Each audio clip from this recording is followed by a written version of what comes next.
Yo, what's going on Twitch? What's going on YouTube?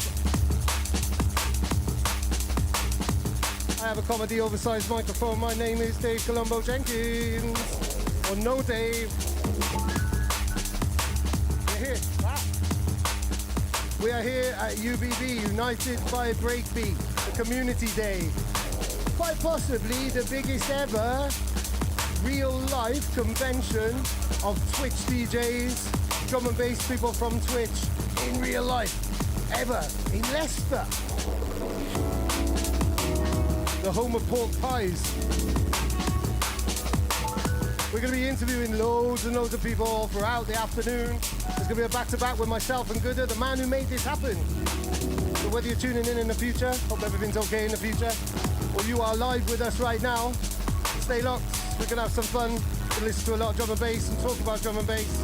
If you like drum and bass, this is the place.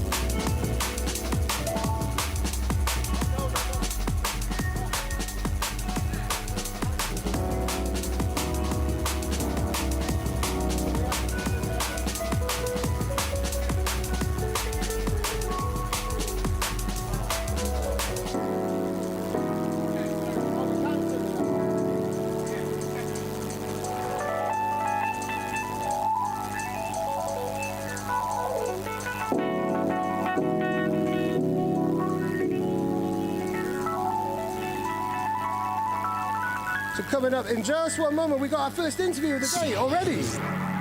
Deflux.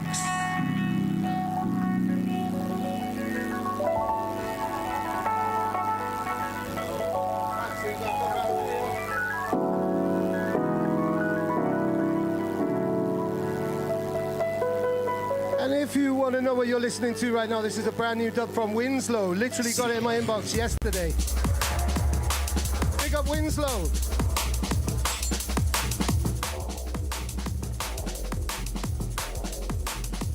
Testing this microphone now, okay.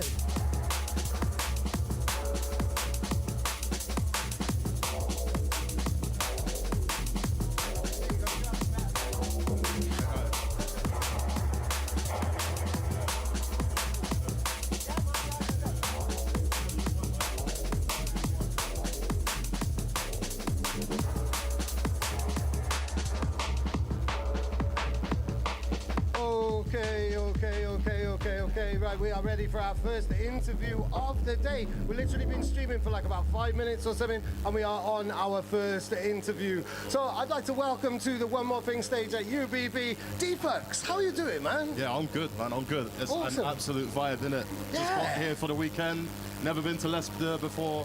And, you know, we've got my man Gooder out here. Shout out to Gooder. Gooder's in the building. Setting Gooder made up this happen. the events, innit? So I thought we'd come and vibe out here tonight. Yeah. Likewise, this is my first time in Leicester as well. Like. Yeah, man. It's nice, innit? We're getting to meet so many people. Like, bare faces to names and that. Yeah. You know what I mean? Yeah, totally. So, I mean, you have to excuse my ignorance. We're Twitch noobs, like massive noobs on Twitch. Okay. So we really only just started our channel when I was at Sun and Bass doing interviews like this. Yeah. So tell me about your Twitch kind of journey and where people can find you and stuff like that. And please excuse my ignorance as well. No, that's cool. I don't know, I first started as a gamer, casual gamer like 10 years ago, streaming Guild Wars, and then, I don't know, stumbled into FF14, Final Fantasy 14. Yep. They started having like a clubbing scene and that, so I decided to pick up DJing from there. I learned everything from scratch, innit? You know, like just practiced everything, man. What? So you literally got into DJing through Final Fantasy? Into DJing through this game, yeah. Whoa, go on, that's mad. See, there's all the different ways that people get into DJing and get into this kind of culture and stuff. What was the first kind of strain of drum and bass then that you kind of were introduced to? Was like 20... Oh, what? When did I do it? Yeah. It was like 2020. I think it was like 2020. Just around COVID, innit? That classic era. It's gonna sound cringe that I say that. Everyone's saying that, but it did kind of, all of that stuff kind of took off from then on, innit, really. Oh, absolutely. I mean, that's when Gooder got inspired as well to become, you know, kind of do his thing on Twitch and stuff like that as well. Like, it was a time we all had time on our hands, didn't we? Yeah, exactly. And I used to produce before. I used to produce music back when I was in school and all that, college. Oh, cool. But I kind of gave up on that for a little bit because I was trash. But I don't know. After doing DJing for maybe almost 4 years now, I can't lie, it's given me new motivation to actually start producing again, and I've been trying to do it again, innit? Just trying to learn Ableton, but it's a bit mad still. It's a bit difficult. Yeah, oh, totally. That's why I don't produce. That's why I do this kind of talky thing and everything else but production, because production's the real. That's the dark magic of it all, really, isn't it? Like, but my skills lay in DJing. Like I know, like even this deck I own at home, innit, and I know it back to front. Yeah. So I love this gear, man. It's great. And you can use it with like four decks with a laptop. It's banging, mate. Oh wow, you do the whole 4-deck thing as well with this. So you switch over the deck. Yeah, so you just like double tap the shift and it goes into the next deck, and it. That's how it works. Yeah, it's really easy, man. You just plug in your laptop. This, because it's got record box license, it just unlocks it, innit? Right. So you can just play off it, and it's more powerful. You get the stem separation and all that as well. Ah, oh, Yeah, cool. yeah, So yeah. you've gone in on I'm going this. in, yeah. I like to think I'm going in, you know what I mean? Like, I put my heart and soul when I'm DJing, man. Well, go on. This is the beauty of it all. Is like the technology and stuff like allows every DJ to be different and have a completely different signature or do what they want to do with the music. So what is like describe to me in a noise first of all a deflux set.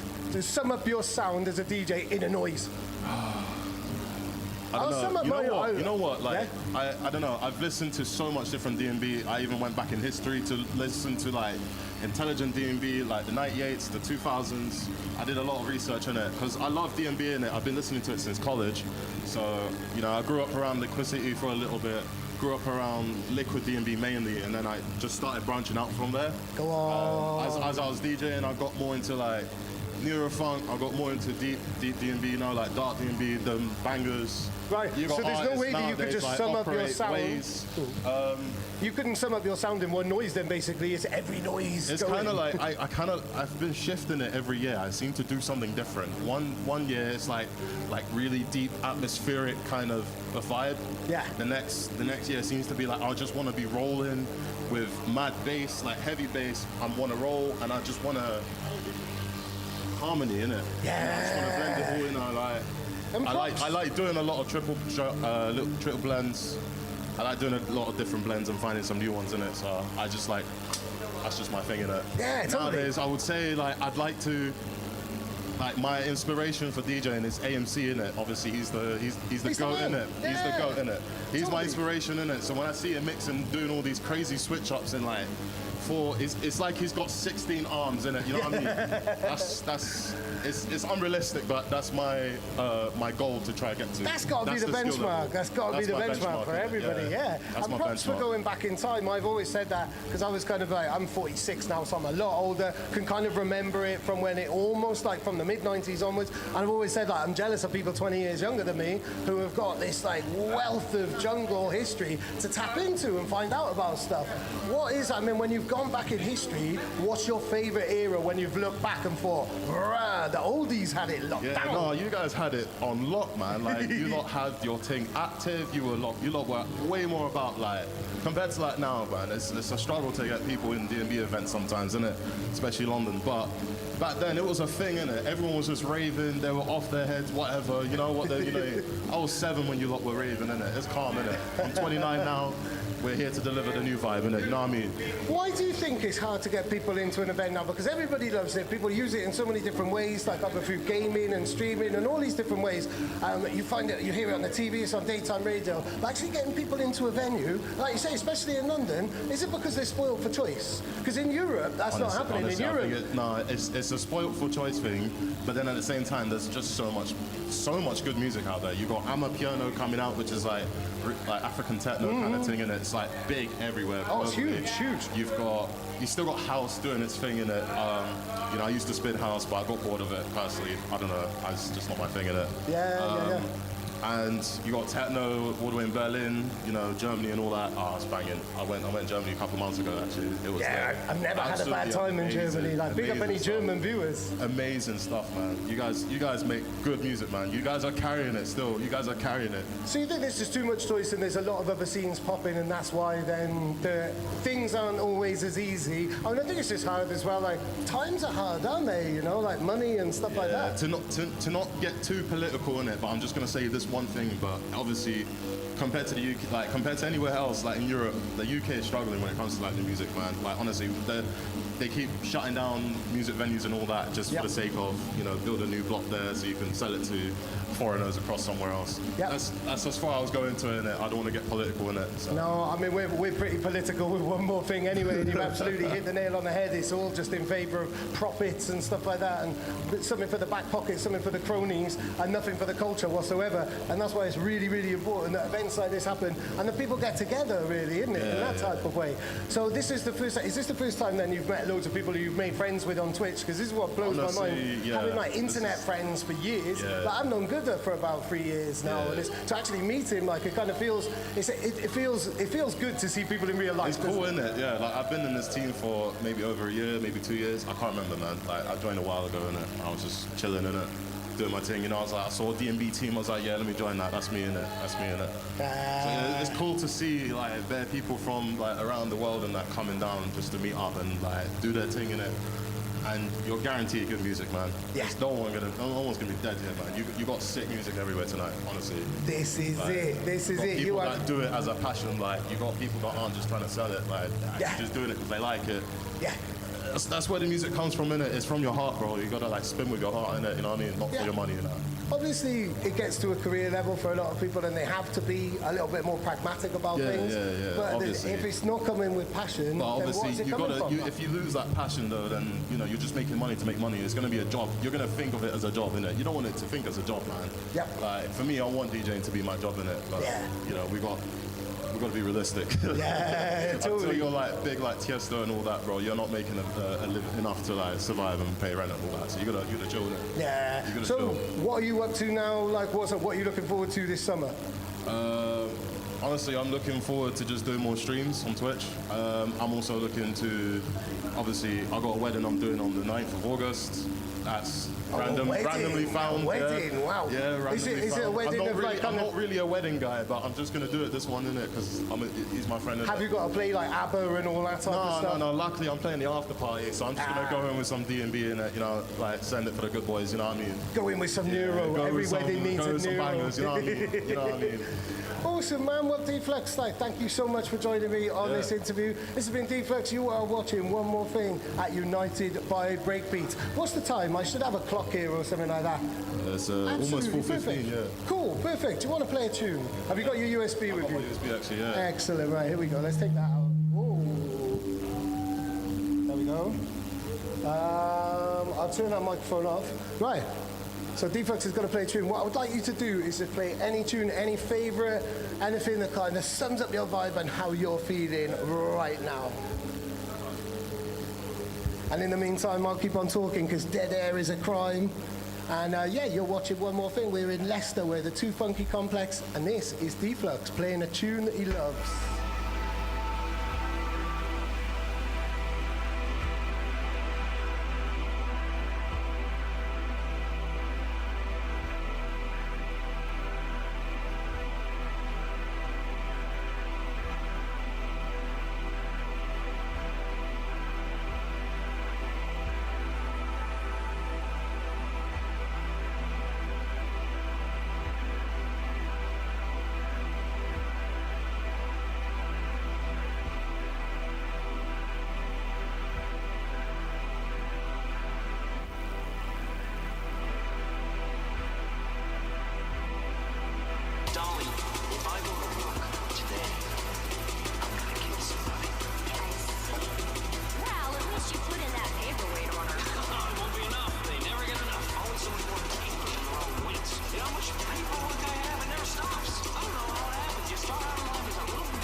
that you love.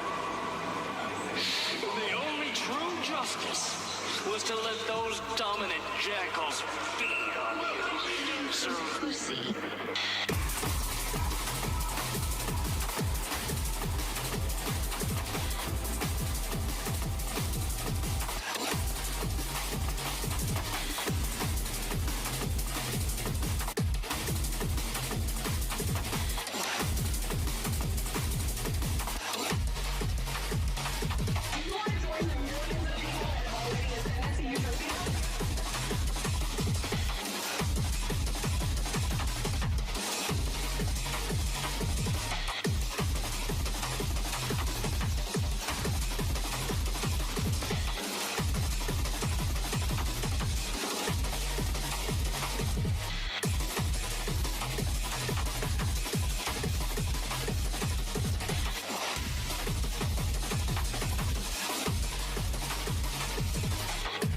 Wow. Well, that was D-Flux. I was not expecting some breakcore so early on in the day. Like, wow. That was absolutely amazing. So now we're already on to our second interview.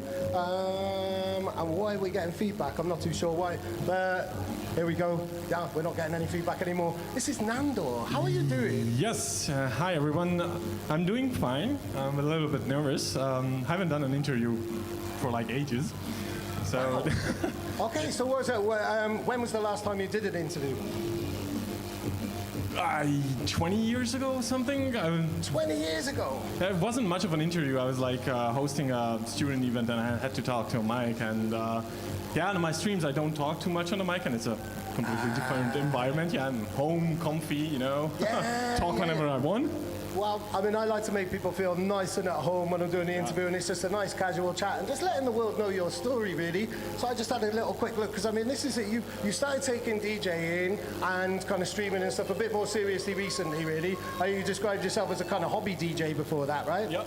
Yeah, I was DJing at home for my own fun, basically with some cheap controller, and yeah, it felt like I want to do this. I was always into music. Back in the age in high school, we hosted like student parties and stuff like that, and music was always around me. So I listened to music whenever I do something, work, study, whatever, and I just felt like, I like doing this. It brings up all the creative energy, you know.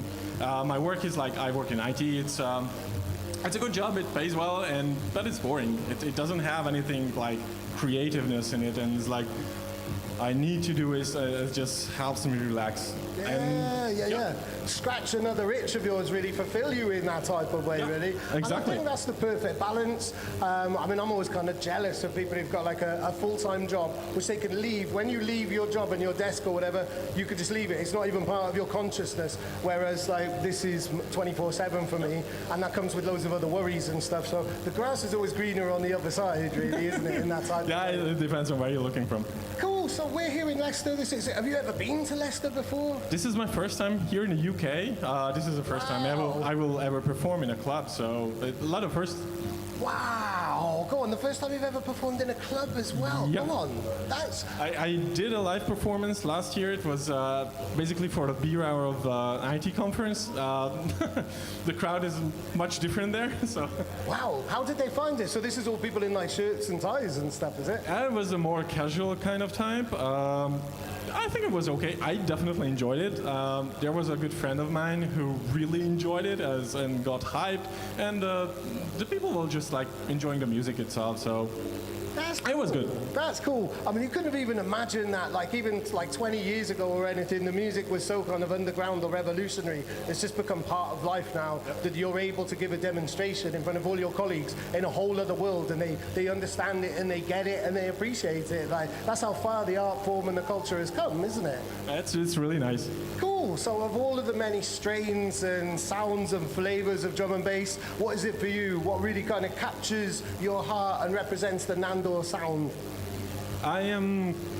It's mostly dance floor. So when I turned really into drum and bass, it was the second coming of drum and bass for me in early 2010, and was like Fred V and graphics, metric, Wilkinson and yeah, all that liquidy dance floor kind of vibes, and I still enjoy playing most of that and listening to that. But I'm turning more into a neuro. I like to experiment, so all my sets are like main dance floor with a flavor of liquid, and then maybe a neuro and non-drum and bass. A little spoiler: I will have Queen on my set. Oh, right. Yeah, as a mash. Wow. Yeah, I like to experiment, and it's like it's either win or. Yeah, definitely. Yeah. That's the art of DJing, that's the art of fusing and telling musical stories. Cool, who are you most looking forward to seeing here today? People in general, like there's a huge community out there. Most of them I've only met online, and it's really nice to see. I put a face to the name. I've met Polly and Guda online, but we never met before in person. And it was a huge thing to meet them in person, and all the other people. It was like, yes, we share the same passion. That's awesome, and. That was, it's the same experience when last year I attended my first ever festival with my best friend. It was a drum and bass festival, Liquid City. Hey. Yeah, we'll be there this year. And it was like, all these people, we share the same taste, same passion. It was like home. Brilliant. Yeah, like going home and it was really good. So that was your first ever festival, and I mean, you said like you were interviewed at a student thing 20 years ago, so quick maths, you're kind of closer to my age than you are new generation. That's all I'm going to say, like I'm old as hell. So you're closer to my age, but you went to your first festival last year. Yeah, I was, wow. I just turned 39, so yeah, it was really good. Wow, that's amazing. And what I really love is, because I always thought, like, when I was in my 20s, I hated anybody over 30, didn't have any respect for them, didn't care what they said. And I'm so glad that things have developed, that people have matured, and that people accept people 20 years older. Otherwise, I'd be out of a job straight away anyway. But I really like that, and I think that's special to electronic music as well, of this kind of shared wealth between the generations. Exactly. And so you felt completely welcome and not out of place, because a lot of my older friends who used to come raving, they're like, nah, I can't go raving now, it's full of kids. It's like, only if you look out for younger people. Otherwise, there's always, like, the best raves have got a range of generations, haven't they? Exactly. I mean, if you look around, there are like guys and girls in their 20s, and there's like an entire range of people, and it's just so inclusive, and it's just so good to see that it's not just one tiny part of the society. It's really nice. This is what we need. This is culture. So have you got your USB with you in your pocket? Not right here. It's not right here. Because I was going to say, do you want to play a tune that kind of wraps up your vibe and stuff? But then that would mean that you're playing, kind of technically you'd be doing your first club performance for us, for One More Thing, which would be an exclusive. But you're not able to do that. So instead, just tell me what you're looking forward to this summer. This summer, spending time with my family, visiting parents, going on holiday with my wife and son, and going to the festival with my best friend, and enjoy life in general. So enjoy life in general. That's perfect. Nando, thank you so much. I'm wishing you the best of luck for your set and everything like that as well. Obviously, there's lots of us all streaming from the UBB, so please do check out Nando's set, but then come back here and listen to more interviews and sets and other stuff that we're doing. Thank you so much, Nando. Go on, bigger.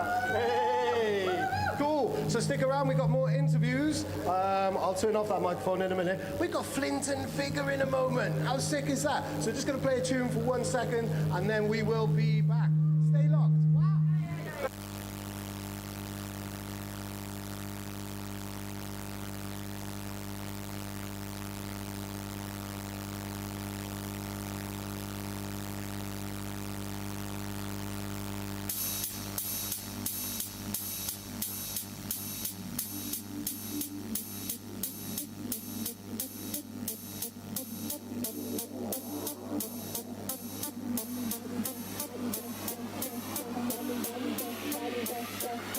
Lá no baile vem, baile vem, vem. Lá no baile vem, baile vem, vem. Lá no baile vem, baile vem, vem. Lá no baile vem, baile vem, vem. Lá no baile vem, baile vem, vem. Lá no baile vem, baile vem, vem. Lá no baile vem, baile vem, vem.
Okay, let me just turn all this down. Let me turn all this down. Right, so now you are in tune with the United by Breakbeat Community Day in the Too Funky Complex in Leicester.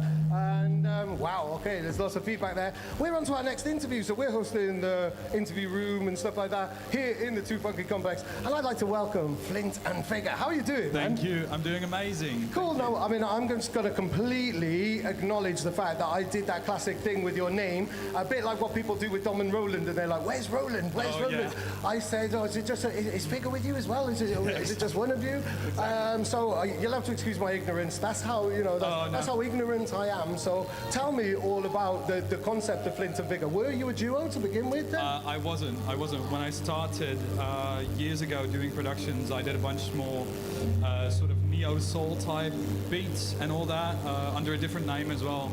And then at one point I started doing drum and bass and sort of harder productions. And at that time I was anonymous, so I wanted to make it confusing. And then one day I woke up and the name was available, so I was like, this is great. And I've just stuck with it ever since. Oh, what? You woke up and the name was available, like in your brain then? It was also, no one took it yet. So, Right. that's really useful. I mean, we do this. This is the challenge of being a new artist these days. There's so many names have been taken up. Obviously, Kind of got to do your due diligence a little bit and make sure that you're not stealing someone's name or taking something that's not very good, like crap to Google and stuff like that. Really, exactly, isn't it? 100%. It wasn't the smartest choice because of the confusion of two people, but I kind of like that confusion because there are people in comments on my tunes online that are correcting other people, saying no, it's just one guy, and that kind of tells a story of sort of acknowledgement, I guess. It's really fun. Absolutely. So this is your UK debut now, isn't it? That's right. Cool. When did you get here, and what do you make of all of this so far? I arrived here yesterday afternoon. I've been to UK twice before, but it was all London, and it's great being here now. I've had a good night's sleep, which is great, and this whole vibe with the outside party going on, I love that. Absolutely, having a beer and in the sun. I was amazed actually with how much sun you get, because I think you're kind of notorious for having grey skies all the time, but yeah, we're blessed this weekend, so. Brilliant. I mean, amazing. The weather's so unpredictable at the moment. Literally last night I was stuck in like flash storms. I couldn't get to a particular DJ gig because it was so rainy. Right. So I was thinking, am I going to even make it up here? Like, our reputation for rubbish weather, definitely, it exists for a precedes reason. you, for sure, but yeah. Awesome, cool. So Yeah. tell us about your Twitch journey and your relationship with your audience and stuff on Twitch, and what that means to you as an artist and how that's enabled you to be creative and put yourself out there. So the whole Twitch streaming thing is still relatively new to me, and I don't do it as often. I sometimes features on the streams on Skybase as one of the DJs in one of those raid trains. So I sometimes do that, and I've streamed a couple times before as well, though not that often. And when I do, it's usually production streams, so I just open up Twitch and I let viewers in on some of my process of creating tunes and all that. Brilliant. But I intend to do more so. That's cool, and I really love the versatility of that. Like, literally, it's a platform to do whatever you like. I mean, that's my role on Twitch. And one more thing, our main presence is like listening to people's demos and feeding back on demos and stuff like that. And building up. And I've noticed like how supportive people are. So if the stream goes down, I had a particular nightmare not so long ago. The community who are watching you, they're really, really kind of sympathetic and understand if little glitches happen. Also, like, we're kind of feeding back on artists. based, because I'm not technical, I kind of feedback on vibe and more of an industry perspective. But then all of the other producers are kind of helping out and producing, and then like kind of providing feedback and comments and supporting each other. And I've not, you don't get an audience like that. You don't see that on Facebook. You can't get that with television. No. It's a unique setup, isn't it? Really, in dialogue with the audience. Exactly. It's a very forgiving audience, very understanding, like you mentioned, and it's always fun to have people in the comments there or in the chat, like reacting live to stuff you're doing. Yeah. So that's a lot of fun. Especially like sometimes it doesn't work out to do a set live, so I'll pre-record one, stream it, and at that point, it's fun because you have the time to actually read the comments on people's sort of timestamps on what they think of your set and everything, and that's a lot of fun too. Yeah, like actual real like live and direct feedback. So talking of productions, you've got a release coming up on Liquidity? That's right, a main label release, the first one, yeah. Oh wow, brilliant. Gotta tell us about that. Yeah, I've been on Liquidsty's labels a couple times, usually on Galaxy and Rhythmic. So I've like 4 or 5 releases on there. And then there's an album coming out at the end of this month, end of June, called Solar, in line with their sort of other albums that they've done before, like Luna and Orbit. And so I'm one of the tunes on their new label release, so that's very exciting. Awesome.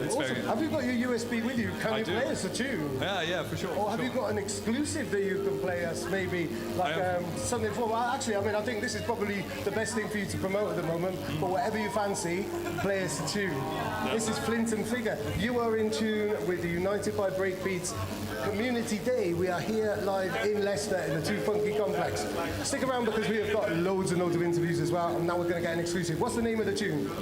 Tune you're hearing is the new one upcoming on Liquidity called Sunlight. Brilliant. Cool. This is Flint and Figure.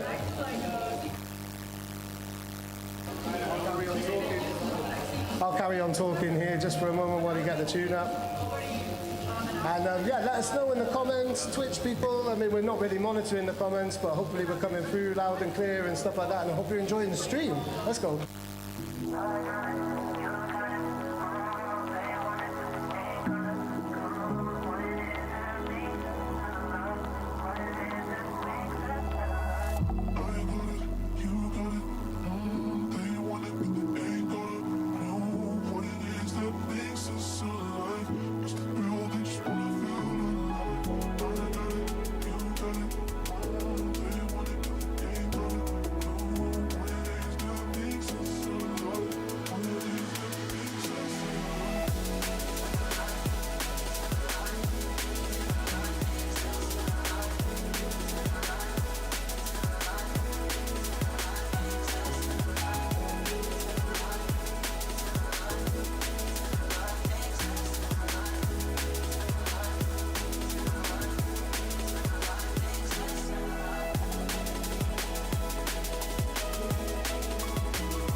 I've seen bare losers, there ain't many winners. Bullshitters, bed sitters with dead critters. Spiders in their web allies, stalk their ex-Twitter. 20 Rizzlers, I meant business, they're just spamming. Scamming all the grannies on the net fishing. How much time wasted that I spent living? Next mission, get it finished in 10 minutes.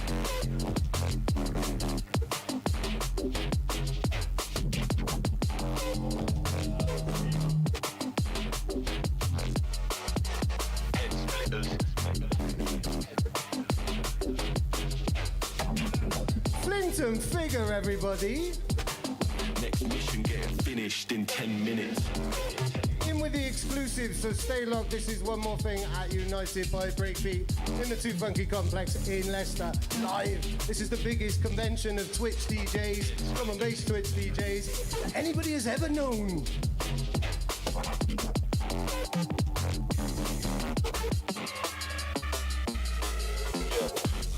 They thought I was taking a mick, but I'm being serious. Now fans want to take a pick and say what's so Siberius. Real curious, but that's what killed the cat. I'll be furious if I'm spending and I don't get no back. Hella green, cabbage patch, payment with no strings attached. Invoice set, get my bank or cash in hand. Yeah, just that script I've written on my pad. Mismatch, you ain't him, must have a different lad. Heavy hitters, head splitters, penny drinkers. I've seen bare losers, there ain't many winners. Bullshitters, bed sitters with dead critters. Spiders in their web allies, stalk their ex-Twitter. 20 Rizzlers, I meant business, they're just spamming. Scamming all the grannies on the net fishing. How much time wasted that I spent living? Next mission, get it finished in 10 minutes. Everything ain't gold, it just might glitter. If you don't take care of your roles, then it dies quicker. Woke up from a dream surrounded by red mirrors. Every time I think about it, yeah, I get jitters. Everything ain't gold, it just might glitter. If you don't take care of your roles, then it dies quicker. Woke up from a dream surrounded by red mirrors. Every time I think about it, yeah, I get jitters.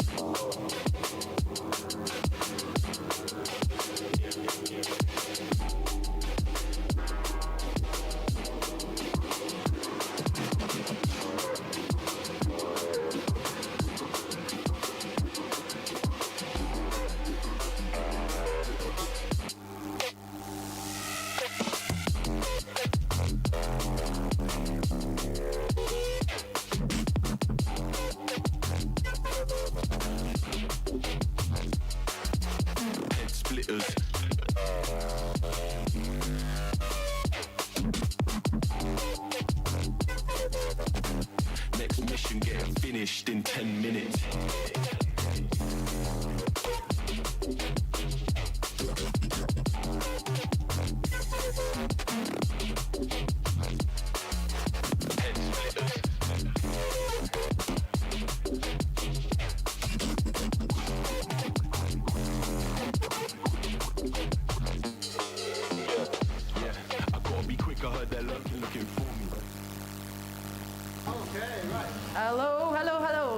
We're back with the next interview, and the next interview is with the one and only Cotino. Welcome. Thank you. So how are you doing? I'm doing great. And you also came from Skybase, so you're from Netherlands, right? I am from Netherlands, yeah. So was your travel all right? How did your journey go? It was all right. The bus trip was a little rough, but Bus? we got there in the end. The bus trip. Did you go with the bus? Well, we went to Birmingham by plane and then went by bus to Leicester. Oh, bus from Birmingham. Yeah, the Flex buses aren't that Oh, great. no. They're cheap though. Right. And you're also Dutch, right? So je spreekt een beetje Nederlands? Ik spreek right, zeker Nederlands. I'm from Antwerp. From Antwerp, oh, nice. So can you teach us like the most fun Dutch word? You know, like in the drum and bass, like what's like one Dutch word that a drum and bass scene needs to know? That the drum and bass scene needs to know. Yeah. So like if they're at a rave and they want to say something Dutch, like that the DJ's like, yes. Like what is that? What is that in Dutch? No, I would say the greatest word to like just scream is lekker. Lekker. Lekker. You like that song, right? Of course. And you also stream on Twitch quite a lot with Skybase, then? I don't. I personally don't. Oh, right. I'm more doing stuff offline. Oh, you produce stuff, right? And what kind of stuff do you produce? No, I'm, you don't? Oh, no, you don't? I'm playing more. I'm just Oh. playing at the different venues offline. Oh, right, yeah. And what kind of music do you like to play? I like to play a lot of different stuff. I have a big love for drum and bass, but I also love like trance, Nice. techno, everything. As long as it has a big thumping bass that gets you going. Did you bring all of those genres today as well? I might, but I'll see what I can fit in my set. Yeah, and where did you find your start in the scene? Was it through drum and bass?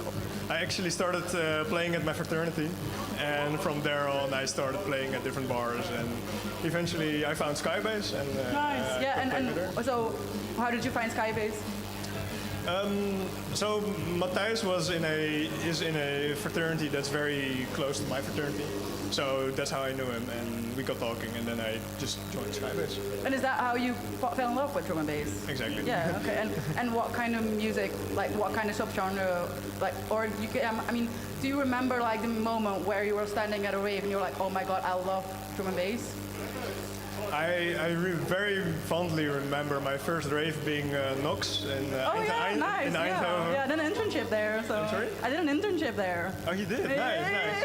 But that was in 2021 or 22, I think. And the set of Misanthrope, it Oh, yeah, fucking yeah. blew my mind. And ever since then. Was that your first drum and bass rave? It was. Oh it my was. god, so only, Misanthrope and Came on Crooked, I believe. so only 3 years ago. Yes. And then you're here in the UK, Yes. so that's quite fast, you know, yeah? Yeah, I've been DJing for a little bit longer than that, so I knew what I was getting into, but Yeah. that was my first experience. Have you been to the UK before for a set? No, not really. So it's No. your UK debut. Nice, It is, nice, it is. nice. And have you been to the UK before at all? Yeah, I've been here before, right. but not for any parties. Or And Leicester? like that. Have you been to Leicester before? No, never. Okay, what do you think of the CD so far? Honestly, I haven't seen much. I mean, just asking. no, that's a good question, but I honestly haven't seen much. But Neither. Yeah. seems like fine. What do you think of the event so far? It's great. The vibes are great. Everyone seems to enjoy themselves. And, Yeah, it's sunny as well, so like, yeah, the weather's on our side today. exactly, not necessarily British weather. Oh no, but I mean, in the north of the UK, it's very much raining right now, and we're in the middle. course. Like in the middle, we're lucky. Apparently. Of course it does. Yeah. So do you wanna let us know, like, do you have your USB with you right now? Of course I do. Do you wanna give us a taste of like what your set is gonna be? Sure. Yeah. I will. Okay. Yeah. Okay, thanks. Let's go. Yeah, that was Coutinho. He will give us a set right now. Where's my...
Stay still. Play doors. Stay still. Play doors.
Testing, I'm saying hello to Guda. That was Cotino. This is the One More Thing takeover in the UBB Community Day in the Too Funky Complex in Leicester. How about that? Stay low.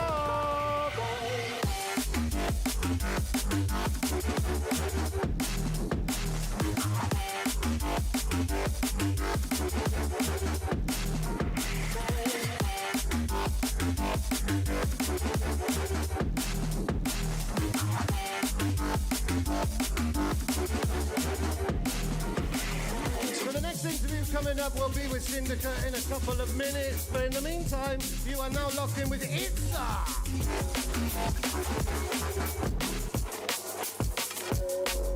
I'm saying, and every Friday night, when I was behind the cup, right, we rolling bones, you know? I mean, all the boys from around the way. We rolling to late.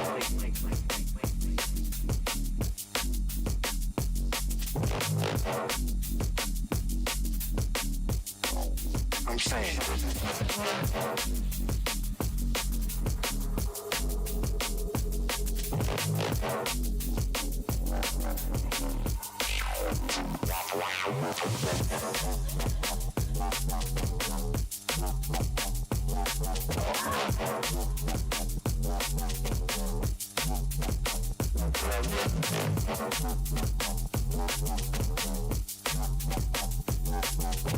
Cut ring, we rolling bones, you know? I mean, all the boys from around the way.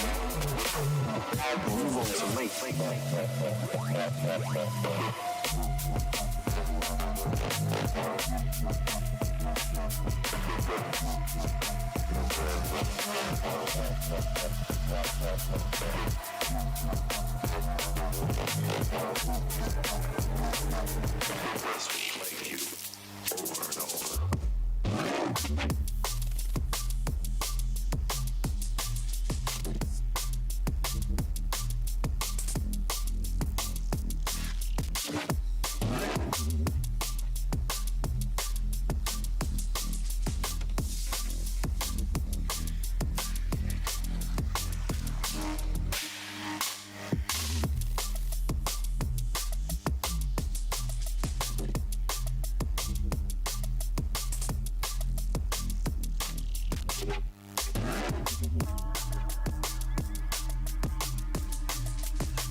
Take it to the dark side, deeper than a baritone.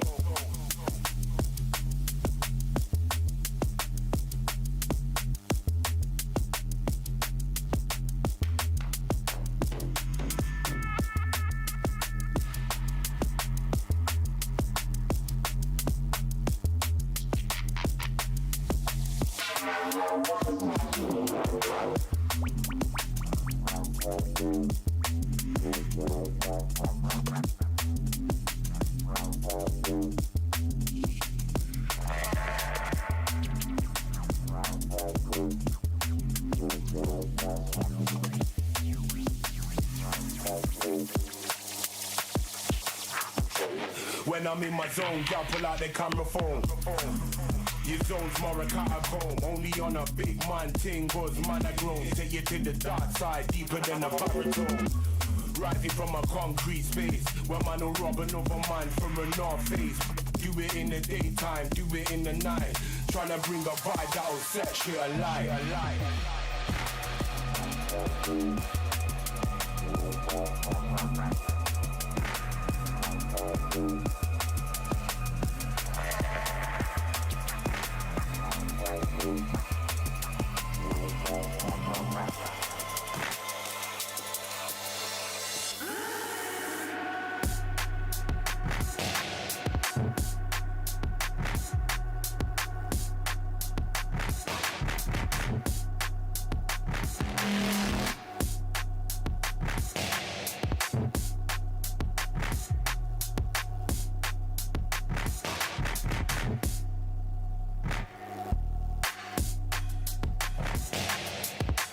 So what's good, people of Twitch, people of YouTube?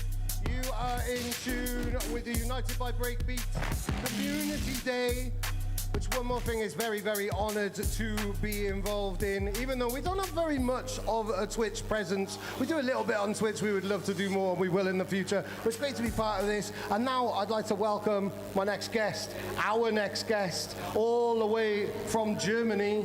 It's Syndicate. How are you doing? Yeah, hello, thanks, I'm good. I hope you too. Cool. Yeah. Have you ever been to Leicester before? I've never been to Leicester before. I was to London once, but it's it's quite a while. So Right, okay, Yeah, yeah, okay. yeah. Have you played in London? Is this I have never played in UK ever. Oh, wow. Debut actually, yeah. UK debut. Yeah, amazing, amazing. Obviously, you're here with Stonks. Yes. So tell me about your relationship with Stonks. I mean, I've got so much time. Stonks were one of the earliest label. At the time, they were a duo, but acts or brands to really get behind One More Thing in that type of way. So I've got a lot of love for Ollie and everything that he's done. Yeah. Tell me about your relationship with Stonks. Yeah, well, kind of early when I started producing, I started producing in 2020, I think, and pretty early we released on the same it was a small label, but released on the same label. And we just got in contact through Instagram, and I joined their Discord, and since then we become very close and worked very closely together. We were sharing tracks, producing together, giving each other feedback, and that was really helpful. And we both learned a lot from each other, so that was quite cool. Awesome. That's what this is all about, really. Yeah. Sharing ideas, sharing inspiration, sharing passion, really, in that type of way, isn't it? Yeah, and we also have quite the same taste, and we when we DJ, we play almost the same tracks every time because we have just the same taste, you know. Oh wow. That's kind of funny. So yeah, in a musical way, we Chat more into the mic. Oh yeah, sorry. In a musical way, we really connect to each other really well, so that's great. I love that. I love making those connections. I do that a lot with back-to-backs, and it's great when you hear a set and it's like, oh, I've got that tune. Like that kind of that feeling, like, yeah, I'm going to get along. You know that you're going to get along with someone just by hearing their music or hearing their DJ set. Yeah. And actually, the first time we invited Ollie to Hamburg in Germany, where I come from, we just played it back-to-back together, and it was a great symbiosis, you know. Oh, wow, Yeah. brilliant, cool. Yeah. What's the scene like in Hamburg?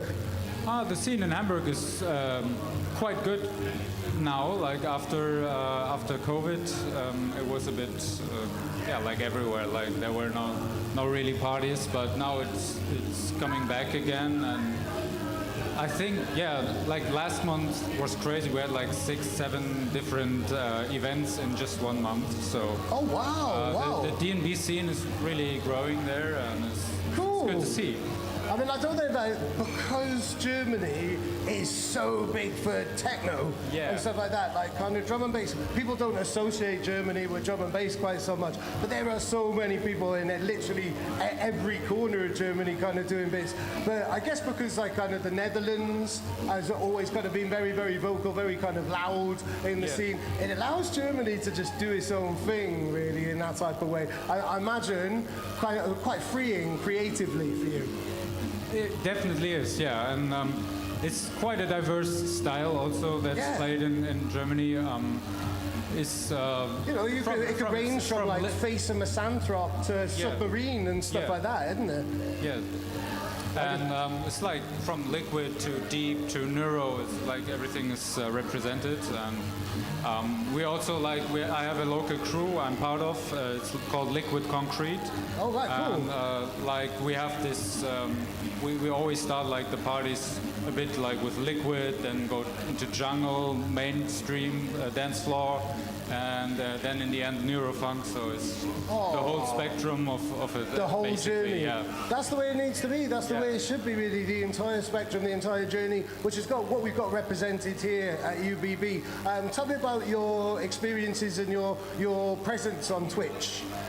Yeah, well, it was always Ollie Stonks streaming a lot, and this just got me into streaming as well.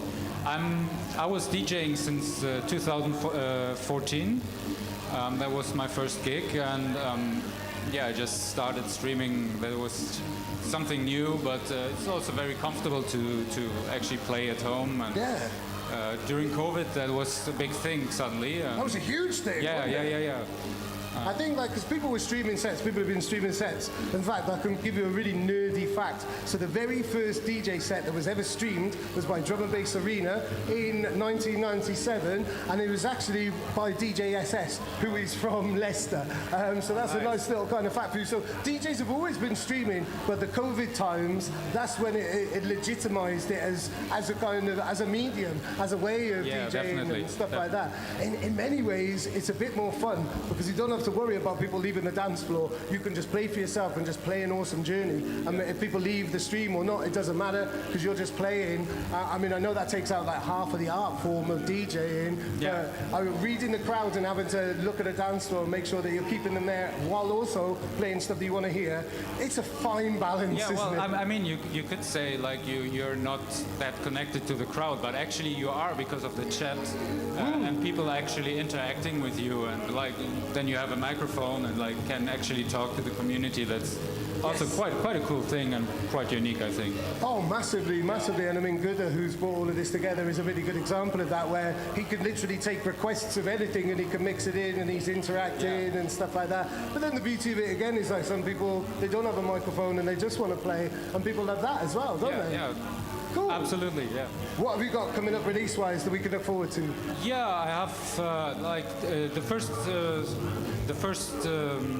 couple of months of this year were a bit slow because I was writing my master thesis, so I just graduated. Oh wow! But yeah, the second half of the year will be a bit more like so. Cool. I'm gonna have a collab with Stonks on Darkshire. Oh, Darkshire sound, yeah. And that's in September, and in November I've got something on Handsome Music. Oh, yeah. wicked. A three-track EP.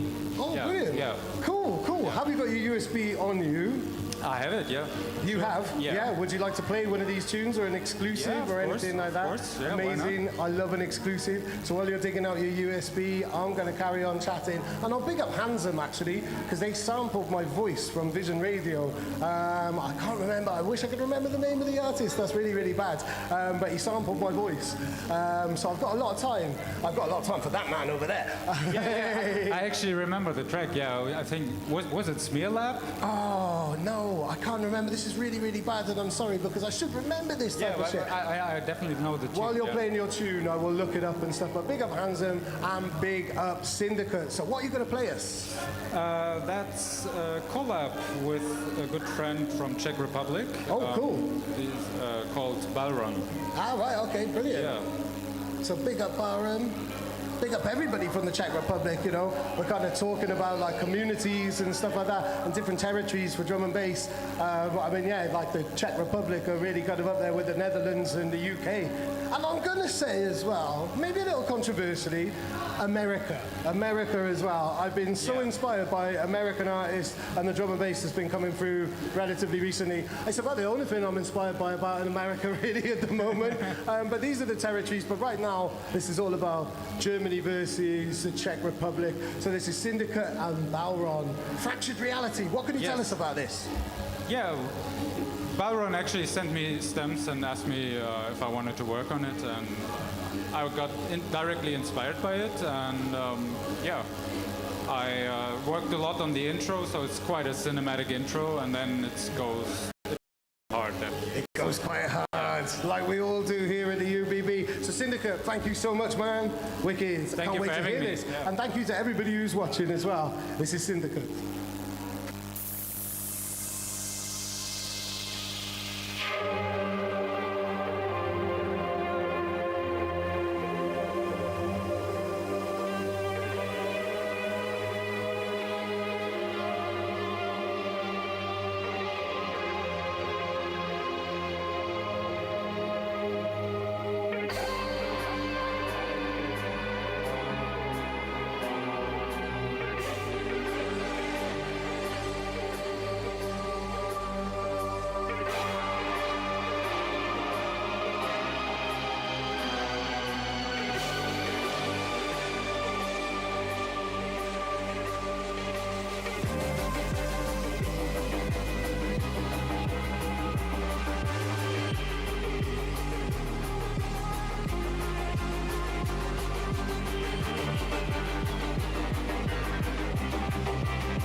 around, viewers, because we have got a massive interview coming up. We've got Diligent Fingers in the building! Hey!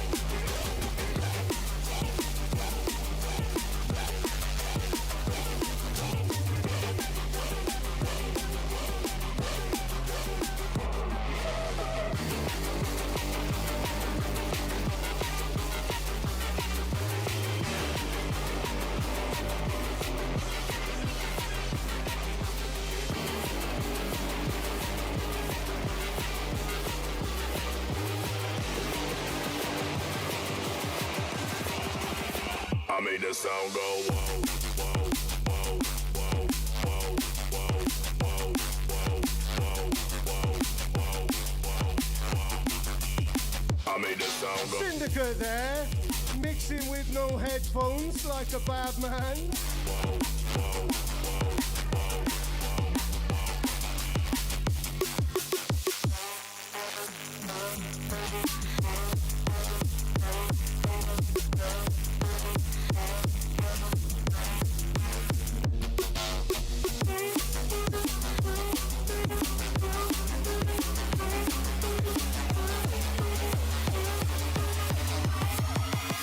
I made the sound go.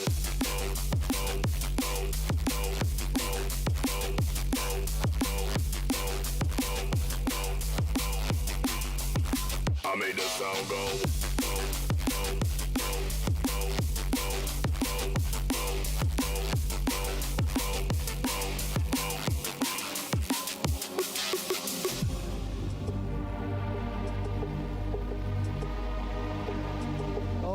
Okay, time to do a little fadey outy type of thing because now we're about to roll into the next interview, and this is going to be a freeway interview. So let me bring Annalise back into the fold, and another very, very firm friend, ally, and brother of One More Thing, Mr. Spinal himself. It's Diligent Fingers. Hey, hey. So here we go, here we go.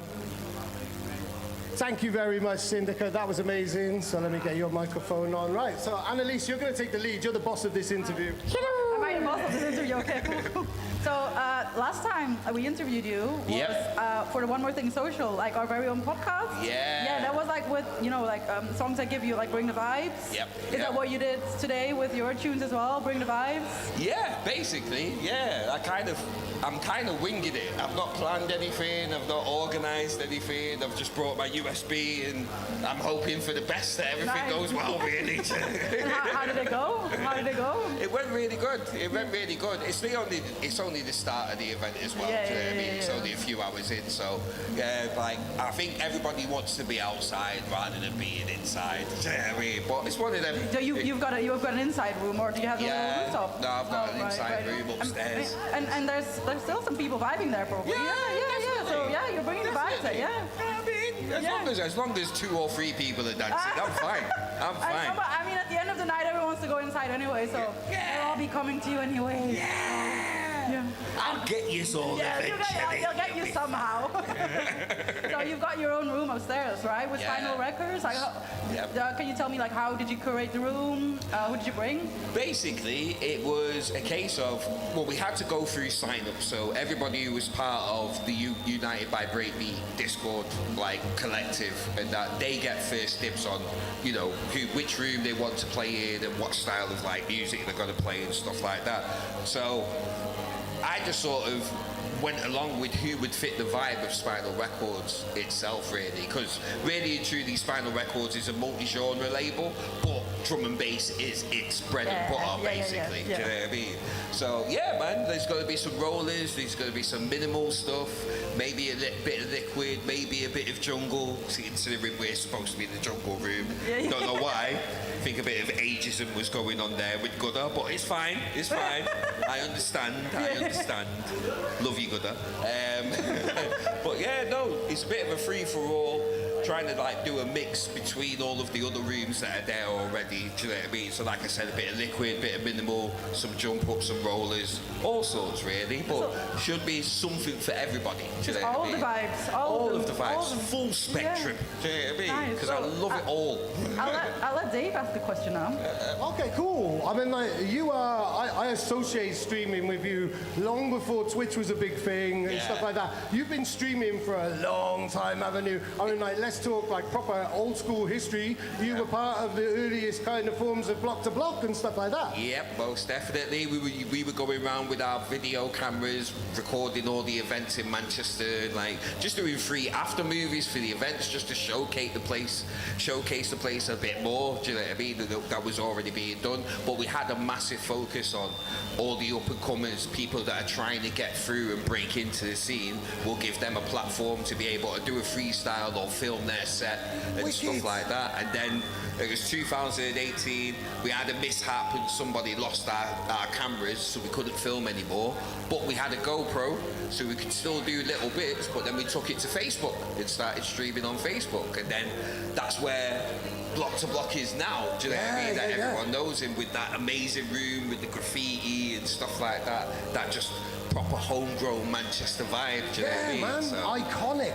Could you feel then when you were filming stuff and when you were doing that in the early days that this was going to be the next kind of development in terms of how we were covering and supporting and reflecting the music? It was definitely something that was there. It was definitely something that was in the works, because Banner already had a set of decks, and he would always have Chimpo, Strategy, and people like that come round just for a vibe and a little chill on the decks. And then that just evolved into going on stream. As soon as Facebook let that whole streaming option go out to all the public instead of celebrities and verified accounts, we were gone.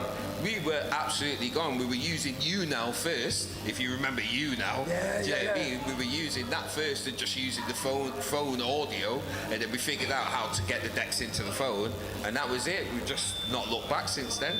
It's been amazing, man. No, I mean, like streaming on Twitch and just doing anything live always comes with, I mean, I can think of a couple of nightmares, and I haven't really done a huge amount of live streams, but what's been, you know, those times where you just think, oh my God, why am I doing this? And you've got a live audience watching you, what's been the most nail-biting, excruciating streaming situation you've ever had? Wow. I think the only nail-biting thing is stopping the wrong tune on the wrong deck. I'll be in the middle of a stream, I'll load it onto the wrong deck that's playing, and then there's just silence, and I have to do some sort of comedy routine whilst I get everything back on track. Can you let us know the comedy routine? Yeah. So, normally, sorry about all of this, people, like, you know, normally I've got like loads of jokes about unemployment, but none of them work. Oh, okay. You let yourself out now? Boom! Have you got any exclusives or anything that you can play to us that people watching, whether it's in the future or watching live right now, will be able to enjoy and think, I was there, I heard that first? Oh, I might have a thing or two. I might have a tune or two for you. Like, hold on, let me get me sticking. Of course, he's never that far away from a dub. He owns Spinal Records. Diligent Fingers in the building. So what, is anything springing to mind straight away, or are you going to have a little look? Considering what I know I've got on my USB, I've got a folder of all of my tunes, and I know there's like 2 or 3 that are coming out soon on Natty Dub recordings and Audio Suicide recordings and stuff. So yeah, I could play them. Yeah, go on, please do. So we're going to have some exclusives from Diligent Fingers. Please stay locked as he's loading up his tunes and stuff. You are in tune with one more thing at the United by Breakbeat Takeover in Leicester, in Too Funky. In Big Leicester, Too Yeah. Funky Is complex, this your man. Leicester debut as well, or have you been to Leicester before? No, this is my Leicester debut. That's And, mad. for some reason, I do have a feeling like I've been here before, but I can't remember for the life of me. So I'm classing this as my first time. I'm getting my Leicester cherry popped, basically. I've changed trains in Leicester, and that's literally all I've done before, really. So back home, I know some people. I've got some really good friends who originally came from here but moved away. But now you've got your tunes on, so let's give it up for Diligent Fingers! Hey.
hit.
Another hit.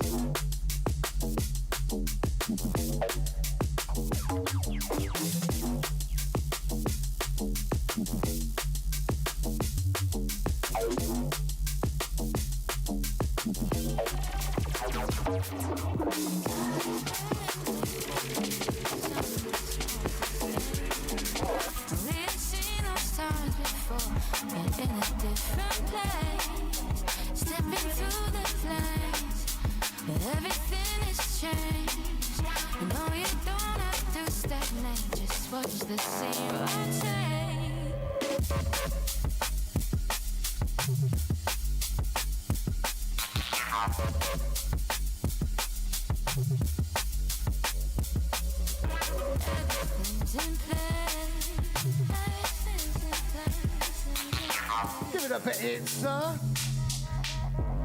Keeping the vibes rolling in between the interviews.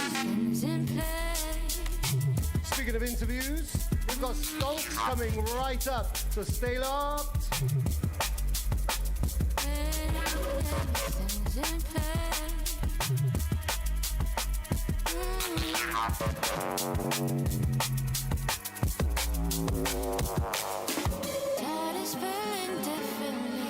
Something smells the same.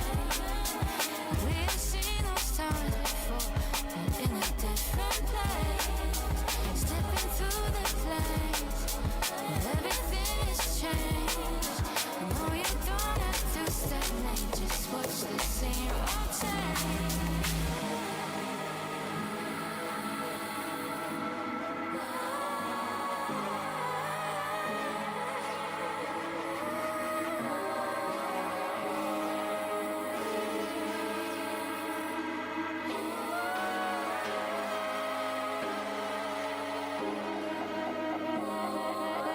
Everything's in place. Put your thoughts away. Everything's in place. Put your thoughts away. Okay. So now we're on to our next interview of the afternoon. And what's been amazing about this is literally everybody has turned up for their interview on time.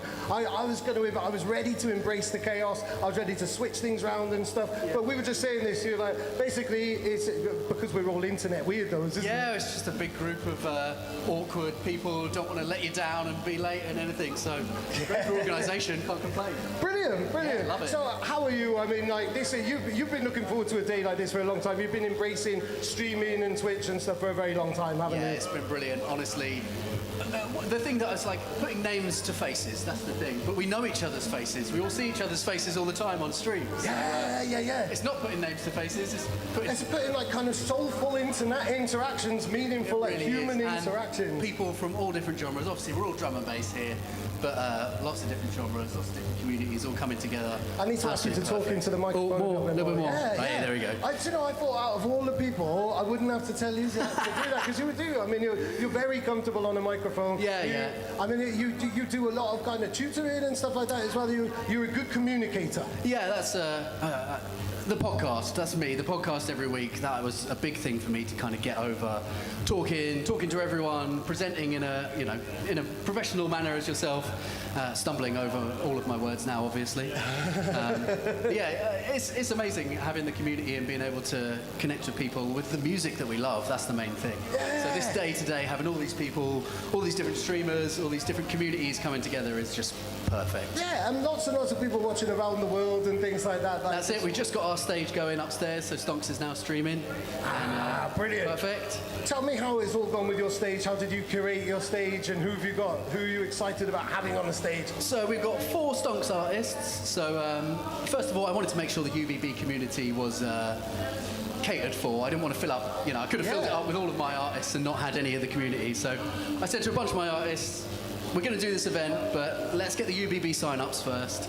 So kicking it off, we've just had a few of the UBB guys, and then later on we've got Syndicate, we've got Myga, Subcat, and some of the Stonks artists that haven't actually played a live show in quite a long time, but been streaming. So that's the thing with a lot of people today, is they play 2, 3, 5 times a week, but not actually out in the club, not with full equipment. So it's just really exciting, exciting seeing these people kind of actually getting up there, playing to a crowd, probably smaller than their stream crowds, but it's real. But a million times more terrifying because you can see the whites of their eyes. That's it. I just said to everyone today, enjoy your music. This isn't the DMC World Championship. No one's going to judge you. Just play the music you want and enjoy it. That's the point of today. Yeah, because you know for a fact that everybody in the room is going to enjoy it as well. That's it. Yeah, I think like Subcat is playing his first club show, and I think he said 11 or 13 years. It is, or something mind-blowing like that. So yeah, it's great. That's what I love. That's what this is all about. It's about the community. It's about. I'd love to do more Stonks events, but events industry obviously post-COVID, it's been a nightmare. So to have the opportunity to host the stage and show some of this amazing music from our community is just great. Yeah, couldn't definitely. be any better. How's things going with the label in general, really, this year? Oh, it's really good. We're absolutely just inundated with music. The neuro scene is growing and growing and growing, which is absolutely amazing. I pulled a couple of guys from our Discord last year into the label with me, so we've got a couple more A&R guys now, just helping out, making sure, going through demos before they get to me, helps out a little bit, and just dealing with artists, making sure everyone's got their banners and questions get answered. Otherwise, it's non-stop. You're emails, especially because it's global. We've got some artists in America. They might email me at 2 a.m. and want an answer from something. So now we've got some community members in Czech, in America, and in Europe. So there's always someone online with Stonks who can answer. Oh, brilliant! It feels really nice. Feels a lot less daunting for me, and we can. All I care about is doing the best for our artists. That's the number one thing. So, absolutely, and it's something I don't know, if you anticipate that was ever going to happen or part of your vision, because that's a similar thing has happened with One More Thing, where I set it up to be fiercely independent. I didn't want to be involved with anybody else, but I found that all the best things came when I invited people on. And when I started mentoring people and having people as part of the One More Thing community, that's when things really grew. Having Annalise, Mark, Tom, Lauren, and it's really important to bring people in. When you start sharing your vision, that's when the real kind of and when you get happens. other people sharing your vision and going, have you actually thought of doing it like this maybe, or try this, and then stuff starts growing just a lot more, not necessarily like quicker, but just feels a lot stronger, feels the community, you can only do so much as one man. You can aim to be independent. Our goal for Stonks Music was just, I'm fed up with labels. I'm not going to sit around waiting for my songs to get signed. I'll just start my own imprint, put my songs out there, keep getting better, and as that happens, it happens. But other people have obviously seen our releases, seen what we've done, and wanted to get involved, which is absolutely amazing. Amazing, So isn't that's it, the thing. really? It's like And I mean, you trust me that's- with your music. That's like That's the blessed, biggest that's honour. blessed. That's a real honour, really, isn't Yeah, it? When people are 100%. trusting you with their art and stuff like that. And again, that's something that I didn't actually anticipate. You know, when they say like, and the conversations that you have with artists when you start talking about like promotional plans and how creative you can be with stuff like that. You really kind of make a connection with the artist. That's And, it. Yeah, I do all of the artwork and stuff for our label, and that's one thing I've got my style, but I always chat to the artists. What do you want? What's your vision? Did you just write this song as a song? Is it just a banger, or did you have a story or something that I can help you, kind of get out there with the artwork? So is And not that your everyone does. original? Is that your original? We're streaming live. You can't interrupt an interview like that. Zach Meow in the building. Big ups. Yeah, so is it like art and doing it like graphics? Are you an artist by trade? Is that your kind of main skill, or is it something you picked up along the way? That's something I've just always done, When I was 12, recording my guitar and things and putting that on MySpace, it's like, I need some artwork. So, it started off pretty crap, but over the years of just developing, and I've got a style now. You can see Stonk's artwork when it's up you there. can so, really identify that style. that's as well, just, like 2 decades of Yeah. being rubbish at art and just trying to make it. But now other people like it, and it resonates, it works with the music. That's all we can hope for, really, at the end of the day. What are your thoughts on AI-generated art? Then you've got to have some opinions on that. It's a controversial topic. I 100% use it. The way that I've always done art was I go to royalty-free websites, get different pictures, cut them up, do like a collage kind of thing. AI just means you can do that to another level now. Yes. So I don't create full AI artwork, but I, get ideas, chop things up, and do what I used to do basically, but now with kind And of a bunch sample it, more. you're sampling it like sampling records were artwork. sampled and stuff like that, really. I have, this year I've put disclaimers on all of our stuff just to say this is AI, augmented artwork, and 100% human music. So I think it's important to be open. I think they're tools to be used. Yes. There's people at the moment releasing purely AI generated music, which I don't agree on. It's a slippy topic.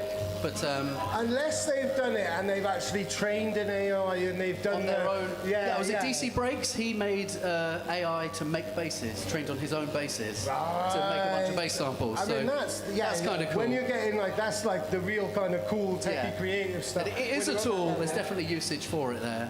Like with anything, it's going to be a grey, slippy area as it integrates with music and art. I know a lot of artists probably don't like us using AI artwork. That's why I don't use straight AI artwork. I still put some touch in it, but it's a really grey line, But it's like how like where I remember when I was playing vinyl, I remember my brother saying pretty soon it'll be CDs, mate. Yeah. It's like fuck off, it'll never be CDs. Rah, rah, rah, rah, rah. And then after obviously, that, the MP3s digital and then- capabilities of what we're doing now is so much better, and nobody I don't lament over the days when I couldn't loop something or kind of create build-ups and do really cool stuff and have hot cues. Like we used to talk about it, imagine being able to could just jump start back, the tune from that. jump back, whoa. Like live remixing, bro. We're talking about live. Have you got your USB on you? And can you play us an exclusive, a Stonks exclusive? I don't think I do have it on He me, hasn't got his USB. Okay, well then you have to tell us So a joke, sorry. or you can't go anywhere. Oh, a joke. I'm not. I'm literally the least funny person there is. That's why I have props on my stream, so you can make me do stupid stuff. I don't know. I can't. Okay. I'm not smart enough to be funny. Instead, then, tell us, share something with the viewers, share something, either a creative tip or an industry tip. Give some type of insight that you wish you knew when you were starting. I mean, for me, I really say the big thing, I've been producing for 20 odd years. I was doing like drum and bass metal in the new metal 2000s days. Get yourself in a community. That's the number one thing. We didn't have that. We chatted about this before. We've done an interview. The gatekeepers used to be real. Drum and bass was locked off, yeah. So get yourself in a community. That's the best thing you can do. We've got our Stonks Discord for very heavy neurofunk production, but the guys in there are just so happy to help and chat. Absolute just nerd, transients, phase alignment. and that stuff, you know. And that's what it's YouTube's all great, about. you know, Patreon's great, but getting into the community, not just looking for the information. You want to be able to share, talk, and that's what really makes it, I think. And actually, do you know what? I'll wrap up this interview now with a big up to Scorpion. Yes. It was Scorpion who put me on to you guys, actually, really early on. Like, he was an early adopter of One More Thing. And then when we did the interview and stuff, he did his own. He literally sent me a mix of all of his productions, completely unsolicited. 100%, yeah. And then when we were talking, he put me on to you guys, and then it turned out a previous member of Stonks now, which I can't remember his name. James. I'm really sorry, James. Was already supporting me on Patreon and stuff like that. I was just this really, really natural link. But yeah, like, you know, you guys embraced what we were doing and stuff. So yeah, that's it. Props to Scorpion and props to you big guys. up Scorpion. He's got loads of stuff on the way as well. Oh like my God, always Dub Central with Scorpion. He's a machine. He is, yeah, I love it. Awesome. So this is Ollie Stonks. Thank you very much. Big up, Ollie, everyone. that's amazing. Enjoy your day. Here we Mad go. love. Cheers, Dave. Yeah, it's cool. It's going to play a tune, and we'll be back with more interviews. Give it up for Ollie Stonks. Yay! Cool. So come on round. It's here we go. I'll turn off your microphone there. I'll just keep on chatting for a minute or two. Keep the vibes rolling on the stream. You are in tune on Twitch and on YouTube to the UBB Community Day, and this is One More Thing, and this is It's Up. Oh no, this is it. Oh, and his tune isn't supported. It's one of those things. Hey. And we've got Gooder in the building. Are we still running on time, right? Stay locked because there's going to be a B2B, non-DMB between me and Gooder very, very soon.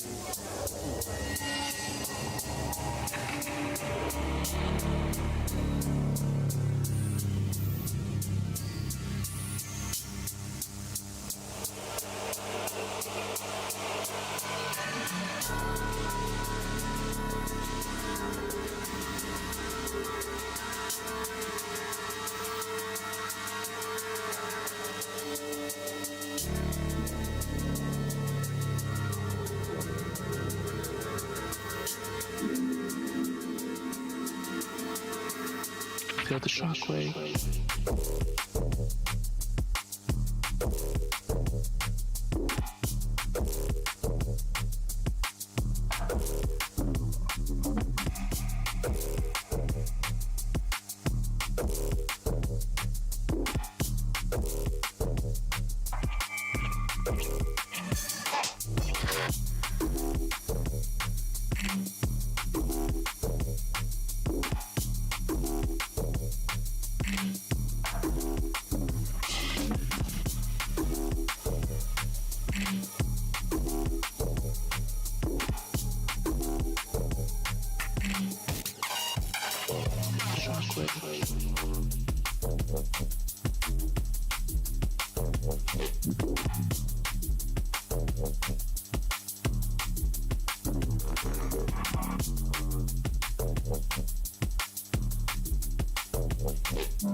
Test, yes? Yeah, can you hear me? Yeah. Hey. Okay, let's do a bit of fading out. Okay, so thank you, Itza, for that beautiful intermission. Yeah, so our next guest that we're going to interview. What? Pass over the mic because that's got a grounding issue. Okay, so just do like that. Yeah. Okay. So technical issues here. We're figuring them out.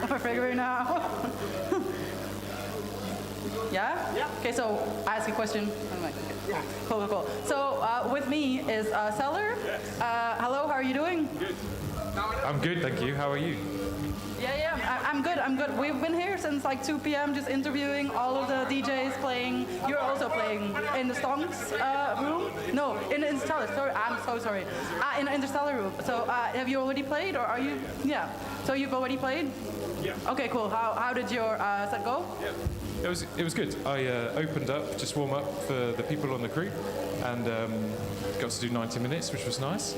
Kept it a bit soulful, played some filth as well, because that's how we like. But yeah, it was nice, it's good. Got some good people up there later, and I think we're going till 10 o'clock, so should be fun. Yeah. And I saw your name was Salar. Obviously, does it have anything to do with underground music? Maybe? It's actually a really crap story. I used to be a chef, and I was sick of all the music that I used to hear in like wedding parties. So I'd like hide in the wine cellar and play like drum and bass. So for a while I was doing like an Instagram page where I'd post up like a tune of the day, and I'd call it the cellar selection because I'd hide in the wine cellar at the restaurant while I'd do it. And then when I started getting back onto DJing and whatever, it was like, oh, I need a name, so that's what I'll go with. It wasn't supposed to be my name, but it just kind of stuck. So that's how it is. So you used to be a chef? Yeah. So you're really good in the kitchen? No. Right. No, but I mean, like that's quite like a combination. Like how did you go from the kitchen to like drum and bass? Yeah, okay. So, like, drum and bass isn't my full-time job, but like I was always into drum and bass music when I was a teenager and stuff like that. And I was just working as like a chef in pubs and restaurants and stuff like that. So it was good for being able to go out and party on the weekend and have a hangover at work. That was fine. But then when I got a bit older and had kids, I got like a normal office job. And I just have a boring office job now, but still kept the drum and bass alive. So the label side of things is just my like weekend hobby, doing the evenings and outside work and stuff like that. So it's just like music passion project. It's all good. And do you remember that, obviously you were into drum and bass before, and then you got a little bit out of it, and then do you remember like what dragged you back in? Like what it was like, I need to get back into it. Yeah. Yeah. So when I got like too old to keep going out partying till 3 o'clock in the morning and needed to like not lose my job every week, I like stepped away from going to raves and stuff like that. But then after I'd had my kids and I had a bit more free time and a bit more money, I like started listening to much more liquid than I had done before, and just sort of started to meet a few people around the scene. And so about 3 years ago I was like, oh, I'll just start DJing again and have a bit of fun with it. It wasn't really supposed to be anything, but then just randomly one November was like, oh, let's just start a label and see where it goes. And so 3 years in, we're just doing the thing. And so when did you start Interstellar? Like how did that all come around eventually? Yeah. So in 2022, I was doing like TikTok live streams, just DJing, and I was doing like some online radio stuff. And I was like, this is fun, but I really want to be able to like work with people that are making music and like have friends that have shared interests and stuff like that. So I thought, oh, sod it. Like I know enough people that are friends that make music. Why don't I try and put some out? So I just looked into like what does it take to do a label. And now, compared to 20 years ago, it's really easy to actually just put music out. So I thought, okay, I'll just have a go and see how it goes. It just like took a little bit of money from my savings, opened a bank account, and was like, if it runs out, the project's over. If it breaks even and keeps going, then we keep going. And so like now I'm 3 years in, and all that money that we originally put in is gone. And like every month it's like, oh, we need a little bit of money to do the next one, and we're just about keep going. So we just keep doing it for fun, do a party when we've got enough money, put music out every month, and then see how it goes. So obviously music is important for a label, but community is also very important. What do you think? What are you most proud of like the community that you built around your label? Yeah. So this is the bit that I like hadn't anticipated would happen, and like. After we'd been going for a couple of, like 18 months or something like that, and people had started to make friends with themselves, when you start to see like people that only know themselves, know each other because of the label, like spending time together and making projects together and doing creative projects together, and like I'm not involved, I'm like not making it happen. It's like super cool to just be like, oh, this stuff's all going on now, and it's like, it makes its own stuff happen. It doesn't need me to be like directing stuff. It's really cool to see, like in our Discord sometimes, you log in at like 2 o'clock in the morning and there's like 6 people working on a project together and you're just like, cool, like that's really fun that that's happening. And that sort of stuff's really nice. I really like that. Yeah, I like. And so you've been going for like a few years now. Where do you see it going? Like, what? Yeah. So where do you see it going? Like, do you still have the same vision of like, oh yeah, we'll just keep going until the money runs out, or like, what? Do you have like slightly bigger hopes now or bigger dreams now? Yeah. I think the main goal is still to just do things that are fun rather than like try and meet some kind of goal. But we have started to talk about like, well, what would it be in 5 years of Interstellar Audio? Like, should we be having, like a remix album or like a big party or whatever? And I think it would just be nice that if we get to 5 years and it's still going, and we're able to like put on parties every 3 months, that would be wicked. But I don't think we're ever going to be like trying to push to be kind of recognised like the bigger brands or anything like that, because it's just well, I haven't got the skill all the time. But if we can keep it in that space where it's fun to do stuff, then it will just carry on forever. Hopefully, maybe I'll get to 50 and be like, no, I can't do this anymore. But for now, hopefully it'll carry on. And obviously, we're at a Twitch Day event right now. So like the Twitch community is quite big. How is it to like see everyone in person? And after seeing everyone online, it's like now putting like a face on it. How has it been so far today? Yeah. So it's like there's probably about 100 people here, and I'd only met 2 of them before this morning. And Twitch is quite a new thing for me. Like I said to you, I was just DJing on TikTok and then tried to do some stuff on Twitch. And people like Chris, like Gooda and TPV, they kind of like said, hey, this is how things go on Twitch. If you want some help or you want some ideas, this is how it works. And Gooda, obviously he's got the UBB thing going on, and he was like, yeah, come and get involved. He's always made space for us, and he's always kind of like shouted us out and welcomed us into the fold. And so to then come and kind of meet him in person and all the people that kind of gravitate around what he's doing, it's super cool. Like, I think if he does this kind of thing once a year for the Twitch community to come together, it'd be super cool, because everybody's just really excited about meeting each other, and like everyone's got common interests, so there's like, it's easy to be friends with people. It's not like when you're in a nightclub and you meet somebody you don't have anything in common with them. So it's nice. So okay. So I got one last question for you. Did you bring any tunes on your USB that you would like to play out for us? Any specials? Oh yeah, my USB's upstairs. Oh, your USB is upstairs. Can you run really, really quick? And then we're gonna interview someone from the crowd, maybe. or does Itza want to play like one more tune to waste some time? I don't know. Okay, Dave's back, so do you want to waste some time until? Okay. We're just waiting for Stellar to grab his USB and play some specials for us. Wow. Oh, okay, cool. Because we've got 5 more minutes until the big back-to-back between Goda and No Dave. So yeah, we're waiting. Very, very exciting. Very exciting. Just play that. Or you already played that tune? I don't know. Whoa, okay, let's go. I've ordered chips as well as if anybody wants any chips. Okay.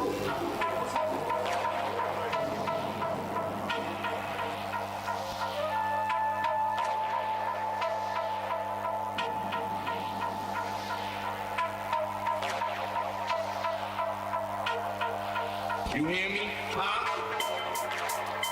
Remain sprawl,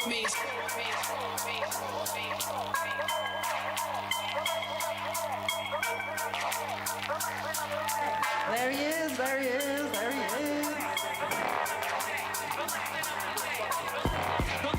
But listen up today.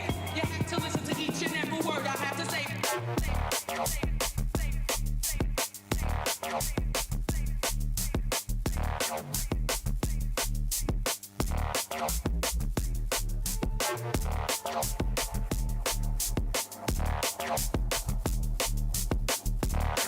Remain sprawl.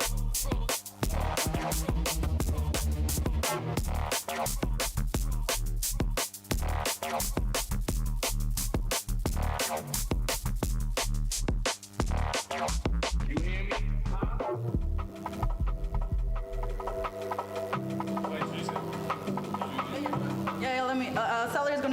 song too? Okay, so our latest release is an LP. It's the first album that's come out on Interstellar Audio. And it's a vocalist LP, it's a lyricist LP, Alf's I've never seen. And so we collected some of my favourite producers, and we just thought, let's focus on putting out an MC-led liquid album. And this is Noppo and Alf's. This tune's called Boundary, and LP is called Heart, and it's out now on Interstellar Audio.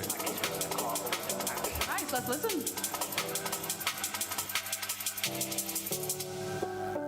Lost inside my mind with my phone inside my hands. I write another stanza. Talking about this music, just another memoranda. Questioning the frameworks that I'll never understand. I write it how I like it, spit staccato in an accent. It's all articulation, states a neuter with its landing. Music is an art, so don't break it into fractions. You said we had to act on the formulaic framework that all the others spat from. Let's push a couple boundaries, conforming leaves you trapped on the same old rails to the same old junctions. Let's play with the form and the function.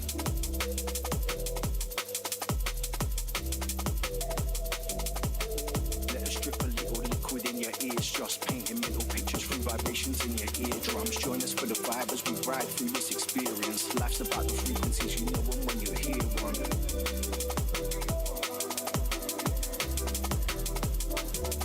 In the second act, so let's see a little action and a little less acting. Orchestrate a symphony, can't hear that manufactured. Copy paste sample, each the sound is going backwards.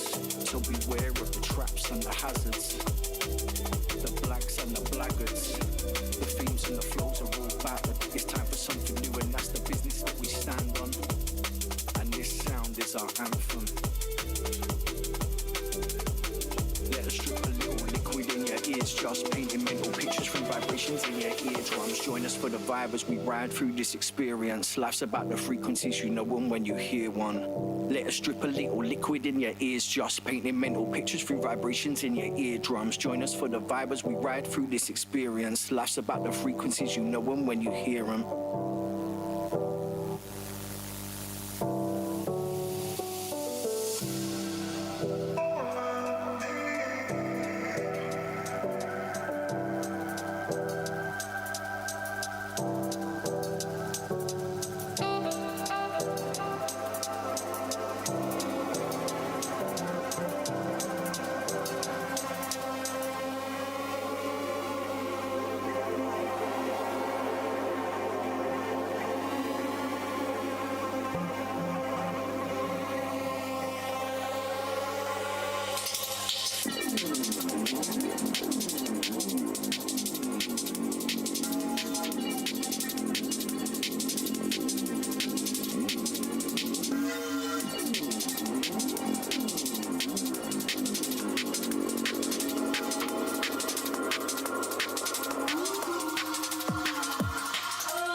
And then now let's get ready for the main event. It's gonna be No Day back-to-back. Good eyes, everyone ready for it?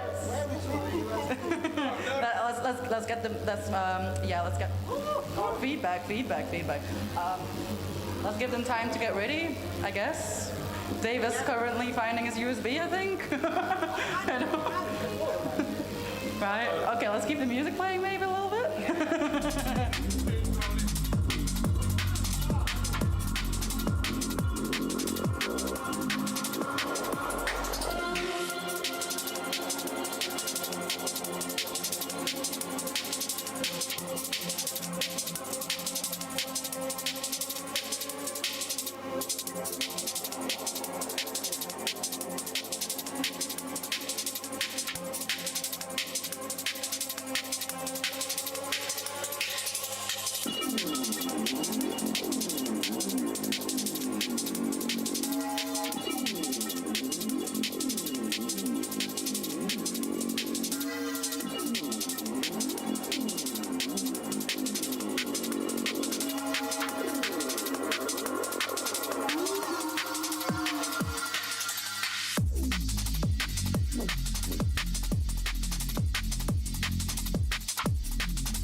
Okay.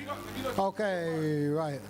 Is there a sound? Is it my microphone? Could it be the microphone that I bought that's been causing all this trouble?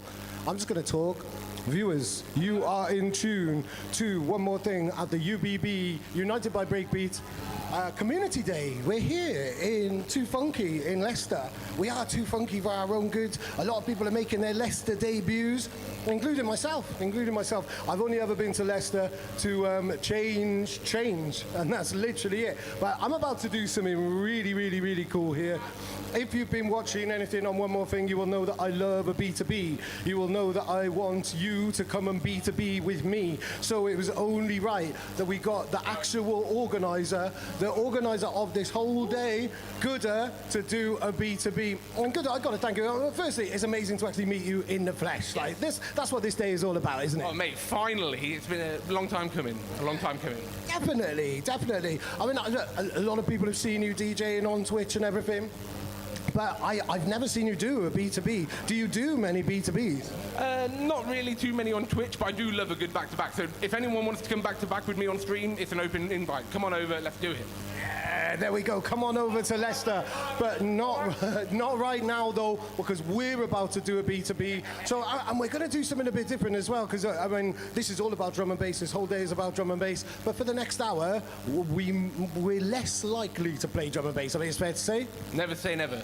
But it is very, very unlikely we're going to play drum and bass. Ooh, cool. But this was your suggestion to do something a bit different. I came from other genres before I got into drum and bass. You came from other genres as well, though, didn't you? Yeah, drum and bass has always been there, but when I first started DJing, it was a lot of dubstep, and then drum and bass has just taken over. Like, I've spent a long time playing garage, bassline, stuff like that. I had a residency playing exactly that for a year. But since I've started DJing on Twitch, drum and bass has just taken over. The thing is, there's so much variety in drum and bass. Like, it doesn't matter if you like the heavy stuff, the light stuff, there's so much for everyone. And I just love drum and bass. So normally people play just neurofunk or play just liquid. I just love it all, man. So I try and play all of it, which there's never enough hours in the day for that. So never. Totally. And I think that is the beauty of drum and bass. I say it in a lot of interviews and stuff like that. When you've got so many different sounds and styles, I mean, you can't do that in other genres of house. You wouldn't play a hard house record and a soulful house record together, but you can do that with drum and bass, isn't it? Mm-hmm. Yeah, that is my favourite thing. Like, you don't expect people to double drop liquid with neurofunk, but you don't know if it works until you try. And that's what I love doing. I love trying stupid shit like that. And you'd be surprised how much it works, man. You'd really be surprised. Yeah, totally. I mean, I love the contrast. And this is really cool. Like, I think this is like the third or fourth interview where the whole idea of liquid and neuro going together has been discussed. I don't think it's ever been discussed in an interview as much, but literally 3 or 4 people have all talked about that today. Like, is this the new trend in drum and bass, mixing liquid with neuro? Who knows? It's better than... well, no, actually, no, I'm not going to say that. We'll leave that off camera. We'll leave that off the record. Let's leave the controversy out of this and let's start this B2B. This is, for the next hour, come B2B with me with No Dave and Gooder. And as always, the guest, and I'm a guest in his night, but now, right now, for this hour, for this show, he is the guest on mine, and he's going to start, and I'm going to talk slowly while he gets the tune ready. He's got the tune ready. Come B2B with me. No Dave, Gooder. Let's go.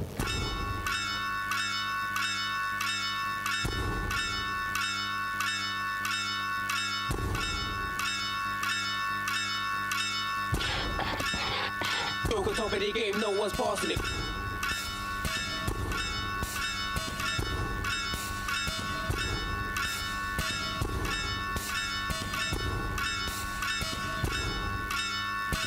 Top of the game, no one's passing it.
the flesh and bone. This one on the riot zone, flesh and bone. This one on the riot zone. This one on the flesh and bone. Rock down the door and rock down the wall, and this one coming out strong. This one on the riot zone. This one on the flesh and bone. This one on the riot zone.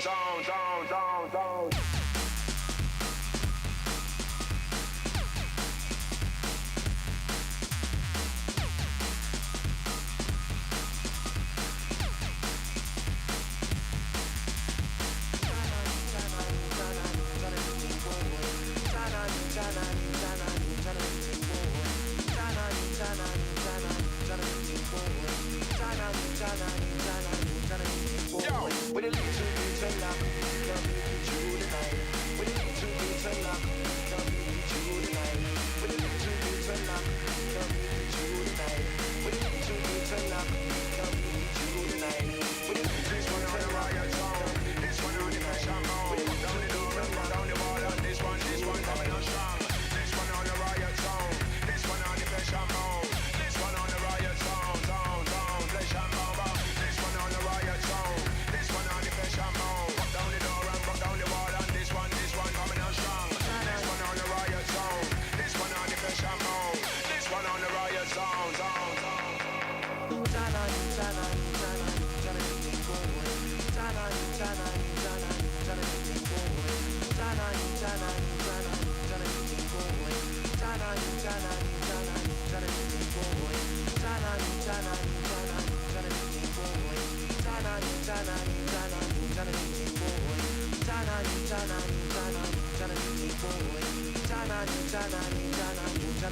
Yo, with a little bit of luck, come meet you tonight. With a little bit of luck, come meet you tonight. With a little bit of luck, come meet you tonight. With a little bit of luck, come meet you tonight. With a boy.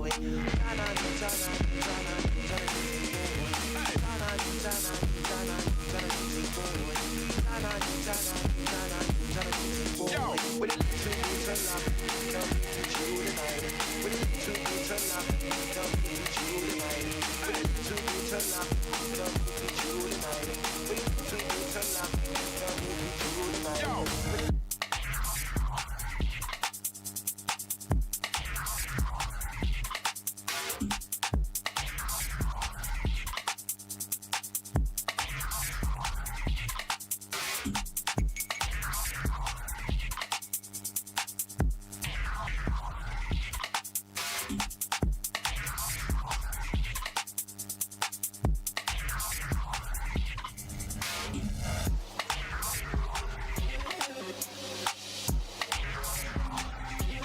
Yo, Besta, Gruzy, Vitamin G, Hell about to get shed. Check me out.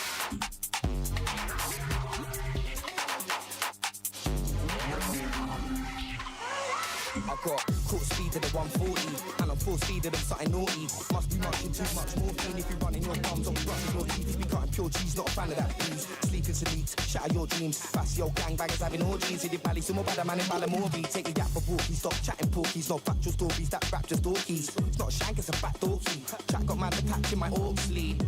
Tip me a draw, please. Unlucky bruv, you ain't touched 4 leaves. On a dumb sleeve since I was 14. What bunning taught me was I need more weed. You fairy deeper niggas like Birdman. So read or read this ain't get a serve back. Ain't got no heater, that's fake turd rap. Ain't got no banger, ain't personal mash. I smash grams, still make it work, fam. Stamina and flair, theory and birth camp. Permanently bringing the passion of burnt down. Can make it bird skank and empty sperm bank. So word to your mummy, your dad, head of this visit. Head of the event like a lemony snicket. Pepper the delivery, pepper in anybody who's benefiting from giving it, he can bring it. But he can't do such thing. Go on, do something. Get food fast, not soft like a dumpling.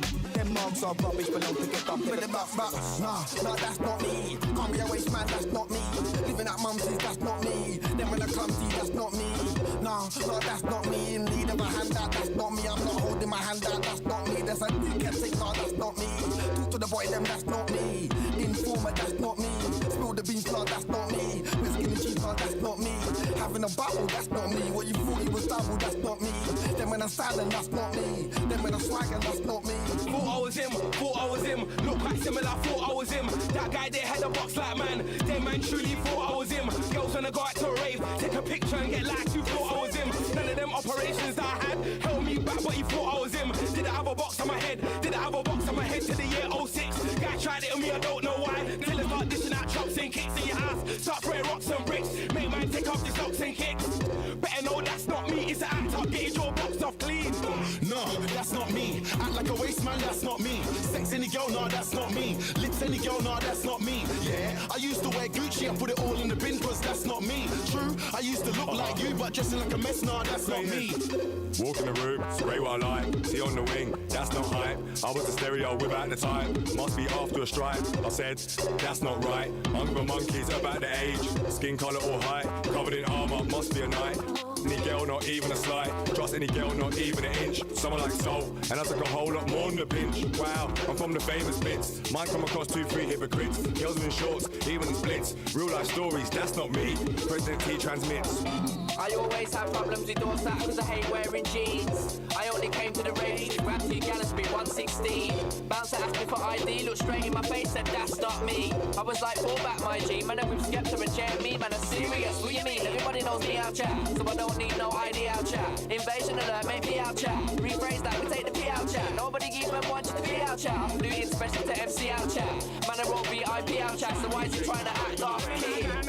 That's not me, cause I'm putting my C on the map properly, gotta rap properly. Took a back, but they're not coming out like Black Ops 3, that's a flip. Just accept you want none of it, fuck it, spin your whole crew for the fun of it. 116, but I'm so cold, stunning it. Somebody ask somebody who's running it. Who's running us? It's 2014, I'm ahead of your team. Brother had big man scared of a team. If you don't know JK, where have you been? Talk of a next man, that's not me. RP Death man, that's my G. Interview roots in the CCTV, but I'm telling them, man, that's not me. No way, that's not me. Act like a waste man, that's not me. Sex any girl, nah, that's not me. Lips any girl, nah, that's not me. Yeah, I used to wear LV, put it all in the bin, cause that's not me. True, I used to look like you, but dressing like a mess, nah, that's not me. Act like a waste man, that's not me. Sex any girl, nah, that's not me. Lips any girl, nah, that's not me. Yeah, I used to wear Gucci, I put it all in the bin, cause that's not me. True, I used to look like you, but dressing like a mess, nah, that's not me.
You. I care less and less about and less about you. No one else around to look at me, so I can look at my shadow as much as I please. All the kicks that I can't compare to, making friends like I'm all supposed to. But you will never come close to how I feel. How I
figure. Boring style that me say don't set it so.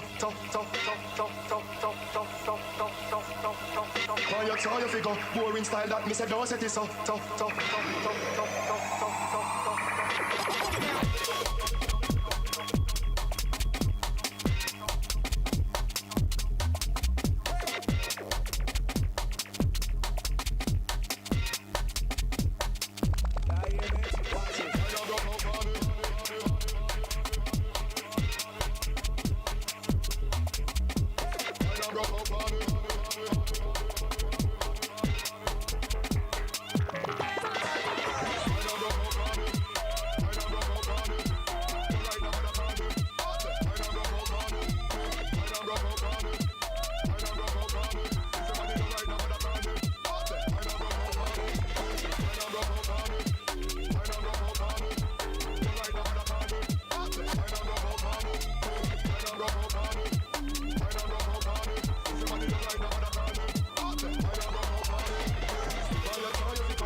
Get with this.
Never sloppily, always win when I play Monopoly. Why you watching me? I got hard drive, the man I still floppily. Dickery duckery, I get ahead while you be there clocking me. Heavily properly, untraceable, so none can cover me. Never sloppily, always win when I play Monopoly. Why you watching me? I got hard drive, the man I still floppily. Dickery duckery, I get ahead while you be there clocking me. Heavily properly, untraceable, so none can copy me. Still clutching B, not notching P. Bare lies, all I hear's monotony. I travel like there's none there on top of me. I carry vibes like there ain't no stopping me. No shocking me, can't topple me. I ain't got the time, you don't want the grief. They choose a life, they don't want disease. Send for the rhythm, send back the priest, yo. Vibes have to run, send for the next DJ. Vibes can't done, vibes we I deal with. Vibes get bung, get smashed, get lashed, get mad, get tom. And them can't say nothing, even though they wanna say something. I just wanna press them buttons. And if they don't like it, they can go jump. Yeah, they can go jump. Never sloppily, always win when I play Monopoly. Why you watching me? I got hard drive, the man I still floppily. Dickery duckery, I get ahead while you be there clocking me. Heavily properly, untraceable, so none can cover me. Never sloppily, always win when I play Monopoly. Why you watching me? I got hard drive, the man I still floppily. Dickery duckery, I get ahead while you be there clocking me. Heavily properly, untrace, untrace, untrace, untrace, untrace, untrace, untrace, untrace, untrace, untrace, untrace, untrace, untrace, untrace, untrace,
I love you, D.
Chris and Pristine full back to head up, Hear my voice, oh yes, my tonight shine like ice, but we know a price. Set a fire for the city and a fire for the night.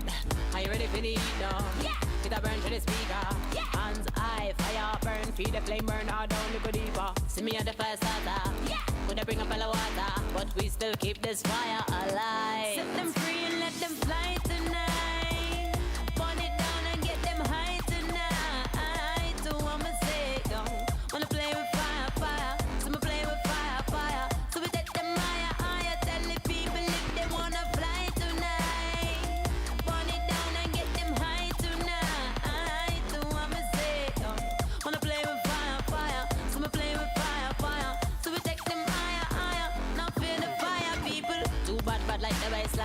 Bad mind, nobody waste my time. Hot girl never really sleep on a grind. I can't stop my climb, can't stop my shine. Hear my sound, oh yes, my touchdown. Pump up and we met them all. Ow, run up in your town, stop, see me pull it down. If you're ready, put them up now. Yeah, so we're going to the top down. Yeah, hands high, fire burn, feed the flame burn all down, look deeper. Do you really want a fire? Yeah, so let me see your hands higher. And we still keep this fire alive. Set them free and let them fly tonight. Burn it down and get them high tonight. So I'ma say, yo, wanna play with fire, fire. So I'ma play with fire, fire. So we set them higher, higher. Tell the people if they wanna fly tonight. Burn it down and get them high tonight. So I'ma say, yo, wanna play with fire, fire. So I'ma play with fire, fire. So we take them higher, higher. Now feel the fire, people.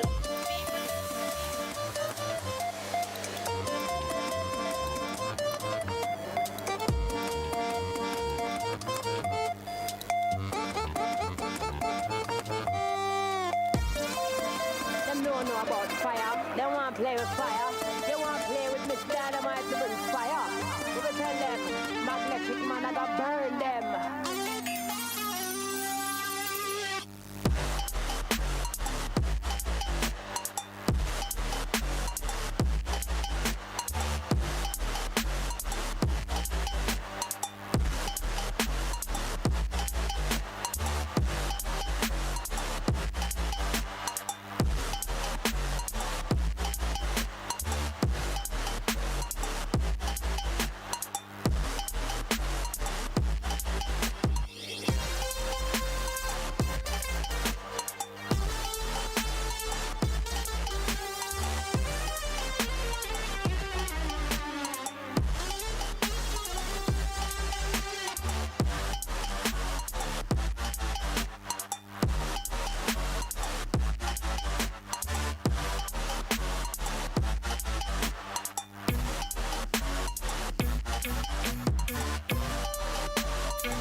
Spooky.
I'm going in for the kill. I'm doing it for a thrill. I'm hoping you'll understand. And I let go of mine. I'm going in for the kill. I'm doing it for a thrill. I'm hoping you'll understand. And I let go of mine.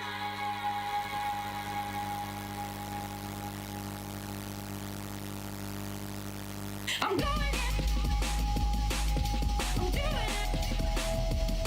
I'm hoping you'll understand. I'm doing it. I'm hoping you'll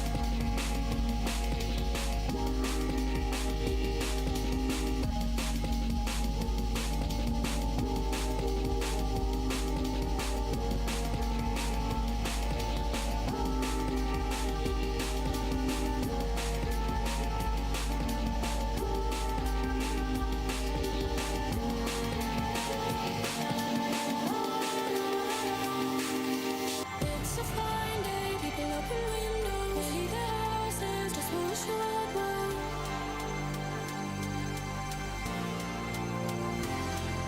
They walk by the grass, they look at the sky. They walk by the grass and they look at the grass, they look at the sky. It's going to be a fine night tonight, it's going to be a fine day tomorrow. It's going to be a fine night tonight, it's going to be a fine day tomorrow. La la la la la la la la la la la la la la la la la.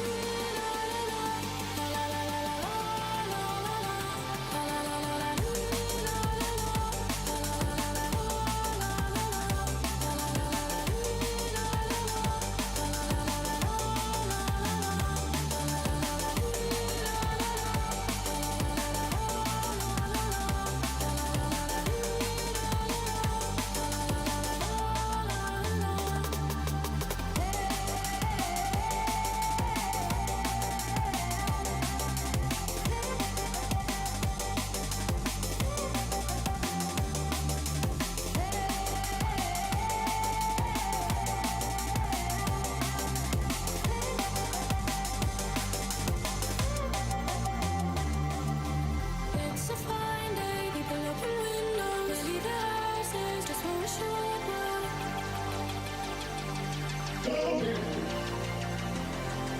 They walk by the grass, they look at the sky.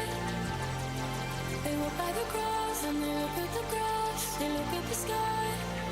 It's going to be a fine night tonight, it's going to be a fine day tomorrow. It's going to be a fine night tonight, it's going to be a fine day tomorrow. La la la la la la la la la la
Wow. I think if we'd have carried on, we would basically end up at Gabba and Donk and Breakcore and stuff like that. There's a couple of things which I wish I didn't do with the loops in those last few mixes, but that was great fun. There's something really liberating about playing music obnoxiously loudly in an empty club during the day, isn't there? Not like empty, but in a venue like this, like it's a different vibe, isn't it? It is definitely a different vibe, 100%. I'm just very fucking warm.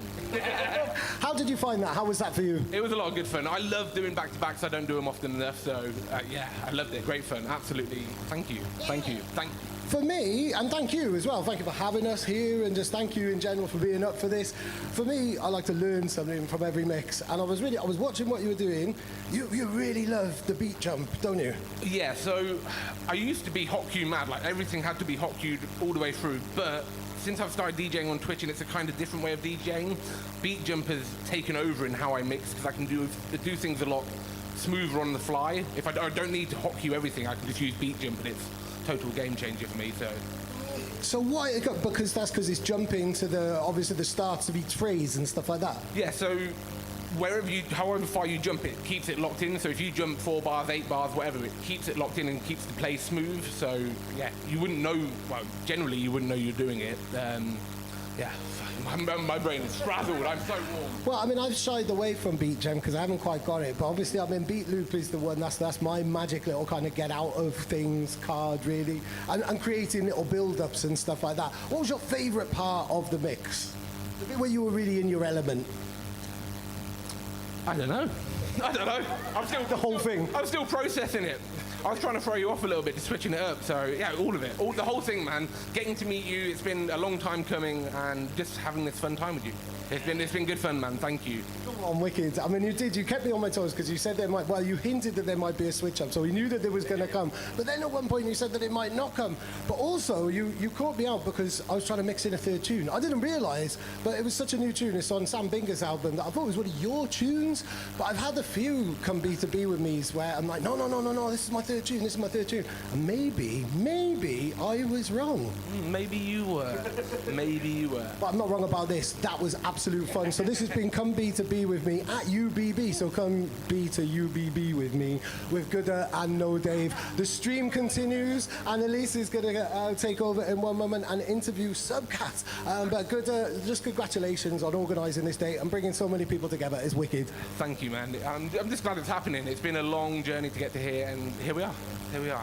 Here we are, and here I am, ready to be with B2B with you. I'm up for B2Bing with anybody if I can get to them. My email is yo@one-more-thing.co.uk. Have a B2B with me. We can have fun like this. Go on, big up, Gooder. Nice one. Right, it's Annalise, and then stay tuned. We've got interviews now coming up to about 8:15, and then there's DJs until we decide to stop. Right. So welcome to the stream, Subcats. Woo! So yeah, I heard it's your first time DJing in 13 years. Tell me more about that. I'm old, yeah.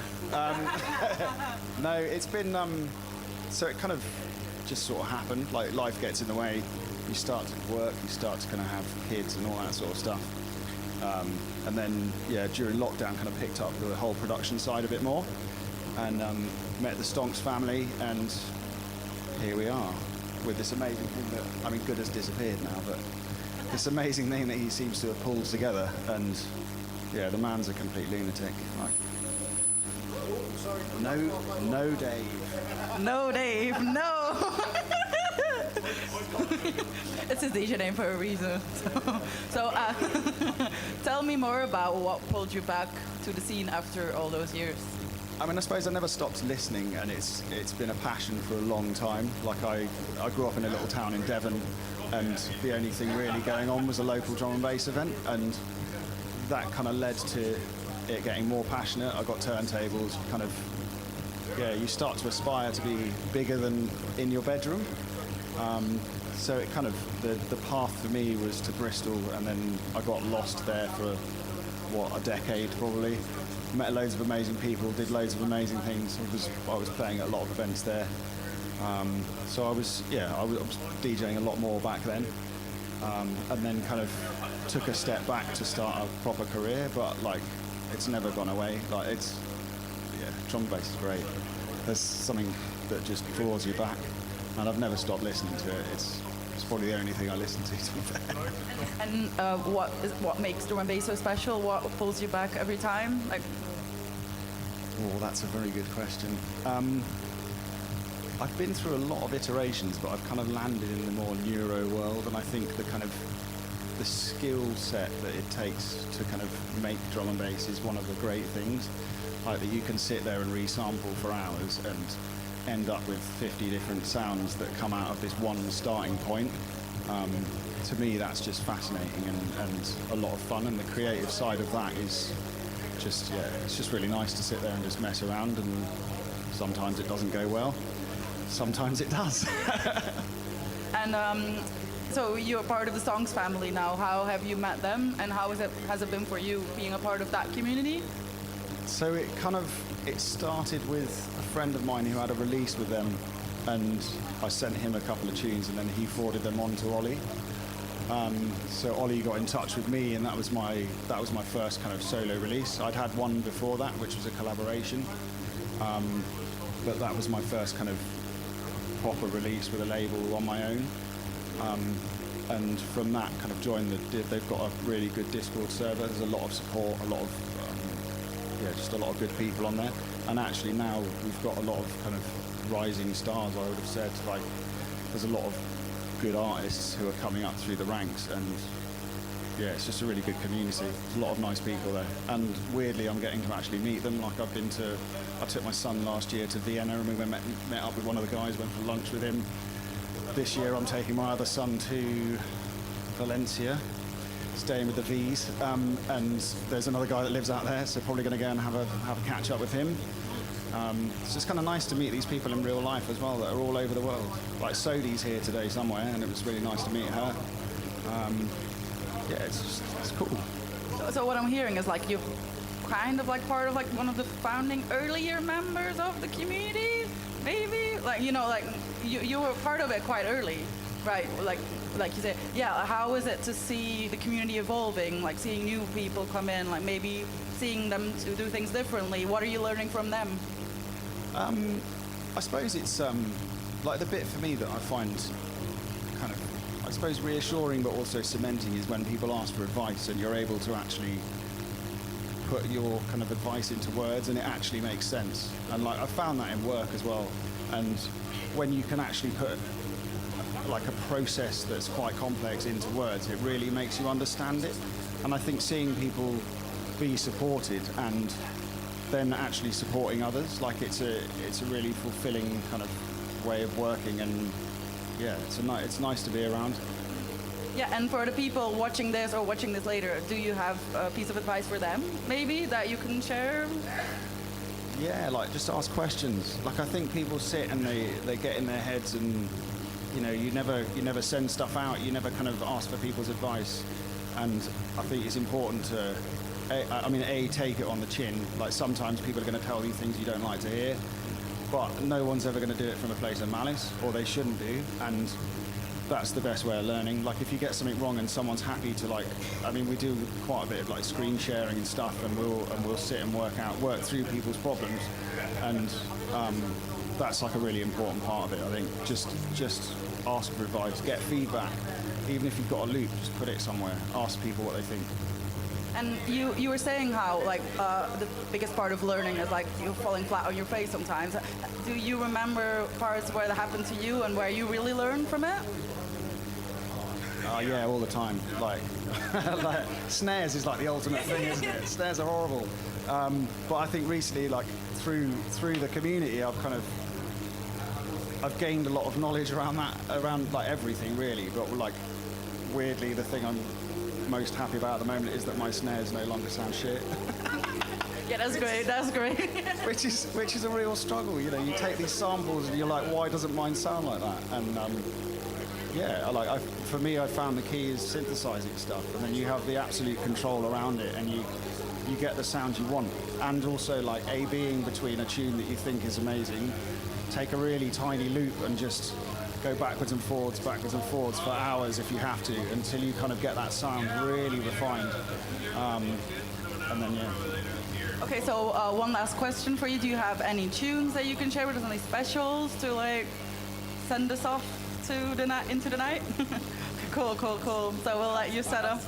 You've got 3 USBs, damn, take your pick. You've got 3 USBs.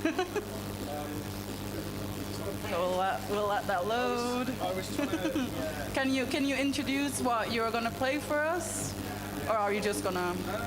So this, like, the first tune I released with Stonks, I've always loved, and which is a good thing, but I've always felt like it could do better. So recently I started to kind of reimagine it. So this is a VIP, a remix, a reimagining of Hyenas, which was the kind of the first release I had with Ollie and with Stonks.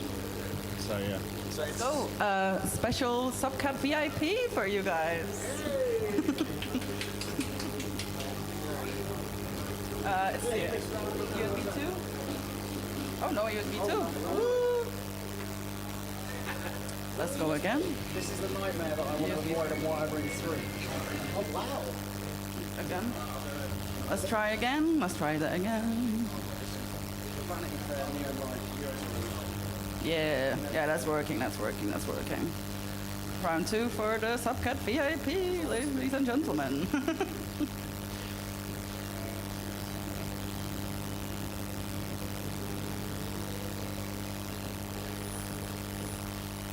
Yeah, I need that. Exciting.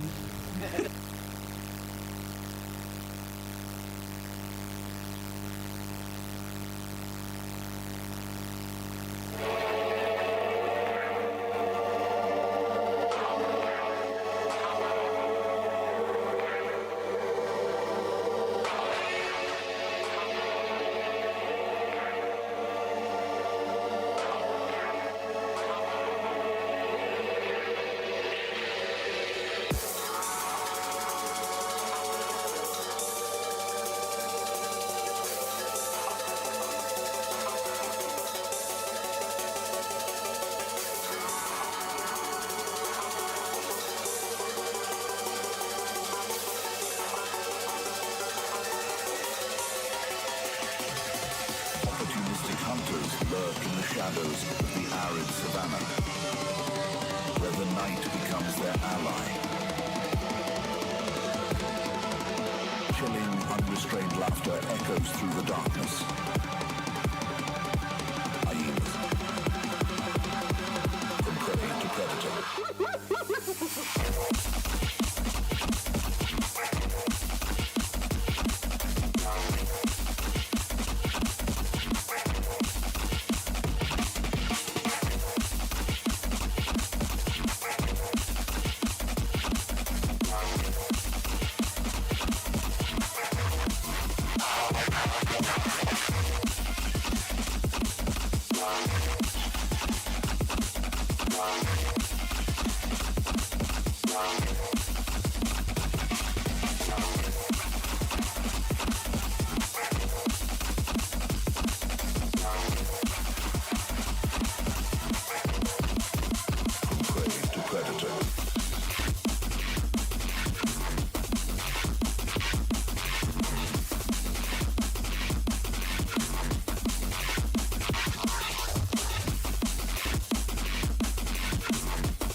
Wow, wow, wow, wow, wow. Okay. That was an exclusive, and that was Subcat. And now on to the more interviews now. We're kind of wrapping up now. We've got about another hour of interviews, and then there'll be about 3 or 4 hours of DJs and stuff. And if you're lucky, there might even be a little kind of donk flavor back-to-back between myself and Dysfunction. My name is Dave Columbo Jenkins, a.k.a. No Dave, representing One More Thing, here live at the UBB Community Day in Too Funky in Leicester. Lots of us have never been to Leicester before. We're all making our Leicester debut, and here we are. And I'm about to interview a man who's making his kind of UK debut. Now, it's Q-Bed. So here we go. How are you doing? We just got the one microphone because we got a weird noise issue. But how are you, man? Hey, I'm crushing it, man. Awesome. You know, beautiful day. Yeah. Yeah, it is a beautiful day. Were you expecting a rubbish day in terms of weather because of the UK and the kind of connotations that we have with bad weather? I mean, it was really hot yesterday, so I was expecting it to be really hot. So you know, the weather shined on us, and or I guess it's not because it's been kind of cloudy and you know, cool today. So. Oh, where are you from in America? Denver, Colorado. Oh, cool. One of the coolest states. Not temperature-wise, just in terms of like cool stuff happening, and yeah, one of the coolest states. I'm going to stick with that statement. Yeah, I would agree with that statement. We have a great music scene. The drum and bass scene is starting to kind of explode there. You know, Red Rocks, of course. There's always great shows there. So yeah. And Black Box and stuff like that as well. Oh yeah, Black Box is a staple, definitely. Yeah. Oh, I mean, American drum and bass in general is very exciting. Yeah, absolutely. I mean, we've got a lot of great up-and-coming artists that are, you know, starting to really blow up on the world stage. So, yeah, and lots of artists coming out of Denver too. So. Definitely. I mean, I think there's going to be a bit of a generational switch, hasn't there? A bit of a generational shift with a lot of new producers coming in.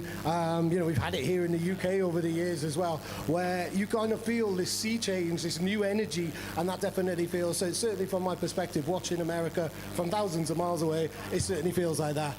Yeah, I mean, certainly, right? I mean, drum and bass is dying in it, so, you know, it's always great when there's, you know, that new blood that coming in, yeah. Definitely. And I mean, I would say that you're part of this kind of new generation, this new wave. You're well established on Twitch, aren't you? Yeah, certainly. I mean, I grew up listening to drum and bass, but yeah, the whole, you know, DJing, producing thing is certainly a new adventure for me, yeah. Cool. How's it all going?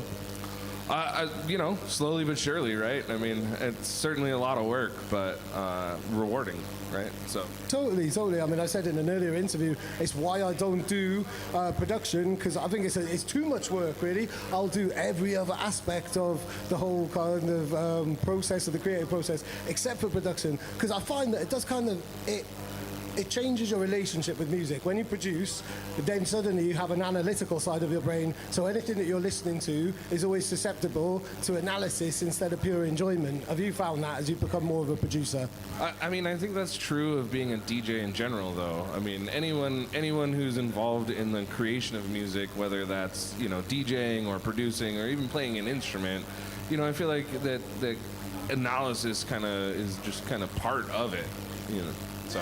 Yeah, definitely. I think it's easier as a DJ though, because all you think about is like, oh, this would mix with that. But when you're a producer, it's like, how did they make that bass? Or, oh no, that's too compressed. Or that's, you know, like there's more kind of technical things going on, really.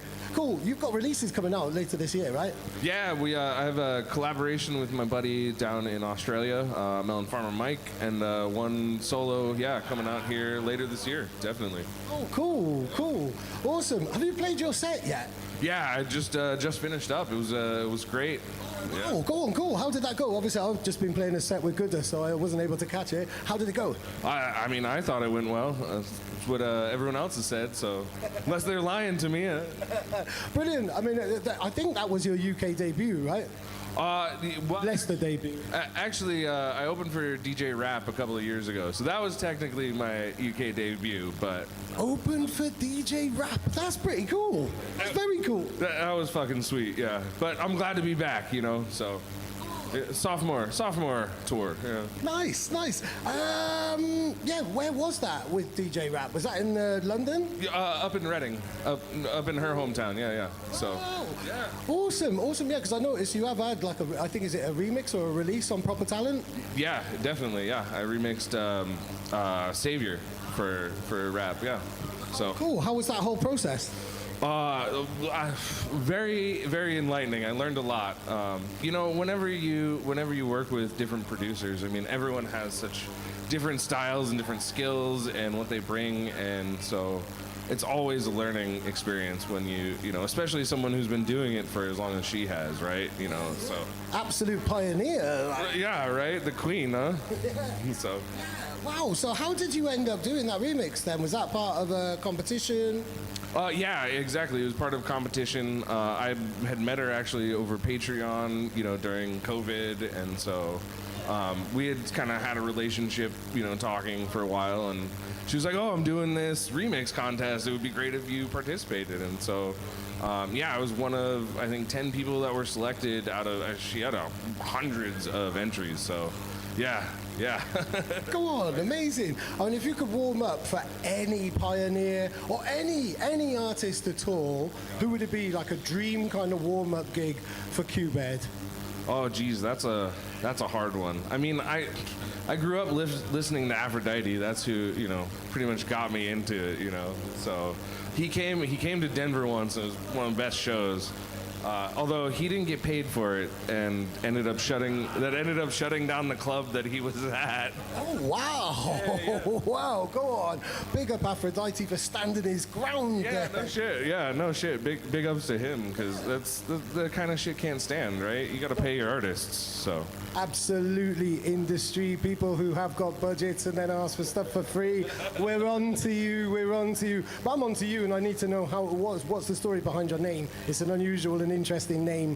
Yeah, okay, so Qbird is really short for Qubit Renegade, which is a bit of a quantum physics joke that, that's a lot to say and then explain, and so I shortened it down to just QBR. But, a lot of places require 4 characters for usernames and things, so it's like, fuck it. Let's just add a D. And then I get on Twitch and people start pronouncing it Qbird, and, well, it just kind of stuck, right? Oh, and I've been calling you Qbed, like some type of chum. Qbird, right. So it's a good... Right, I mean... See the bird now? Right. That's not a bear at all. Okay, cool. Show the camera there. There's a bird in his logo. Like I've been saying a lot of this, excuse my ignorance, because this is the first time I've met you, and I'm really, really glad I have. Have you got your USB with you? Are you able to play us a tune? We might be able to. Ooh. Oh, I hope so. And maybe even one of the exclusives, maybe even like the collaboration that you were talking about, or something else that you got coming out. What would you like to play? Yeah, let's see if it'll load. Yeah, there have been a couple of loading issues. No, I think you're all right there. Oh no, I think was that mine? No, that's yours. Okay, right, okay. Addicted to the bass line. Yeah, there you go. Wow, okay, that was really interesting how I was reading the track there. I've not seen a controller like this do that. That's what happens when you have cue points. I don't set cue points because I got back into DJing relatively recently. I can't be doing admin on 5,000 tunes or however many I've got, but they are really handy. Anyway, we're not here to talk about cue points, are we? We're here to listen to this. So this has been Qbird. Thank you very much, man. It's been awesome. So much, yeah. Cool. Right, and let's listen to your tune.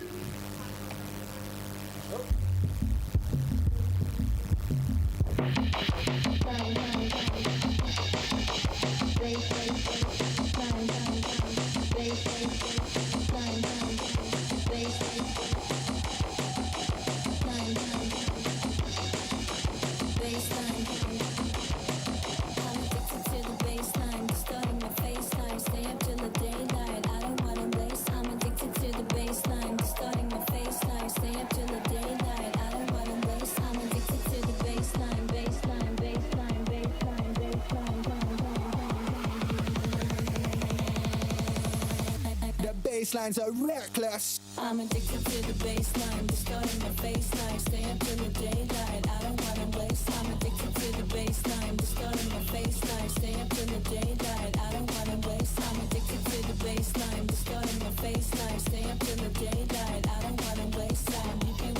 baseline, distorting my faceline. Stay up till the daylight, I don't wanna waste time.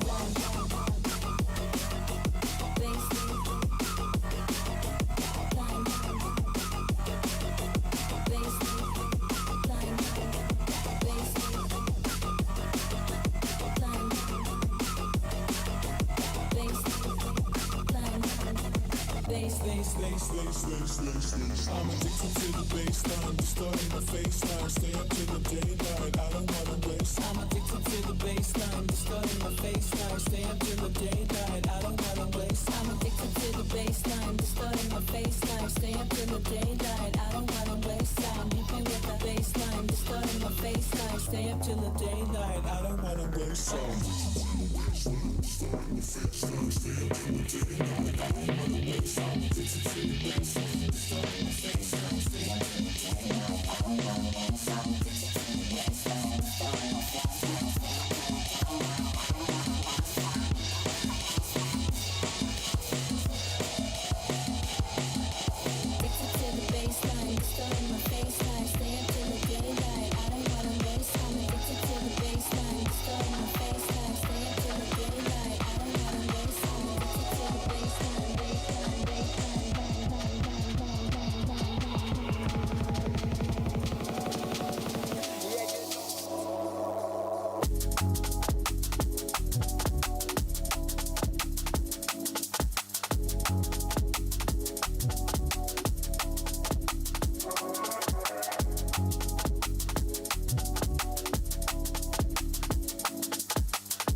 Planet the world units with silver trying to sip it, no final.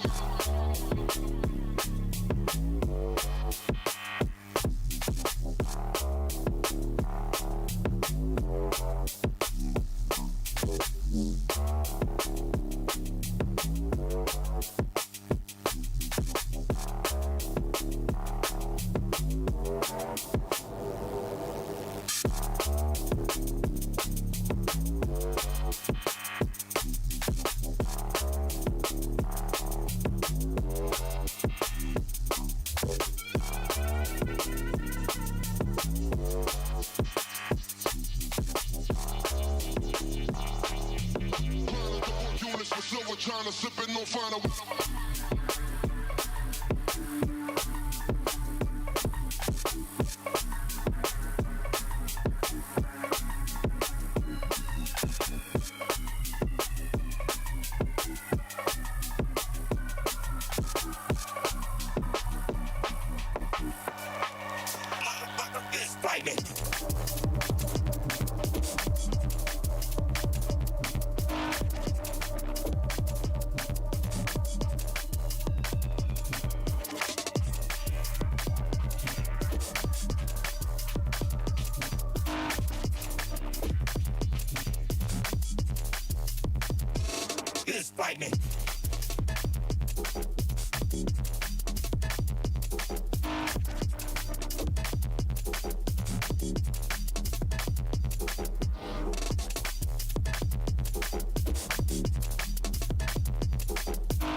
Fist fight me.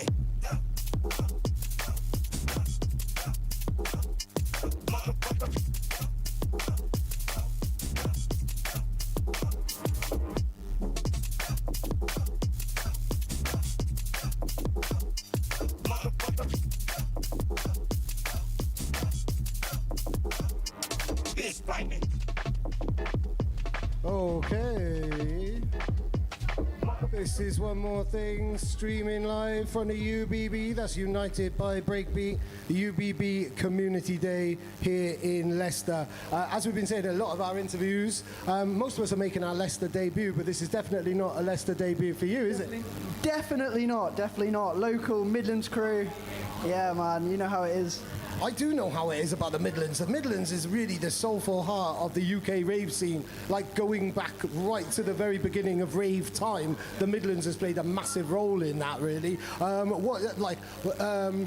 It must have played a massive role for you, really kind of getting into things and stuff. This is Celestial, by the way. It's been a long day interviewing, and I'm forgetting to do my formalities and stuff. So this is Celestial. You're from local. Tell me how you're feeling today. Oh man, this is fucking awesome. This is absolutely brilliant. Like, the Twitch community is unlike anything I've ever experienced in the drum and bass industry. Like, it's next level. So good. Big up Gooder, big up all the stage hosts, big up Dave, my guy. Yeah, man. Big up One More Thing, you know.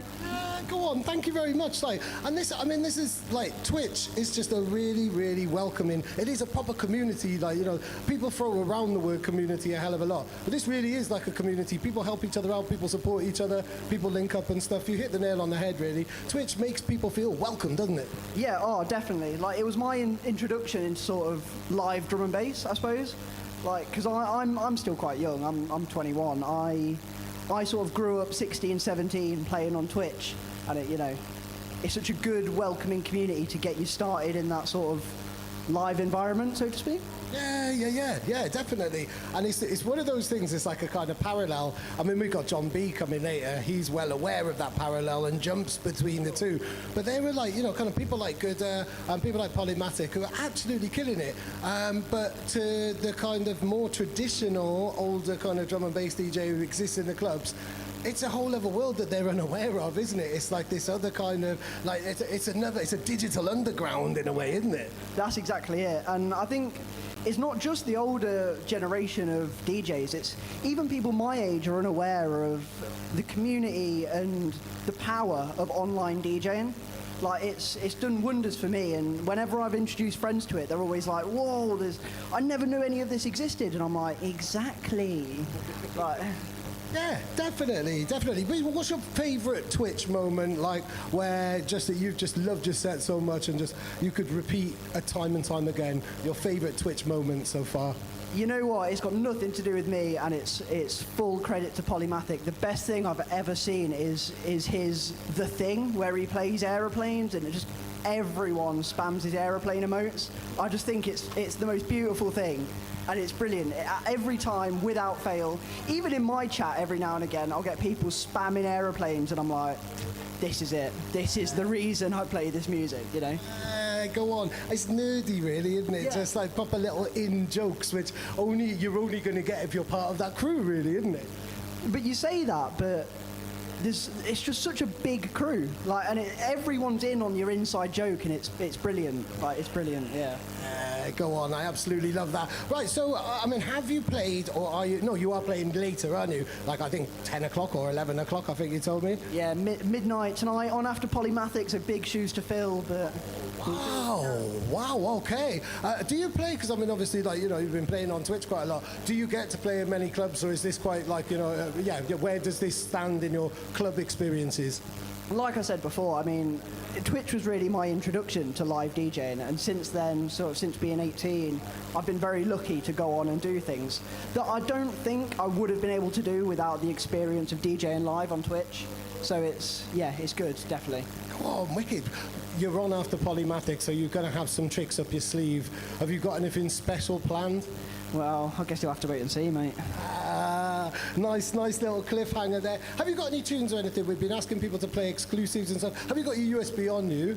Yeah, he's always prepared. Go on, have you got anything special you could play us? Do you want my intro for tonight? Wow, yeah. Go on. So this is going to be a reason to stay locked, but obviously on the Polymathic channel.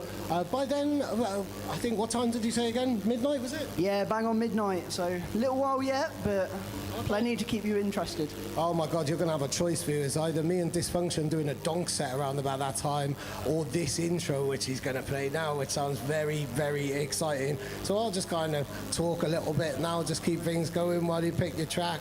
There we go. This is One More Thing with Celestial, a UBB. This is a bit of an exclusive.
Let's take noise, for instance.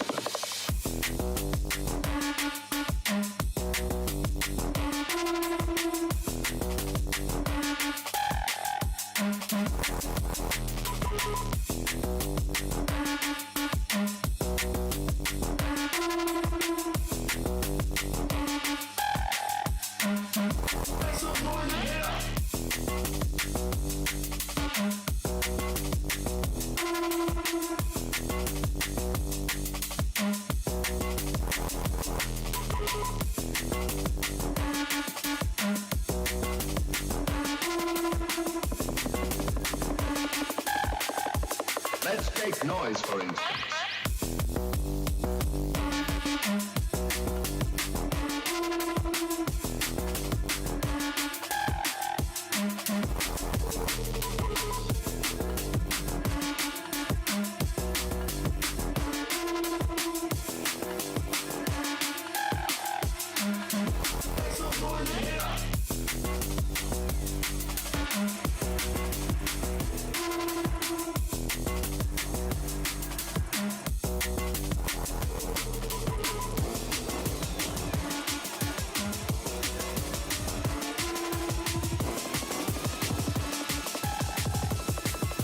Noise, for instance.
Banger, banger, hanger, banger. That was absolutely outstanding. Celestial, everybody. Yo, I'm going to ask you publicly live on this stream. I do a thing called Come Be to Be with me, and I would like to have a back-to-back with you at some point, and we will have a set. Like, that was, yeah, nice showmanship, loads of energy, great tunes, tight mixing. Mixing without headphones as well. Is that a Twitch thing, or is that just a new generation thing? It's just a me thing. I think it's just a me thing, to be honest. And I think it's easier on the XZ as well, because you've got the stack waveforms and that. Yeah, I've got a similar one to this, but when you can see the waveforms. But yeah, man, it took us by surprise there. That was amazing. That was wicked. So Celestial, everybody, let's have a little round of applause.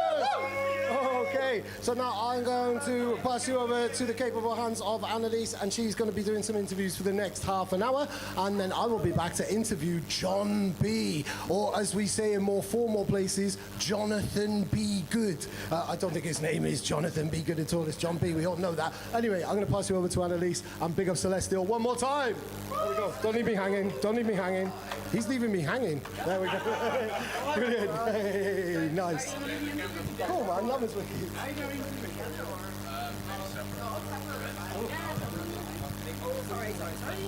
There we are. Okay, I'm back. So next guest is quite special because I'm from Belgium. I'm from Belgium, not from Belgium. And he's also from Belgium. So two fellow Belgians on stage. Let's welcome KND from Scandal. So hello KND, how are you doing? Hey, I'm good. How about you? Yeah, I'm great. Yeah, the weather's fine, the drinks are good, music's even better, like all of the stages are fine. Yeah, you're playing on the Sky Base, right? Yeah, so have you played there already, or are you like getting ready for a set later? I've played there last year, yeah. Today, have you? Today, not yet. Playing at 1. Oh, are you playing at 1 a.m.? Oh damn, like closing off the stage? Yeah. Are you ready for that? Probably, taking 2 friends with me, so... What do you have prepared for us? Filthy jump up. Filthy jump up, that's how it is in Belgium. How did you find your start in drum and bass? Also in filthy jump up? No, I actually started just playing the normal drum and bass, the dance floor, the little neuro. But then, with time, going to jump up parties, just got into jump up, and yeah. That's how it is in Belgium. You can't escape the jump up, really. No. So, what like drove you to like jump up? Like what like attracted you to jump up, especially? Just the frogs, honestly. They just take you with them. You just start jumping with them. Love it. And you've started organizing your own events as well. How did you start doing that? I actually started with Twitch, organizing little streams with a few people, and the people start growing and growing and more. And then I changed venues, and really that's where I got now. But I left the Twitch part out of it because it was not always as evident, as easy to get internet and Wi-Fi and fix everything and the cameras. So I left that out, and now I do just a drum and bass event in Belgium. And let me like maybe ask you quite a hard question. Like, if you had to choose between organizing events and playing music yourself, what would it be? Organizing, I guess. Yeah. And why? I just have more gratitude out of the people that come raving than me playing a set for 1 hour. Like now, I just organize for people, and they just are happy for a whole evening. And then if I just turn 1 hour, they just have music for 1 hour. Yeah. So it's like the community maybe is more important to you than just playing the music that you like bringing people together. Is it that? Yeah, honestly, I can play music at home as much as I want, so I can enjoy that at home. But the organizing, that I can't do that at home. It's just nice. And so tell me more about the community that you built around Scandal and around your events. How important is that to you, and what are you most proud of that you've built with that? So now I do the promotion of my own events on every event, almost in Belgium. And at every event I go, I have just people who come to my parties, thank me every time. They treat me like a semi-god or something. Like royalty. Yeah. Last rave, I had my shoes weren't tight, and had a guy just get on his knees and tie my shoes. I was like, what the fuck? It's just awesome. Yeah, that's quite awesome, yeah. So is it also like when you go to just random events that are not your own, that people recognize you? Yeah, actually, but in Belgium we have this one community. They go to every rave that they can, so it's always the same guys you see a little bit. What I try to do now is try to get the new people to the raves as well, because the drum and bass scene, the jump up scene is dying a little bit off in Belgium, I feel like. Tickets are selling a lot less and everything, and I try to bring it back to where I'm from, because that's where it's dead already. I try to bring it back alive. And how are you doing that? Like investing a lot of money. Okay. But just asking good DJs and making a lot of promotion around where I'm at. I've just started to get a new promo team with all young guys from around. And do you feel like the love is coming back a little bit, or? I mean, my last event was like 200-ish people. The one before was like maybe 75. So really growing it and getting the community back alive. And a lot of people said, yeah, last time I went to Kortrijk to an event was like 3, 5, 6 years ago. So nice for getting it back. Yeah, it's like when you share the love for something, when you're so passionate about something, like that, there's gonna be people following you. There's gonna be, like, if you're so passionate about something, people are gonna feel that passion and they're gonna bring it back, isn't it? Like, yeah, that's all about. That's what it's all about. Yeah, that's what it's all about. Yeah. Maybe now, like, my final question is, like, did you bring some Belgian flavor with you on your USB that you would like us to hear? I think I can do that. Yeah. Yeah. Okay. Let's hear it for KND and like his Belgian tunes on his USB. Exciting. Let's go. He's gonna play some Belgian jump up. Okay.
Count approaches 0 with last call.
I'm looking for someone to hold, someone to care, someone who's there. I'm trying to find someone who's me, knows how I be. Take it from me, I don't wanna be lonely.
Need your eyes on me.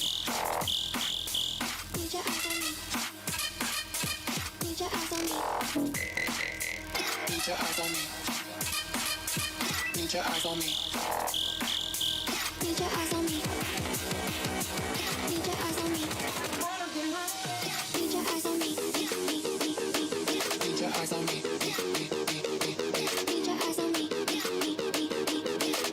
on me. Need your eyes on me. Need your me. Eyes on me.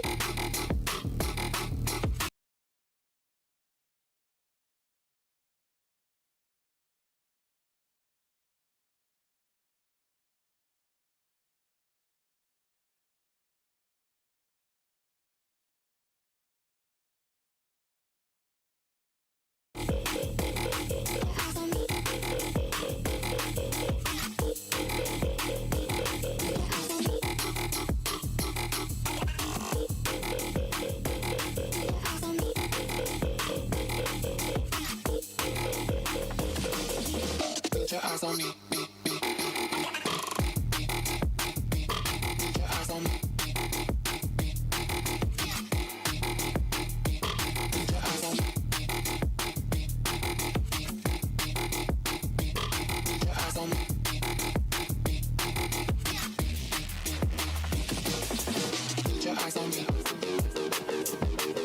eyes on me.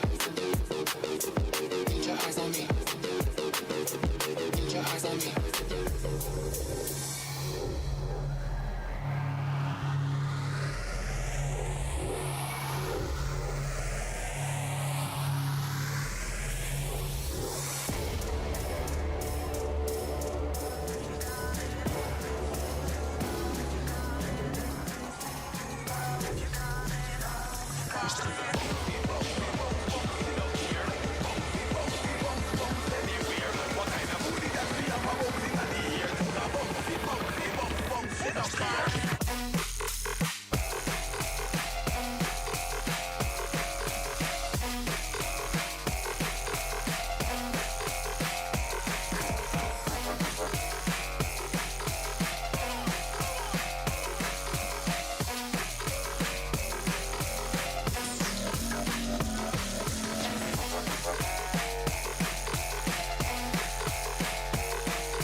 Okay, yeah. No feedback now. Damn, that was Jump Up 101 with KND. Or, as we say in Belgium, Jump Up 101. Dankjewel. So our next guest is all the way from the Netherlands. It's the label head, whatever figure from Skybase. It's a Polymathic. Let's welcome him to the stream stage. Woo! Hello, Polymathic. How are you doing? The stream just died on our stage, but next to that, I'm doing good. Well, it'll come back. Yeah, but how has the day been so far? Let's forget about the stream being dead so far. Think about that. No, it's been all good. It's nice meeting a lot of people that I haven't seen and a lot of people that watch the streams on a weekly basis. That's really nice. That's really cool. Yeah. You've got quite a community built up. Like there's quite a few people come with you here as well. Yeah, a lot of people flew in from Netherlands, Germany, Belgium. So yeah, I'm super happy with that. Yeah, I'm proud of that.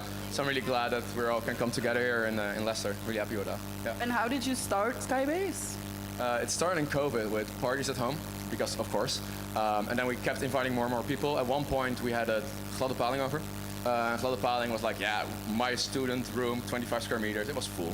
It was full. So we were like, okay, we need to maybe upgrade this. So the second COVID restrictions lifted, we were like, let's make it official. And then we did the first Skybase. In my apartment building on the 18th floor. So therefore the name Skybase goes like really high, yeah. Can you remember like the moment where you're like, I wanna like start Skybase, I wanna start like a community, I wanna do something for the scene basically? I think when I started DJing, it was because in COVID a lot of people were doing DJ streams, and I saw Madouk doing one from Lacusty, and he had like a Zoom call open with like 100 people in during one of his live streams, and I was like, oh shit, this is like community, this is nice. I was pretty new in drum and bass on that point, and that for me was like, okay, this feels good. So from that point onward, I bought a DJ controller, and then in December I started streaming, and that's kind of how it. And that seed that was planted in the beginning, it kind of grew to what it is now. Yeah. And what was the moment where like I can do this myself? You know, like obviously you were watching Madouk stream, and you're like, oh, I want to do this, but like when was it where you're like let's just go for it, you know? I don't know. I think the DEX was, I was graduating at that point, and it was COVID, and I had just a lot of time on my hands. So the DEX was more of a no-brainer. I need something to do next to graduating because I'm way too bored on this point. But community-wise, I think after like 1 or 2 streams, I invited more and more people over. I was like, yeah, let's keep building this and let's actually go for it. And we did a community stream. Before it was all called Skybase in, I don't know when, like 3 months when I was streaming in 2021. And from that point, I just kept going for it, and we kept growing, and yeah, it went really natural actually. So you started streaming in COVID as well? Yeah. So you started streaming, plus you started Skybase, like all quite at the same time then? I started streaming in 2021. Skybase came a year later. That was when the restrictions were lifted. We couldn't throw parties in COVID, at least not officially as a brand. So actually the first weekend that the Dutch government was like, it's now okay. That was the weekend we did a party. Yeah. Legally. Yes. Before that, we all were like, hey, check yourself, in the beginning, like do a COVID check. So yeah, but it went all right. Yeah. Safe still. Yeah. Just keep the party going, obviously. Yeah. I think the fun part, the first community streams before Skybase, we had people like Kate C coming over and other DJs that are outside as well. And we cleaned the decks every time. We were like, okay, and then they played their set during COVID, and then we cleaned the decks, and the whole COVID thing. It was a weird time. Like, we did such a weird thing, like cleaning the decks. Like, obviously, you're still like around each other all the time. Like, you're breathing the same air still, but like cleaning the decks, well, it's weird things. Yeah. Yeah, I think my first ever gig was at a house party. And it was in Amsterdam in a really old, nice building. And the guys that threw the party, they worked in the hospital. So at the bottom floor, everybody needed to take COVID checks. So they actually took them to yourself. So on the spot, you took a COVID test. Then you needed to wait for 15 minutes. And then, then you could go party. That was when, that was kind of my first gigs as well in COVID. So weird times, for sure. Yeah. So you've never known partying, like you went to parties before COVID, right? Or no? Did you come into the drum and bass scene after, really? Just before. So we came in just before with Liquidity Winter 2019. That's when I got into the scene. I didn't really know from drum and bass before that. My friends kind of convinced me to go because I listened to Fox Stevenson and I was like, oh, this is funny EDM. And I didn't know that was drum and bass, So then after a while, I was like, oh shit, this is drum and bass. And then we went to Liquidity and I was sold on the spot, obviously. And then we went blackout and then COVID hit. Yeah, shit, happens. Yeah, so many people got their start in drum and bass without actually knowing it's drum and bass. Like, I remember seeing Rudimental and Chain State at a festival, having the best time, and like, only now I realized, oh my god, shit, that's actually drum and bass. So that was the same for you then. Yeah, no, exactly the same for me. I didn't really go to festivals before that. I wasn't really, I went to, I'm a student fraternity kind of guy, so I just had cheap drinks at my bar. But at one point, somebody just started playing drum and bass on that. I'm like, oh, I think I know this is nice. And then they were like, we're going to Liquidity Winter, you want to join? I'm like, fuck yeah, I want to join. And that was really cool. And then COVID hit. But then I got to know the community through that Zoom stuff. And I think without COVID and without that happening, I wouldn't be where I am now. So I'm kind of happy that it all happened, to be honest. So you wouldn't have started streaming and DJing, you say? Maybe, I don't know. It all, factors coming together. DJing comes really naturally to me, so I probably started DJing, but all community building and streaming, that's a COVID thing, for sure, yeah. So, thank you, COVID, I guess? Let's not put that on record, okay? I mean, it is now. Don't quote me on that, don't quote me on that. No. So maybe my last question before we send you off, do you have any tunes with you, any Dutch, drum and bass, or any exclusives, or something that you would like us to hear? Oh, you really want me to play Dutch drum? Maybe, yeah. Put you up for a challenge? Yeah, sure. Okay, cool. Let's hear some Dutch drum and bass from Polymathic. Oh, you set me up dirty. I mean, okay, let's get him set up. Exciting.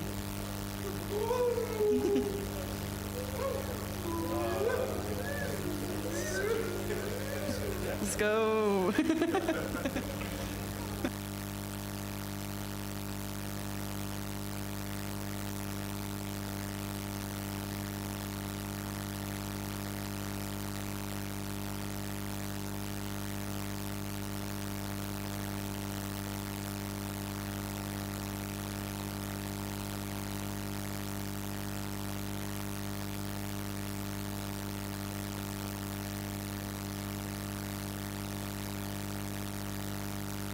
Nee, ik wil nog lang niet slapen.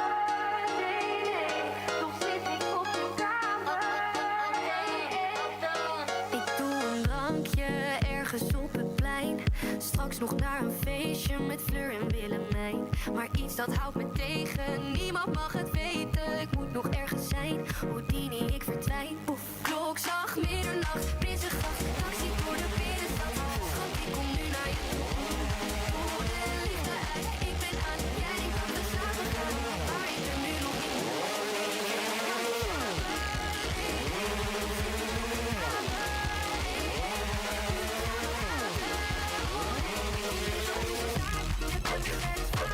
Dead limit.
See your hands in there. Let me see your hands in there. Let me see your push them on, push them on, push them on, push them on. Breathe and set aside all your grief to try and find you some peace before you're deep in it. You might be feverish. Soon as we unleash the beat, we drop the glass in speech as it's in it. I split the ether. See when the Reese is hit. Subs vibrate, kinda like a lever kicks. Mind gyrates, find your dopamine in bits. Trust me when I tell you all you need is this. All you need is this. All you need is this. All you need is this. All you need is this. Trust me, all you need is this.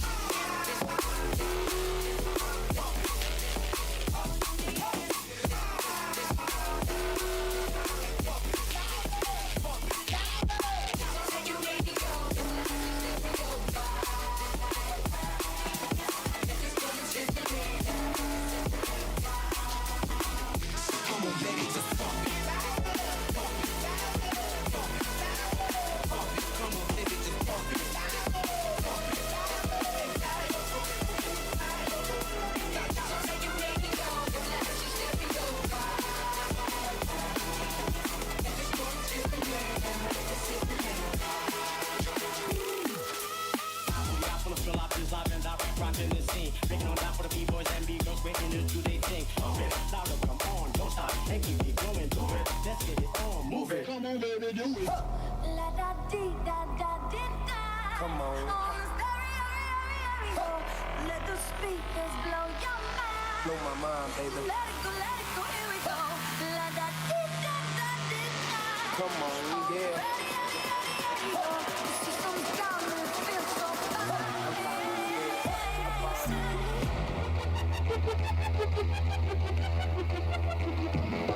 Switch.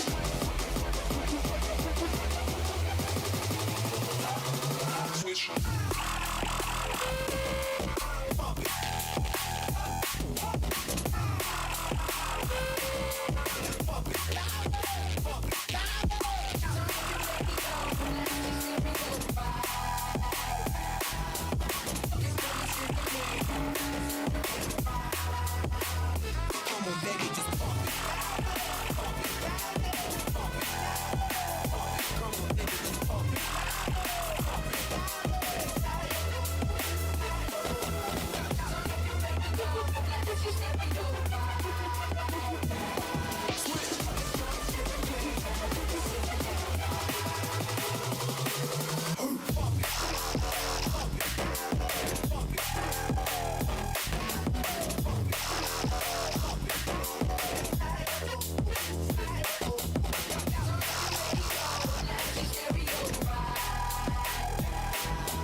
wow. Polymathic in the building. That was amazing. Wow. Go on. Sick. So you're in tune with the UBB Community Day at the Too Funky Complex in Leicester. This is the One More Thing room, and we are about to do our last interview of the day. Yeah. We've been building up to the headliners all day, really. So yourself and John B. So it's been amazing. I want to thank Annalise as well for doing those interviews as well. It's the first time that she's done live interviews as well, so that's been absolutely amazing, absolutely buzzing as well. So it's been a great day, and now I'm about to welcome John B. When he's ready, I'll just carry on chatting for a little while and just kind of doing that kind of chatty thing and bouncing around and just biding my time while he walks over here. We've got a legend. Wow. Okay, so we've got a bit of a problem with the microphones. There is a bit of a weird kind of noise, so it's just the one microphone. Weird cosmic noises. You know all about it. Are we sharing the one mic? Yeah, we're sharing the one mic. Figaro. Is this our camera? This is our camera. Oh, that's a genuine IRL streamer backpack camera, that, isn't it? Yeah. What do you make of all of this? Like, this is a really cool situation, isn't it? With everybody actually getting together, doing what they normally would do in their own kind of Twitch areas, but in a club. This is cool, isn't it? I think, Good has done a very good job of bringing everyone together here and giving everyone an opportunity to showcase their crew and get the Twitch community people together in real life. So a very valiant effort, and must have been a lot of hard work for everyone involved in putting this together. So got to give them a round of applause. Yeah, big up Gooder, everybody. Give a round of applause for Gooder. What I found, Gooder's just been an amazing advocate for Twitch in general, really, and just very, very welcoming. His kind of reasoning was that people made him feel very welcome when he came to Twitch. So when him and I got talking, he was doing the same to me and wanted to do everything he could to get me set up and One More Thing set up. And that seems to be the kind of general code of conduct or ethic amongst Twitch people. Yeah, sharing in communities and not gatekeeping and trying to spread the love. There's not that much you can do on Twitch to help other people. The main thing I do is with raids. When I finish my stream, I always try to raid. Historically, I've always tried to raid all sorts of random channels, with a lot less viewers, things like that, to try and introduce. I'm in a fortunate position, sort of being known already in music, and so I had a head start on everything, and try to bring my crew across when I finish my stream to other people who they may not have heard of, who they should hear and they should support. And it's the only way to grow on Twitch, really, is through sharing communities. It's very difficult to grow. There's very little discovery on the platform, and it's very, very difficult as a DJ on the platform, full stop, and it's getting harder and harder, especially when you don't play commercial music and don't look a certain way that fits in with the vibe there, which is fine. It's just that's how it is. So it's good when there's a community of people that have got together and with a goal of just helping everyone out and helping everyone grow. It's nice to see, because music industry in general, it can be like that, but it can also not feel like that at all, and you can feel very much on your own without any support. So Yeah, definitely. And that's it was the Twitch raids that really got me into it, because it's just a really generous way. It's like, well, okay, I've got all of these viewers, I'm going to stop now. Who can I give them to? And I think that's great. And I mean, you say that you've been lucky because you came established from the previous, the real industry as we've kind of known it coming through. But there's also, I mean, you're one of the very few, well, there are quite a few DJs, but you're the first person and one of the most successful people I know who has managed to straddle these two worlds. And I mean, that's quite a tricky thing to do, and I think it puts you in a very exciting position, really, doesn't it? I guess, yeah. I mean, the way I've always approached what I do, I try to just sort of be entrepreneurial with everything and understand that if you want a career in music now, you have to do a lot of different things and you have to work very hard, and kind of you're responsible for that yourself if you don't have a team. So, my sort of business is DJing, producing is really the main thing, running the label, doing Twitch streams, I suppose having to be a content creator, even though I don't like, that's not what I'm here for. I hate the idea of like music as content. It's art. Like, that's why we all started doing this. We care about the music and we want to bring it to people, and having to jump through algorithmic loopholes and things like that is not, it's how it is, but like basically you've got to do a lot of stuff these days, and Twitch is very helpful. It's an extra thing to do, but it's a nice thing to do for your fans that can't come and see you in real life gigs all the time. You can perform for them every week or several times a week. You can do it any time of day you like. I don't have to go on a plane to go anywhere to do it. I can do it from my home. I can do it during the pandemic. It literally saved me. Twitch and the Loft crew and everyone that supported me during the pandemic. Like, I don't know where I'd be without that. You know what I mean? Like, it's brilliant. Like, it's really, really, really amazing. Yeah, definitely. I want to rewind on that comment as well. Music is never ever content, and I'm going to repeat that again for the camera. Music is never ever content. I wrote a really ranty blog piece for Mixmag about 10 years, and it still gets shared to this day now. I make content, the type of crap that you might watch while you're on the loo for 2 minutes or something like that. Like music, like you say, music is art, music is magic, and it's why I didn't learn to produce, because when I did start getting into production for a little while, it made me too analytical. I was talking to somebody else in an interview about this earlier, that it was taking away the magic of music for me. So it's like, no, that's not my place. The studio, I can sit in the studio and I know the terminology and I can enjoy watching other people do the process, but I didn't like how it was turning me into too much of an analytical person. How do you balance that? Because I think you've got an incredibly analytical mind, but you also have a great sense of fun and still have that playfulness and still appreciate the magic of music, if you like. I think I've had quite a shift recently in the last 6 months, which was born from getting involved in some other projects under the names Wild Dogs and Miguel and Starchild, where I'm working with someone else, and we're trying to get the music done very quickly. It's based on replays, sort of things that sound like bootlegs, but they're not. And like alongside all my other commitments and making music as John B, I have a lot to fit in and a lot to fit quickly. And I would really, really, really obsess on how long, you know. For instance, the latest release on Heads, like, that took about 2 years from start to finish. Like, so many different versions, so much perfectionism, which, of course, you got to do for metalheads. It means so much.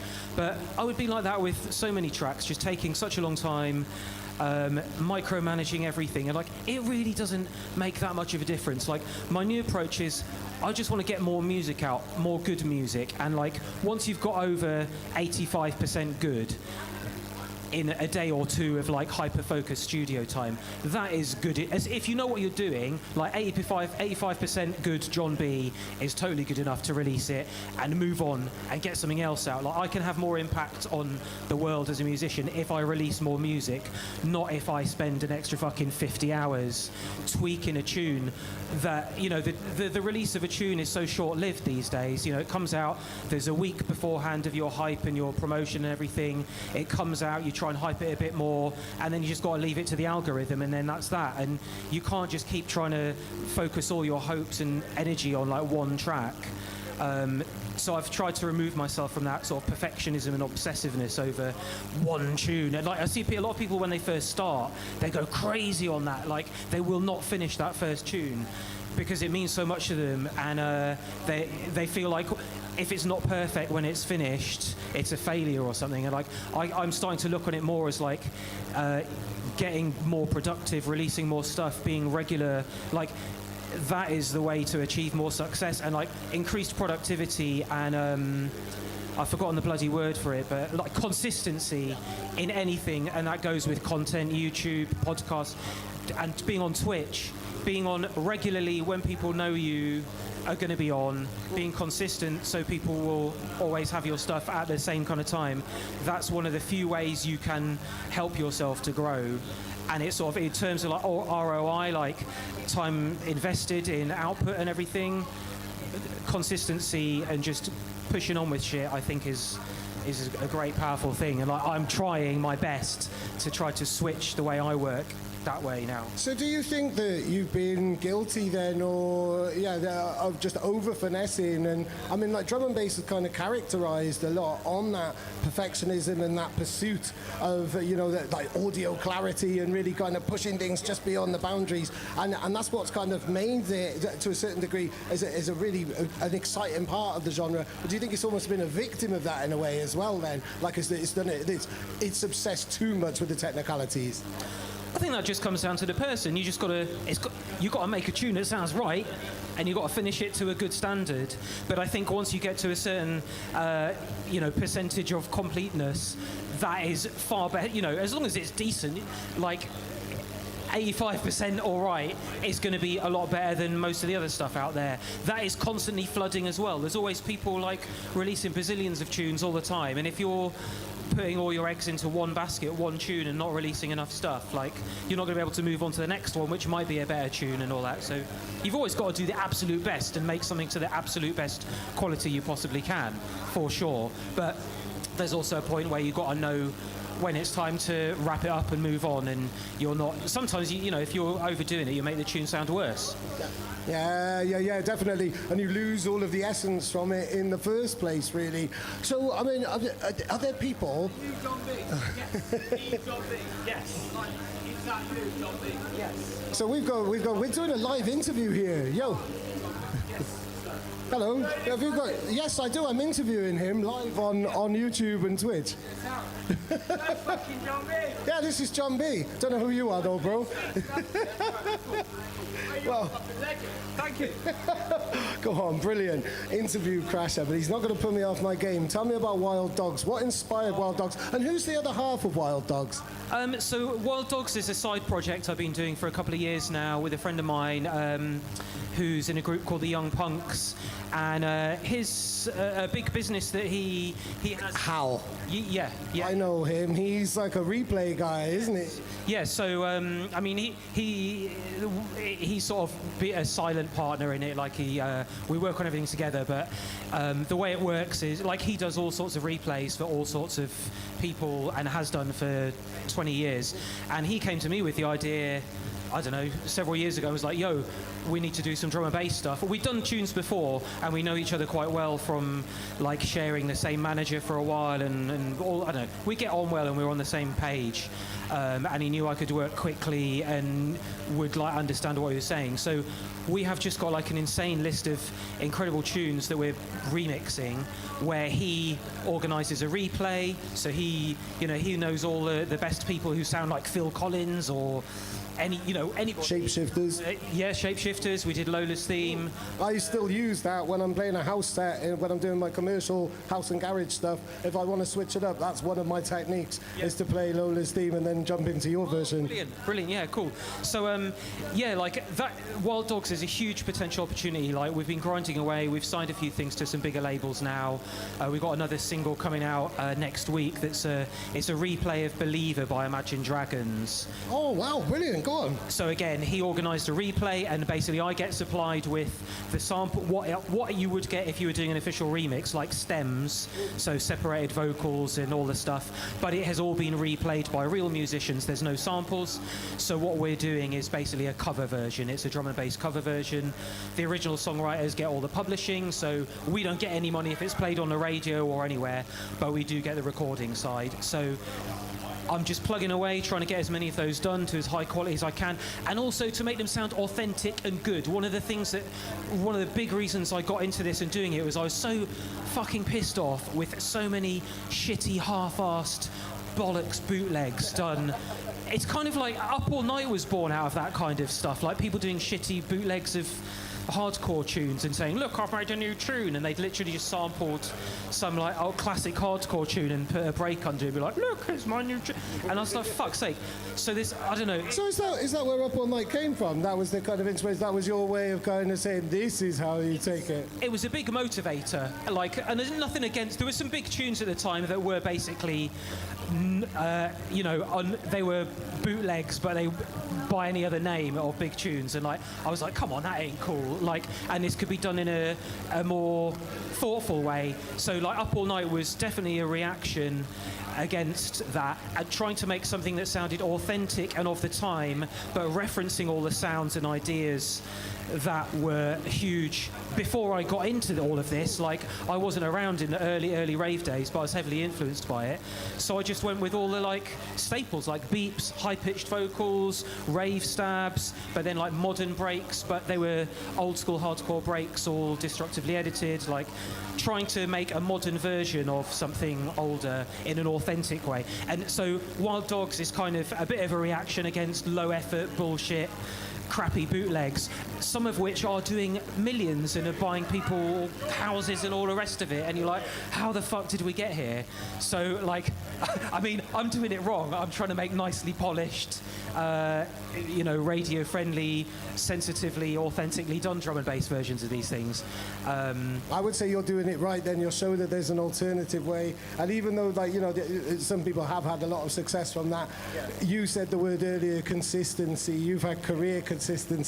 And I wonder where a lot of people who've, kind of come through bootlegs will get to next if that's what you're kind of relying on. Like, they need to have other examples and other benchmarks being set, which I think you've done throughout your entire career. Now, I don't think you know that I'm going to ask you this, but we've been asking everybody who we've been interviewing if they've got anything exclusive that they can play on our stream. Now, being as you're the last interview before we play some silly music for a couple of hours, have you got your USB on you, or have I just thrown you in? I use Serato. Right. No, but I have. I can play you my new single, The Halo. Yes. I've done a drum and bass version of the Halo theme. Oh, wow, go on. Cool. We've got a really good audience here as well. Yes, what's going on, Gooder? Brilliant. We are going to end the interviews with an exclusive. That's amazing. Like, the minute you said Serato, I was thinking, oh, no, I don't think this is going to happen. Oh. Brilliant. This has been an amazing day. Thank you so much to everybody who has been tuned into our stream. We're going to carry on playing music until at least midnight, maybe even a little bit later as well. We've got Chazwav, we've got Dysfunction, we've got False Relation, and myself and Itza will be doing a little back-to-back as well. And myself and Dysfunction might even be beating some donk. But in the meantime, here is John B with his new single. Bear in mind, I don't know how to use record. Oh, there we go. Look at that. There we go. He's found it. He's been quicker than most of our guests. So give it up for John B, everybody. Yay! Yeah, there we are. So thank you very much, John. Go on.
John B. Remix.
wow. Everybody give another little round of applause for John B. John B, thank you so much.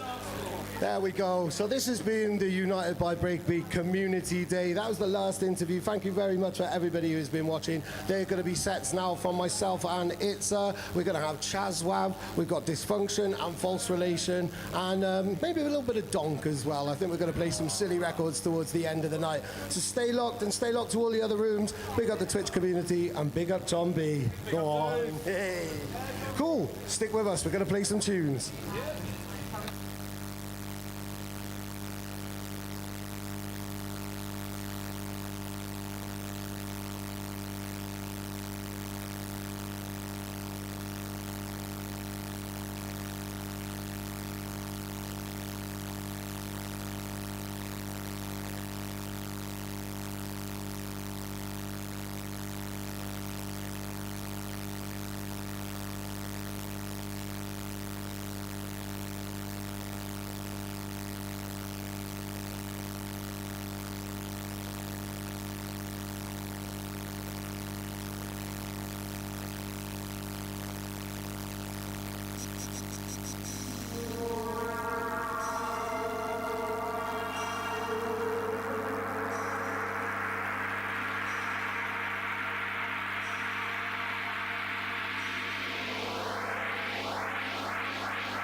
I rock the weed.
In so deep I can't see the surface.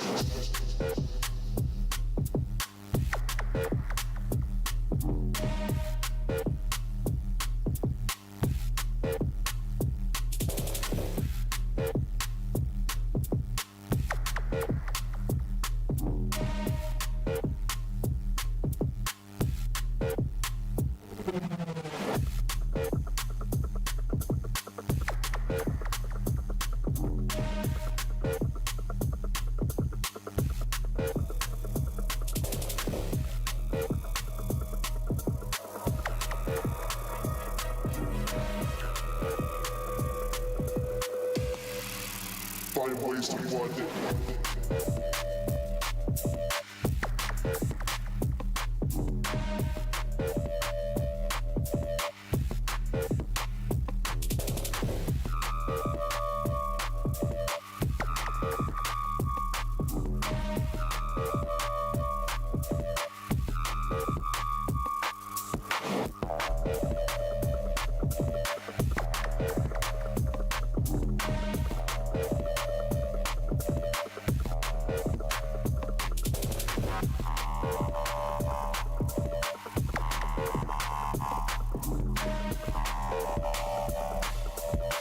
So deep I can't see the surface.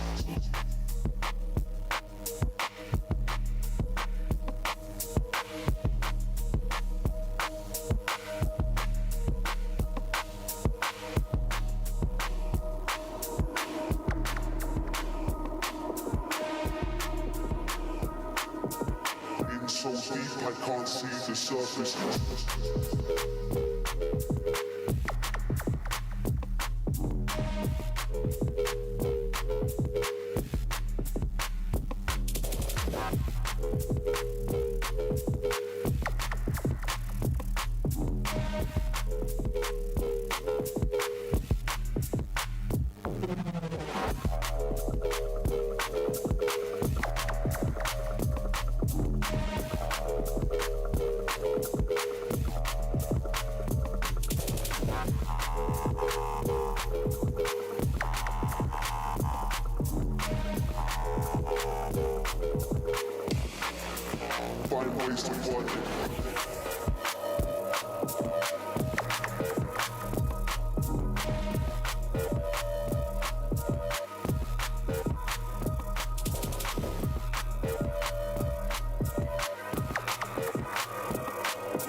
If not Nyx, then who? Then who? Then who? Then yet.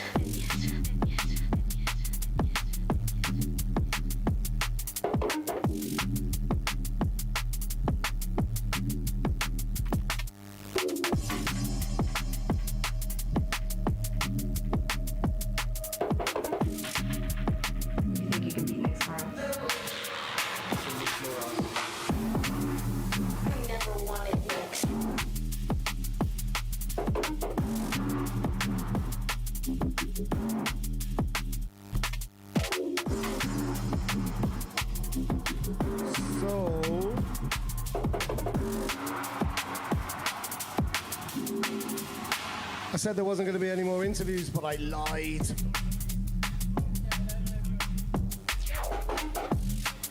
I lied through my teeth. We're about to interview Chazwav now, our next DJ. So that's been Itza, DJing in between a lot of these interviews. So everybody give it up for Itza! Yay! Honestly, big up Itza, like an integral, priceless member of a One More Thing team. This has been an amazing day, united by breakbeats, and now we are about to be united. Actually, I'm going to take my USB out so you can put yours in. We're going to be united with Chazwav, and we linked up through another thing that I do, and it's the only thing actually that One More Thing does on Twitch, which is the demo drop. That's how we met, isn't it? So what's your experience been like through the demo drop? The demo drop's been great. I mean, it's a community-based thing. I'm pretty sure you found out about me through a free download that I did with a label that used to be called Isotope. That's right, yeah, because I went to follow you and I already was, and it was like, how? And then I found the track of yours, yeah, it was a free download. It was given away like for an advent calendar, I think. Yeah, that's what it was. It was an advent calendar. I think that label's now called Umami Records. Oh, right, Umami. Right, cool. So you were already kind of on my radar, but then we properly started talking through the demo drop. I haven't done a demo drop in the last month or so, because my last one went down so badly that it's taken me a bit more confidence to get back on it, but I will do. But it's really cool seeing loads of producers just helping each other out and sharing tips, isn't it? Yeah, it's great to see that, especially the variety of tunes in there. There's a lot of different people making sick tunes. I know I've had a few people from the demo drop hit me up. So, yeah, it's cool. It's a cool community. Yeah, really, really cool community. I got to big up Soltra, I got to big up Sonnet, I got to big up Deer Hill. I'm going to forget a lot of people, so I'm going to stop bigging up a lot of people. But I mean, Dysfunction is over there. And again, like Dysfunction's playing. Kai and I have been talking before, but they came to me through the demo drop as well and have submitted stuff in the demo drop. It's just great being, it's a privilege to be sent music before anybody else and be trusted with it. The people are going to know, like, right, okay, this is the first time that somebody's going to play it, but they're going to have something to say or something to contribute to it, and that's a real kind of privilege. And now we're all going to be privileged because you've got something really special in your set, haven't you? Yeah, I'm doing 100% production set, all my own tunes, bit of liquid, bit of rolling, deep bass, you know. And yeah, I'm looking forward to it. Go on, 100% productions. That's got to be like, if you're a producer and a DJ, that's kind of got to be the main, like, the ultimate thing that you want to do. I remember talking to Clips when he came back after being Red Light, and he was like, I'm not going to come back as Clips until I've got at least 2 hours of my own material that no one else has got. Because that's your own currency then, like that. You're talking in your own language. Yep. Yeah, but I mean, I had an epiphany. I felt like, as a DJ, and a producer, what sets me apart? You know, why do people want to come and see me? Because, you know, I play my music. Anybody, this is no hate to DJs at all. Anybody can download tracks and put them on their USB. I want to be authentic with it. So, you know what, I'm like, I want to play all my own music because I can create music. Why the hell would I spend all this years, all this time, and go out and play a load of other music? Not to say that other people's music isn't great, but obviously, as a musician, as an artist, if people are coming to see me, they're coming to see me for me. So that's what it is. Go on, and we are all here to see Chazwav right now. So please stay locked. This is the One More Thing takeover at the UBB in the Too Funky Lounge, or Too Funky Complex, I should say, in Leicester. This is Chazwav, 100% Productions. Take it away.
Well, yes.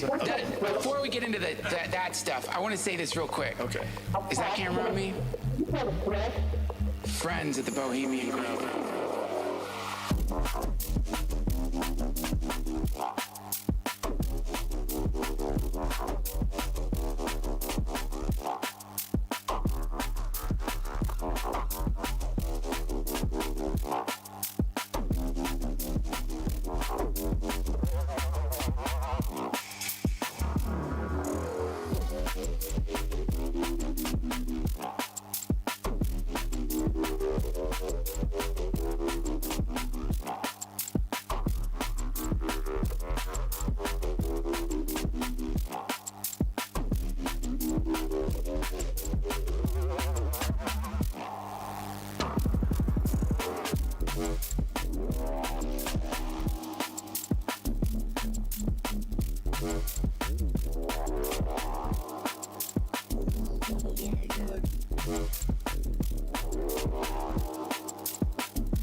We not care about the red line, just the baseline.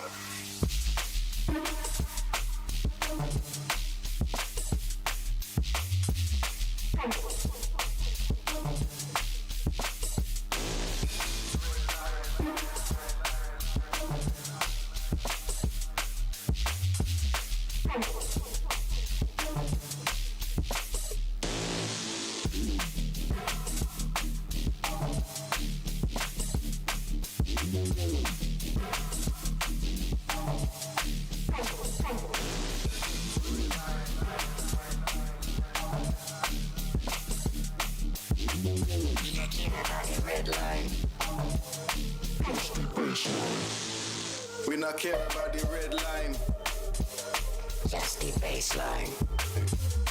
Just the baseline. Just the baseline. We not care about the red line, just the baseline.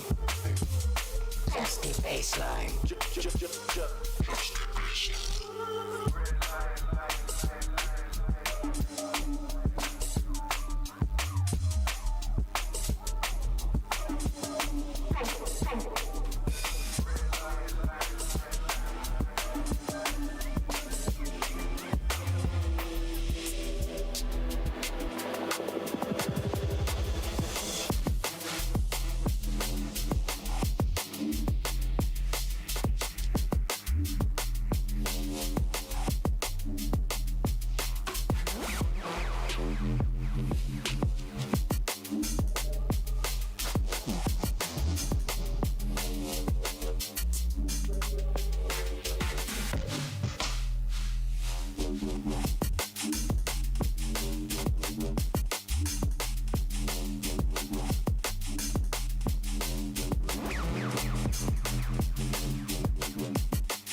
I don't like the way you're looking at me.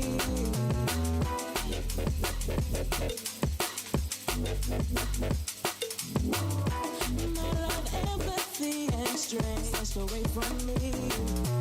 I don't know what to say.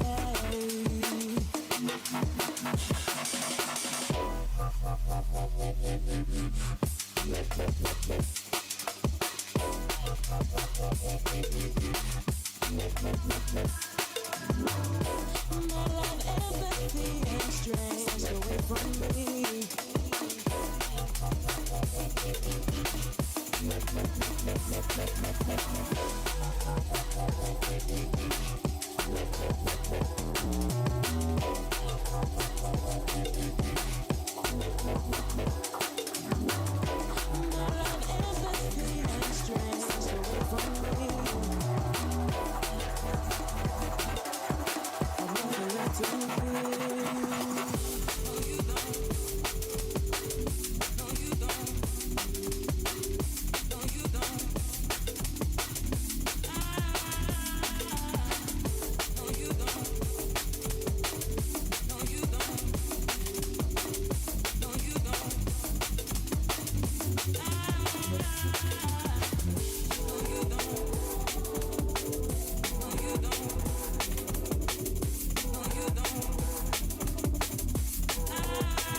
become death, destroyer of worlds.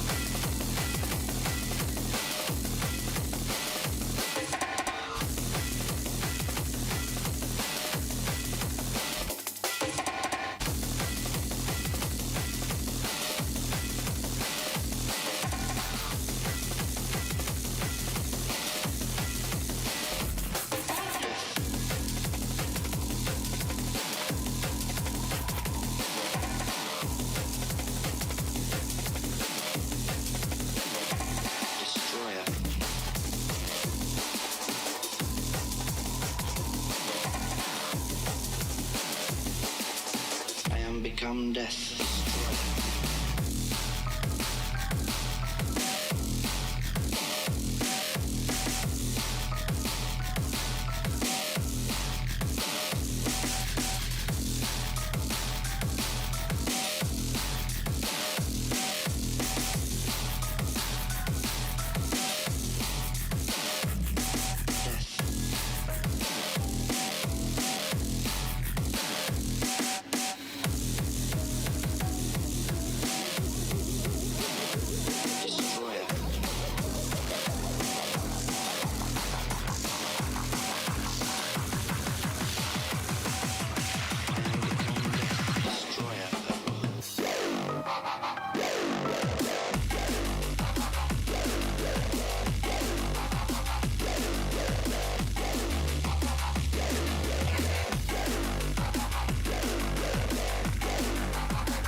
it up, not to serve no purpose. Delete, one of them a virus. Give it up, not to serve no purpose. Delete, one of them a minus. Give it up, not to serve no purpose. Delete, one of them a virus. Give it up, not to serve no purpose. Delete, them all go come for hype up.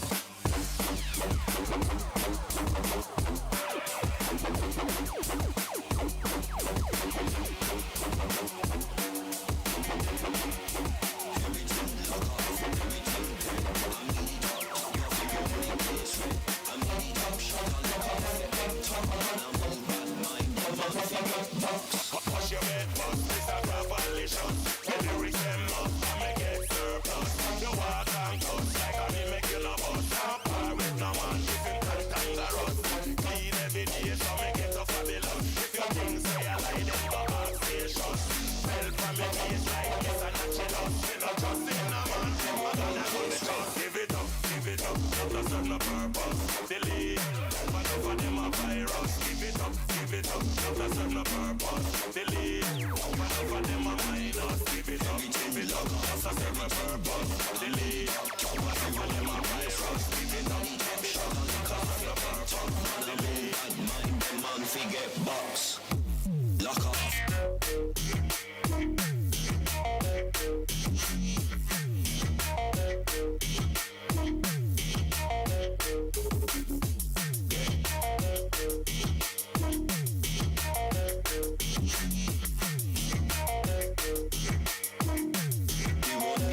Red. Lock off.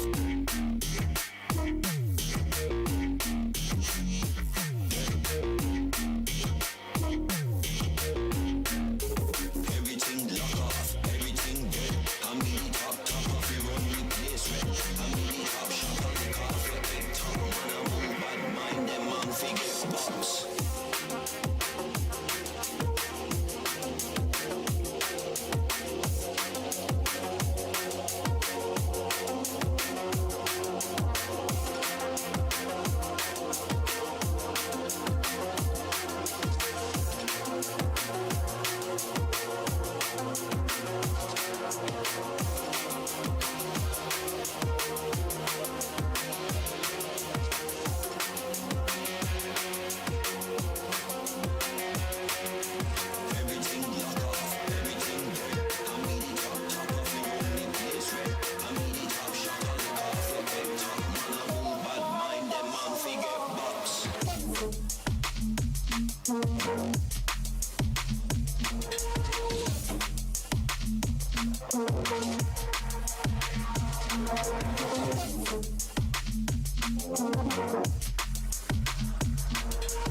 what you do.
And you can change your style, but you can't change the way that I feel about time. Cause time went gold in 89 and keep it live through 95.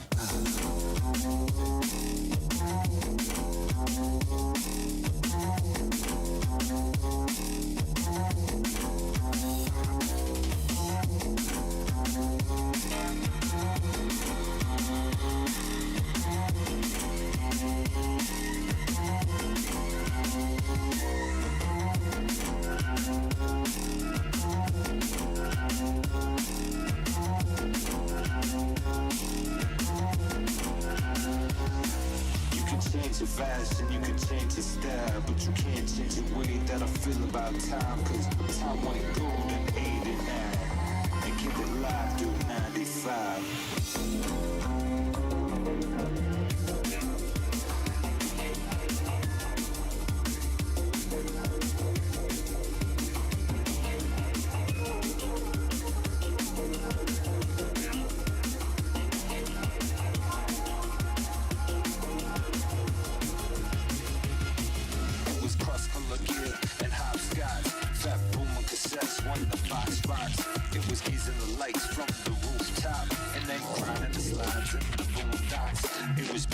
Shirts over long sleeves. It was trips to the dam for the strong weed. We were so free and wild, it was gnarly. Yo, it was party bullshit back to party. It was two-wheel and three-wheel and four-wheel drive. It was hip-hop and jungle and reggae live. Peace, love, unity, respect vibes. It was ladybug, humbug, and butterfly. Epidemic jam jokes and delirious. All the old folks complaining furious. us. Cause our magic was strong and mysterious. We got serious at the drop.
Storms make a tree's roots grow deep.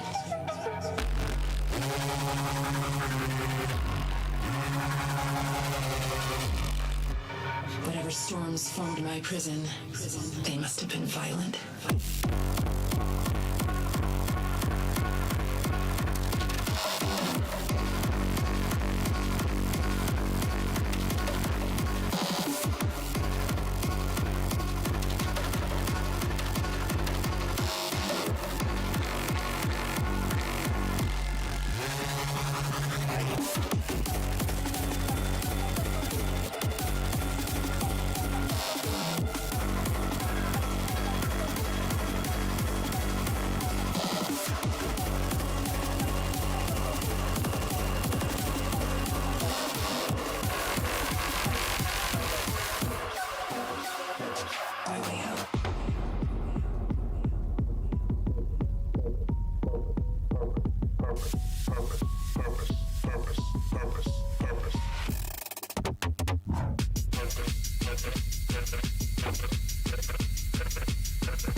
sleep.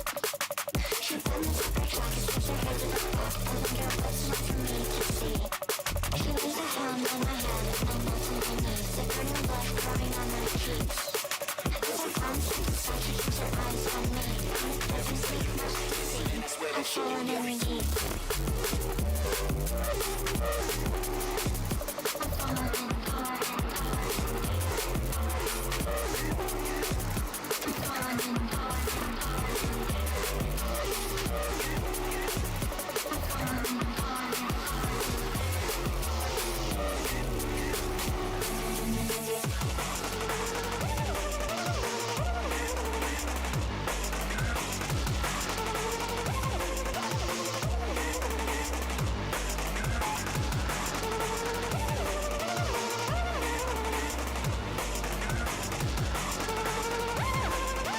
Every second, every minute, man, I swear.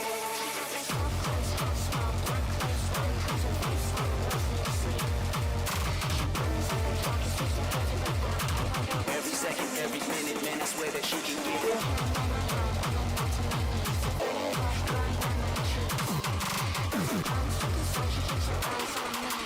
Every minute, I've fallen in deep.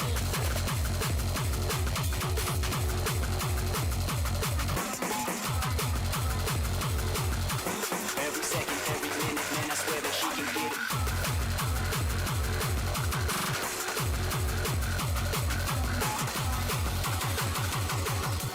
Every second, every minute, man, I swear that.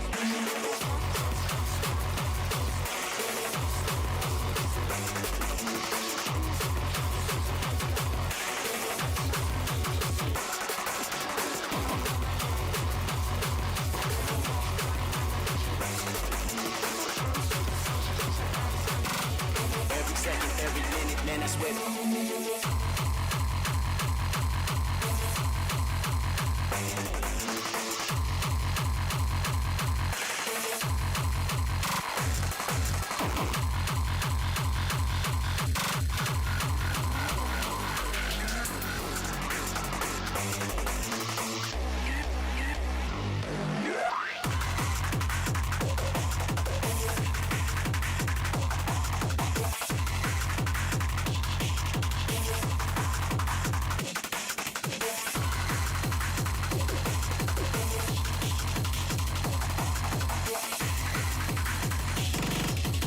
Every second, every minute, man, I swear that she can get it.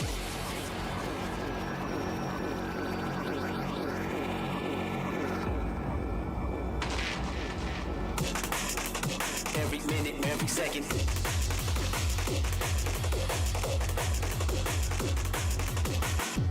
Every minute.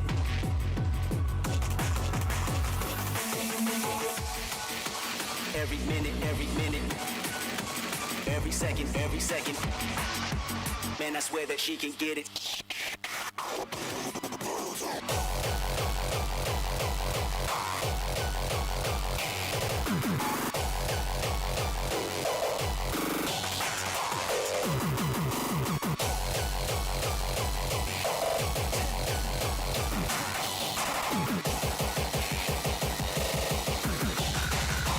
Tap, tap, tap, tap.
legend, the curses, foolishness about it lying in the middle of the city of the dead, buried beneath a blood-red cloud.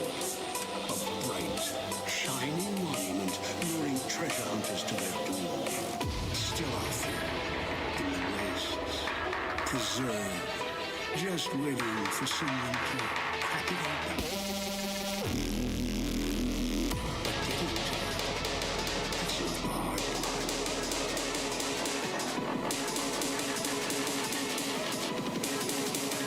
It's letting go.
Brain activity ceases and there is nothing left to me. Pain. No memory, no awareness that I ever was. That I ever hurt someone.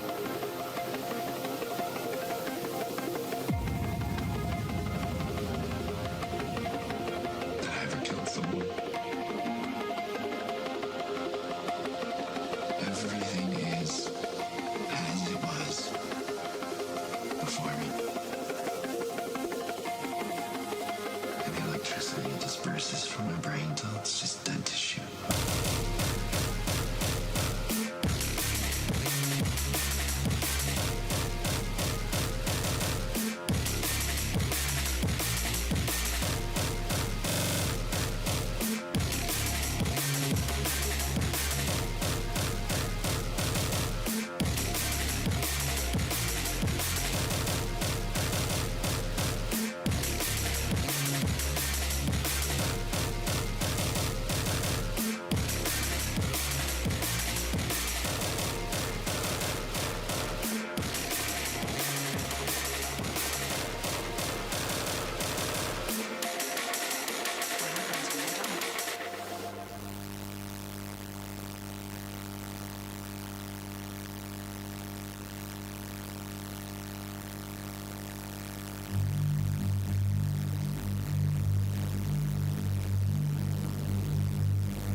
You make me feel like I'm losing control.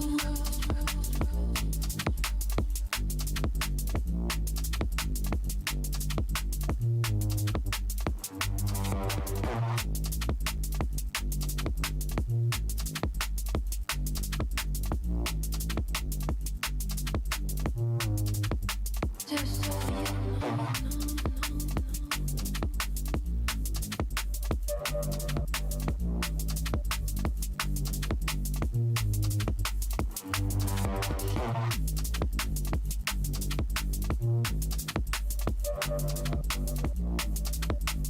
You make me feel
came here for. Gonna find me somebody, not afraid to let go. Wanna no doubt be that kind of man. You came real close. Every time you build me up, you only let me down. But everybody knows, almost doesn't count, almost doesn't count. I can't keep on loving you, one foot outside the door. I hear a funny hesitation of a heart that's never really sure. Can't keep on trying if you're looking for more. You know that I could give you what you came here for. Gonna find me somebody.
To the rave with my cap down.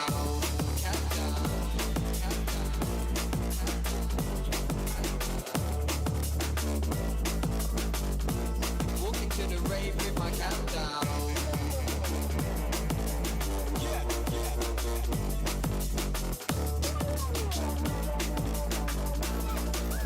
Rave cap down.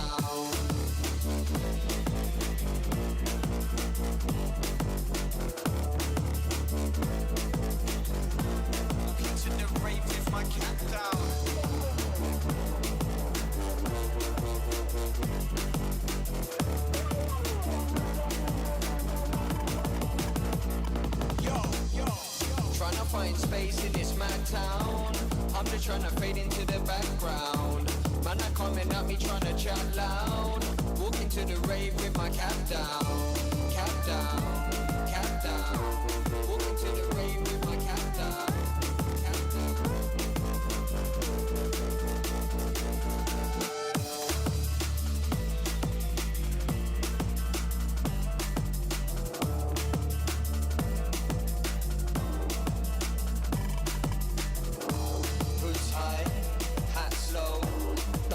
I don't wanna chat, bro. See me in the dance on the back row.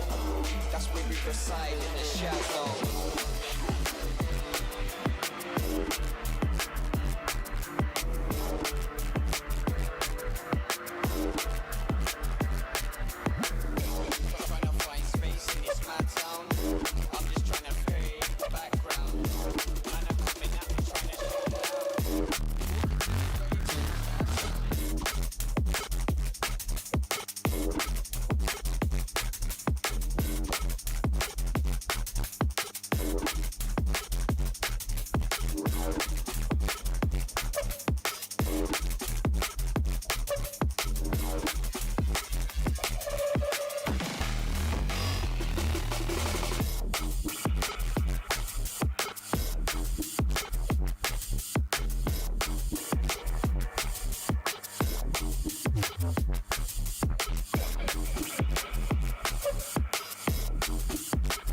rush. Keep my head straight, don't get lost in the bus. My time, I don't run for the bus. I'll get to where I'm going when shove comes to push. Push comes to shove. I won't blame all my pain on the power above. If you free your mind, you find that life is a drug. We got to keep it moving, it's stuck in the mud.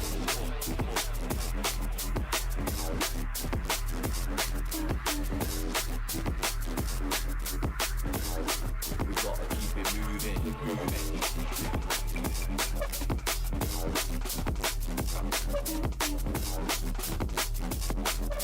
We gotta keep it moving or get stuck in the mud.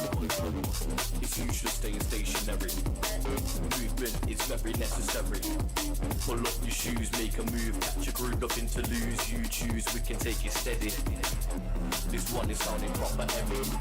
Lose yourself to music and turn off the telly. Find yourself a passion and burn every penny. We don't do this for the few, we run it for the many.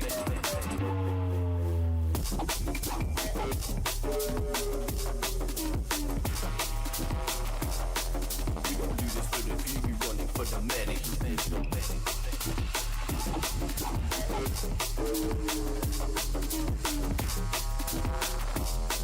We don't do this for the few, we run it for the many.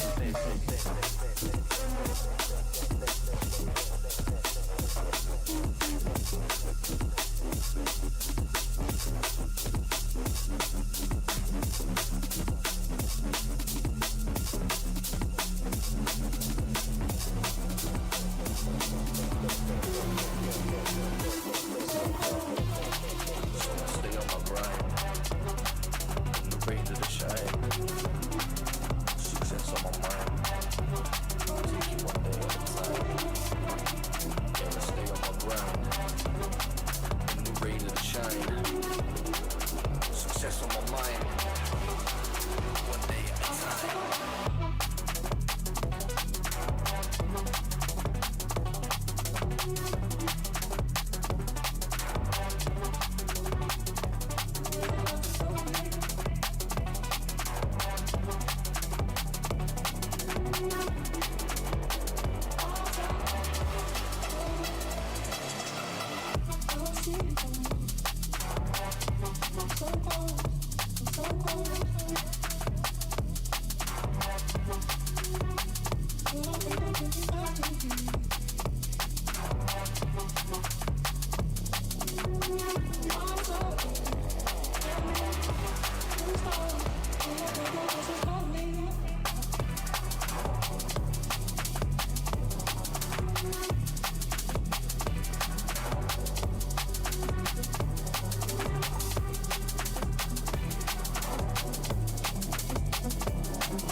While we touch the sky, there's a freedom falling. But I know it's only a matter of time.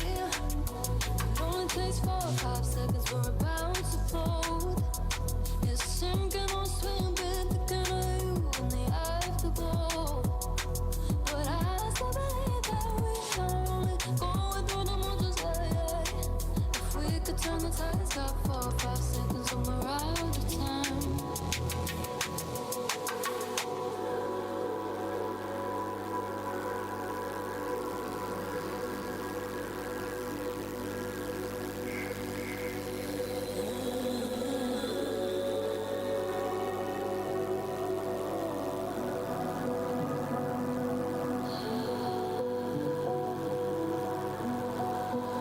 I hold my hands up. Whoa, hold me on my one, what you made of. Now our time's up.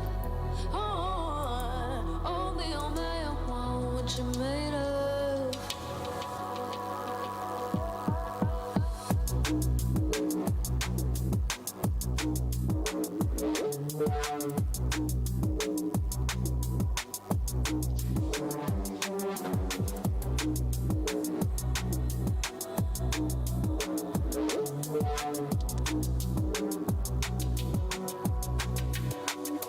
It only takes 4 or 5 seconds, we're about to fold.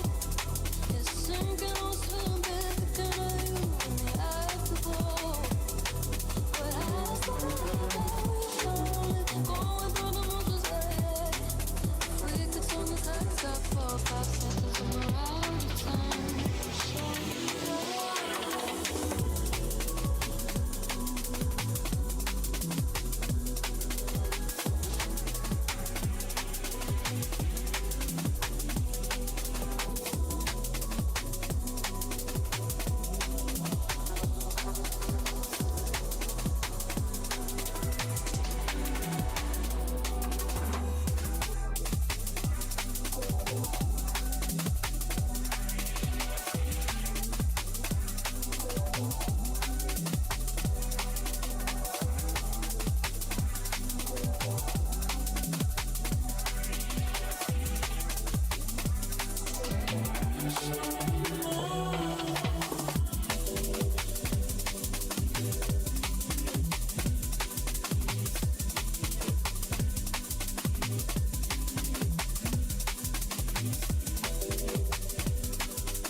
some tune where you still not play nothing because you're not good. Listen. Fat boy tune me paper sound boy.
Born with a mic in a me hand to talk to the people, that was my ambition. Nobody ever put no amount of money in me hand, so me start writing me lyrics and sing for me song. Starting at me room, then go a radio station.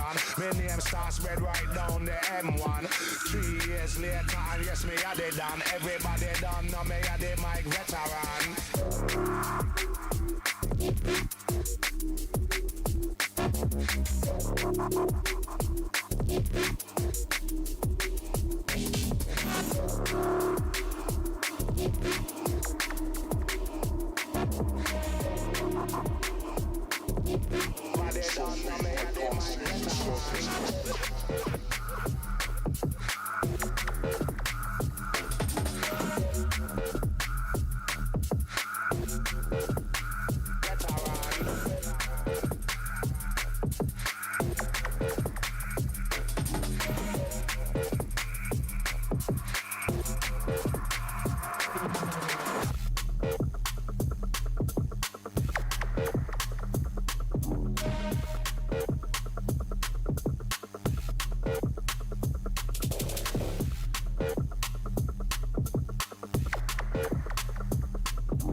Find ways to want it.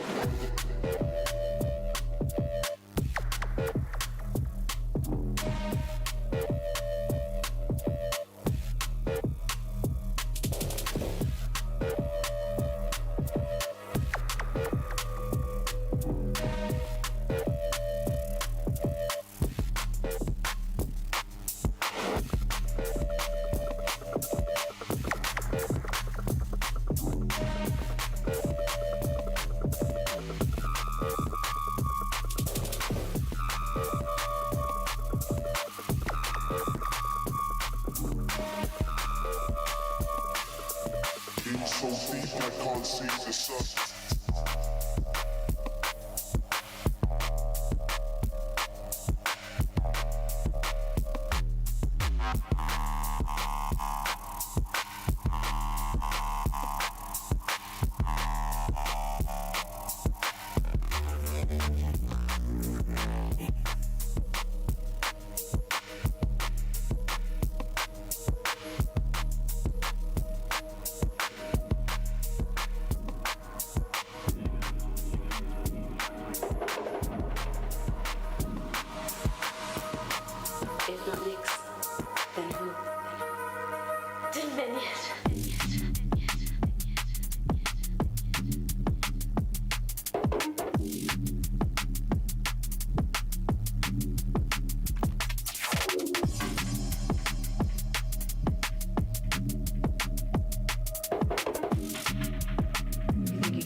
experience many births and deaths during a life. The few know what it means to be reborn.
You could have been anybody in the world right now, but you're here, innit? So make some noise for yourselves again. We're just taking on a journey right now. Alright, Sheffield, you lot looking lively, you know? Hey, Cliffy, what we got for them, fam? What we got? I want to see everybody dancing to this. I want to see everybody dancing to this. I want to see everybody dancing to this. We got everyone inside. Thank you for coming. I want to see everybody dancing to this. I want to see everybody dancing to this. I want to see everybody dancing to this. We got everyone inside. Thank you for coming. You lot are sick, yeah?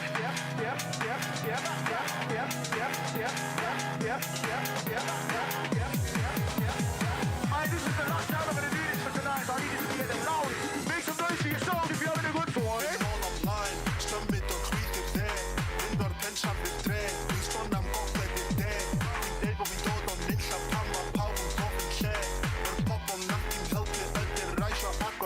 Chwara teg, tandy galdi, urtin sagt og pres.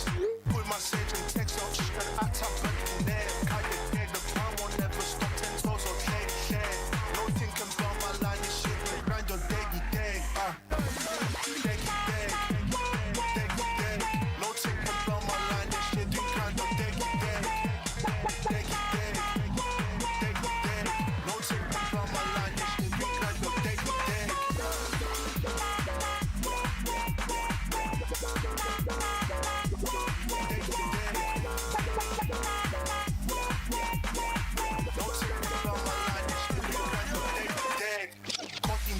Degi út mot impethum for men Gorom min bestach na ddwy talon fi'n oer yn llawn dros gen John Monda neu Cymraeg wel enwa inti neud o'n well mae defnydd fi ar ben o beth Used to win star 10 Gwynthell I've always been a certain guy so Instagram had to oblige with a blue tick I really do this, a man's been through I moved to south cause a man started a movement Sending snap from back 8 years just to get some attention's foolish Turn contact for a +44 scope quick if a gal won't come look stupid Mynd nôl ymlaen, symud o'r chwyth i'r dde Mynd o'r pentref i'r dre, dwi'n sfon am gogledd i'r de Dwi'n deud bod fi'n dod o'n nunlla pan mae pawb yn gofyn lle un rhai nac byth helpu ydy'r leisio ac o'r keg Degi deg, no thinking about my line and shit Dwi'n grind o degi deg No thinking about my line and shit Dwi'n grind o degi deg Clueless wow, ruthless how Can't live in the past, I do this now You took go hard and do this proud My fumble bags, I grew this sound Dwi'n cofio gwisgo sgidiau tan o trai fi'n twt am llawr Dadar rhag weithio 3 job Mi'n deisio bo ni ddim yn llawr 50 awr, mam 10 awr Weithio tan mae'n hitio llawr Won't have that, I'ma hold them down F4E teulu gwerthfawr unig trin eu teimlo Poen bod tro fi'n disgyn y lawr Play that once, that's shame on me Try that 2 times, I spin back round Mynd nôl ymlaen, symud o'r chwyth i'r dde Mynd o'r pentref i'r dre Dwi'n sbon am gogledd i'r de Dwi'n deud bod fi'n dod o'n nunlla pan mae pawb yn gofyn lle un rhai nac byth helpu ydy'r leisio ac o'r keg Degi deg No thinking about my line and shit Dwi'n grind o degi deg No thinking about my line and shit Dwi'n grind o degi deg No thinking about my line and shit Dwi'n grind o degi deg No thinking about my line and shit Dwi'n grind o degi deg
Make no mistake, these deviants seek no less than total control.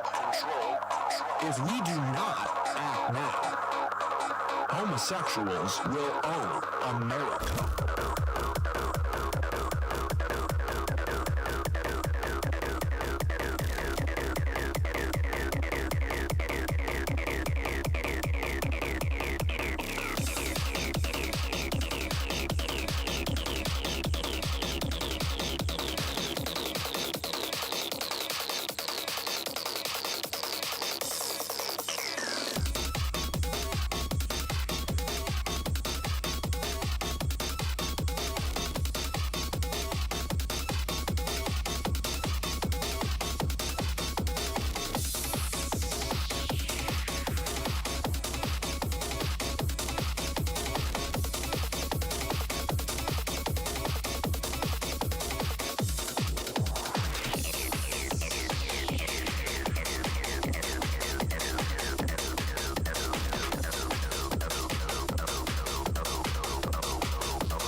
Confusing you, you break.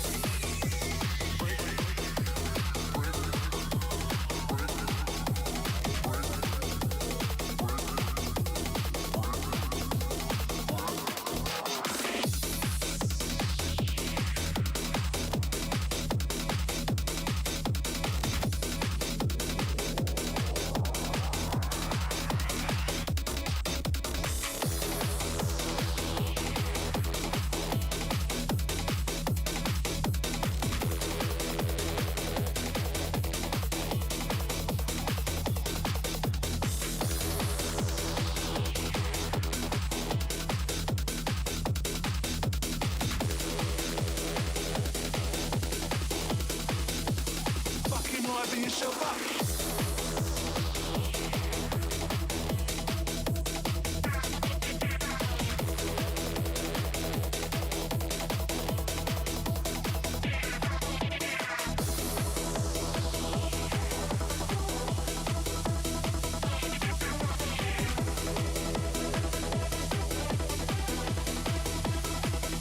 Liven yourself up.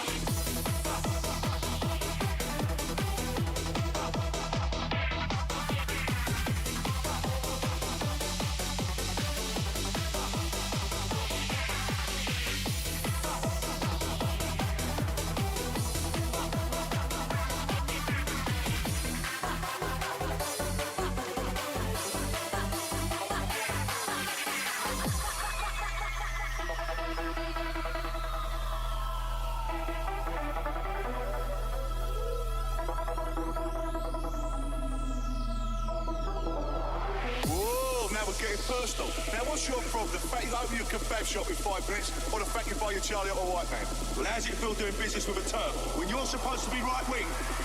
Scooby-Doo's less confused than you freak.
everybody know I'm a motherfucking monster.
Work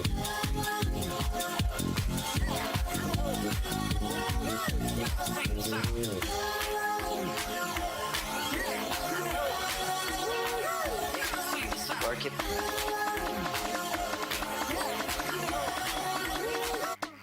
Work it, baby.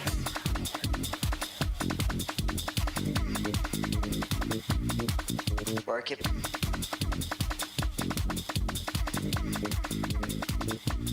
Work it, baby.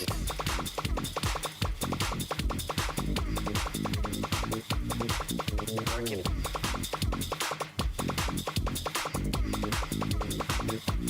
Work it, baby.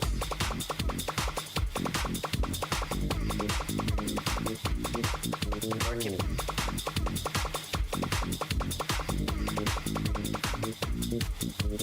Work it, baby, drop it, baby, flip it on top, baby. Work it, baby, drop it, baby, flip it on top, baby. Work it, baby, drop it, baby, flip it on top, baby. Work it, baby, drop it, baby. Work it, baby, drop it, baby, flip it on top, baby. Work it, baby, drop it, baby, flip it on top, baby. Work it, baby, drop it, baby, flip it on top, baby. Work it, baby, drop it, baby, flip it on top.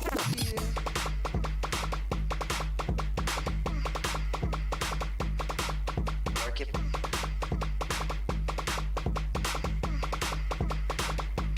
Work it, baby.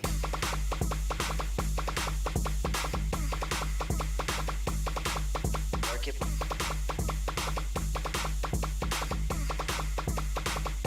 Drop it, baby.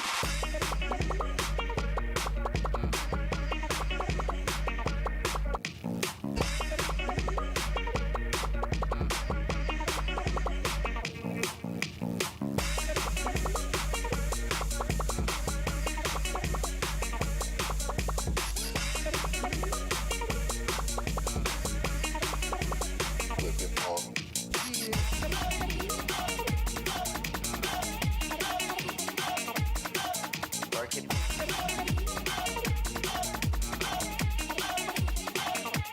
Work it, baby.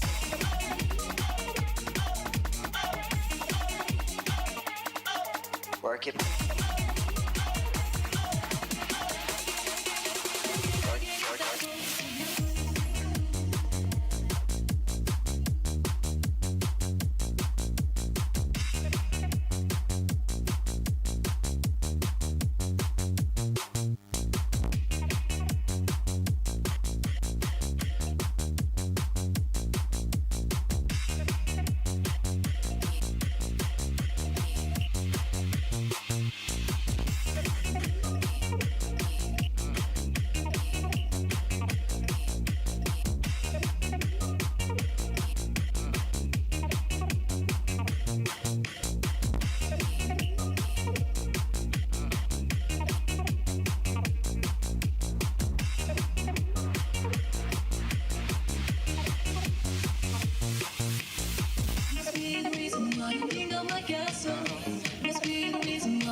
Look, I need a hard hit, I need a deep stroke, I need a Henny drink, I need a weed smoke, not a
Push it large and extra hard. Put this pussy right in your face. Swipe your nose like a credit card. Certified free, no free, free, free, free. Certified free, no free, free, free, free. Certified free, no free, free, free, free. Want you to park that Big Mac truck right in this little garage. Certified free, no free, free, free, free. Certified free, no free, free, free, free. Certified free, no free, free, free, free. Tell 'em where to put it, never tell 'em where I'm out to be. I'm run down on the bar, have a nigga running me. Talk your shit, bite your lip. Ask one call, why you ride that dick? Why you really ain't never got a fucking for a thing? You already made his mind up before he came. Now put your boots, hang your coat, put this wet ass pussy. He on the phone, just for pictures of his wet ass pussy. Hey, my tuition just to kiss me on this wet ass pussy. Now make it rain if you wanna see some wet ass pussy. I need a hard hit, I need a beat stroke, I need a angle trip, I need a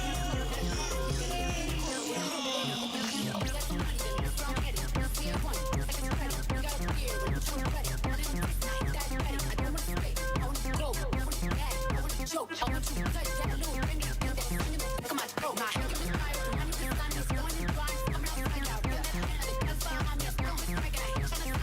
I'm a freak bitch, can't come switch this. Switch my wig, I don't feel like he can. Put him on his knees, get them to the beat. Never lost a fight, but I'm looking for a beat.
Sorry,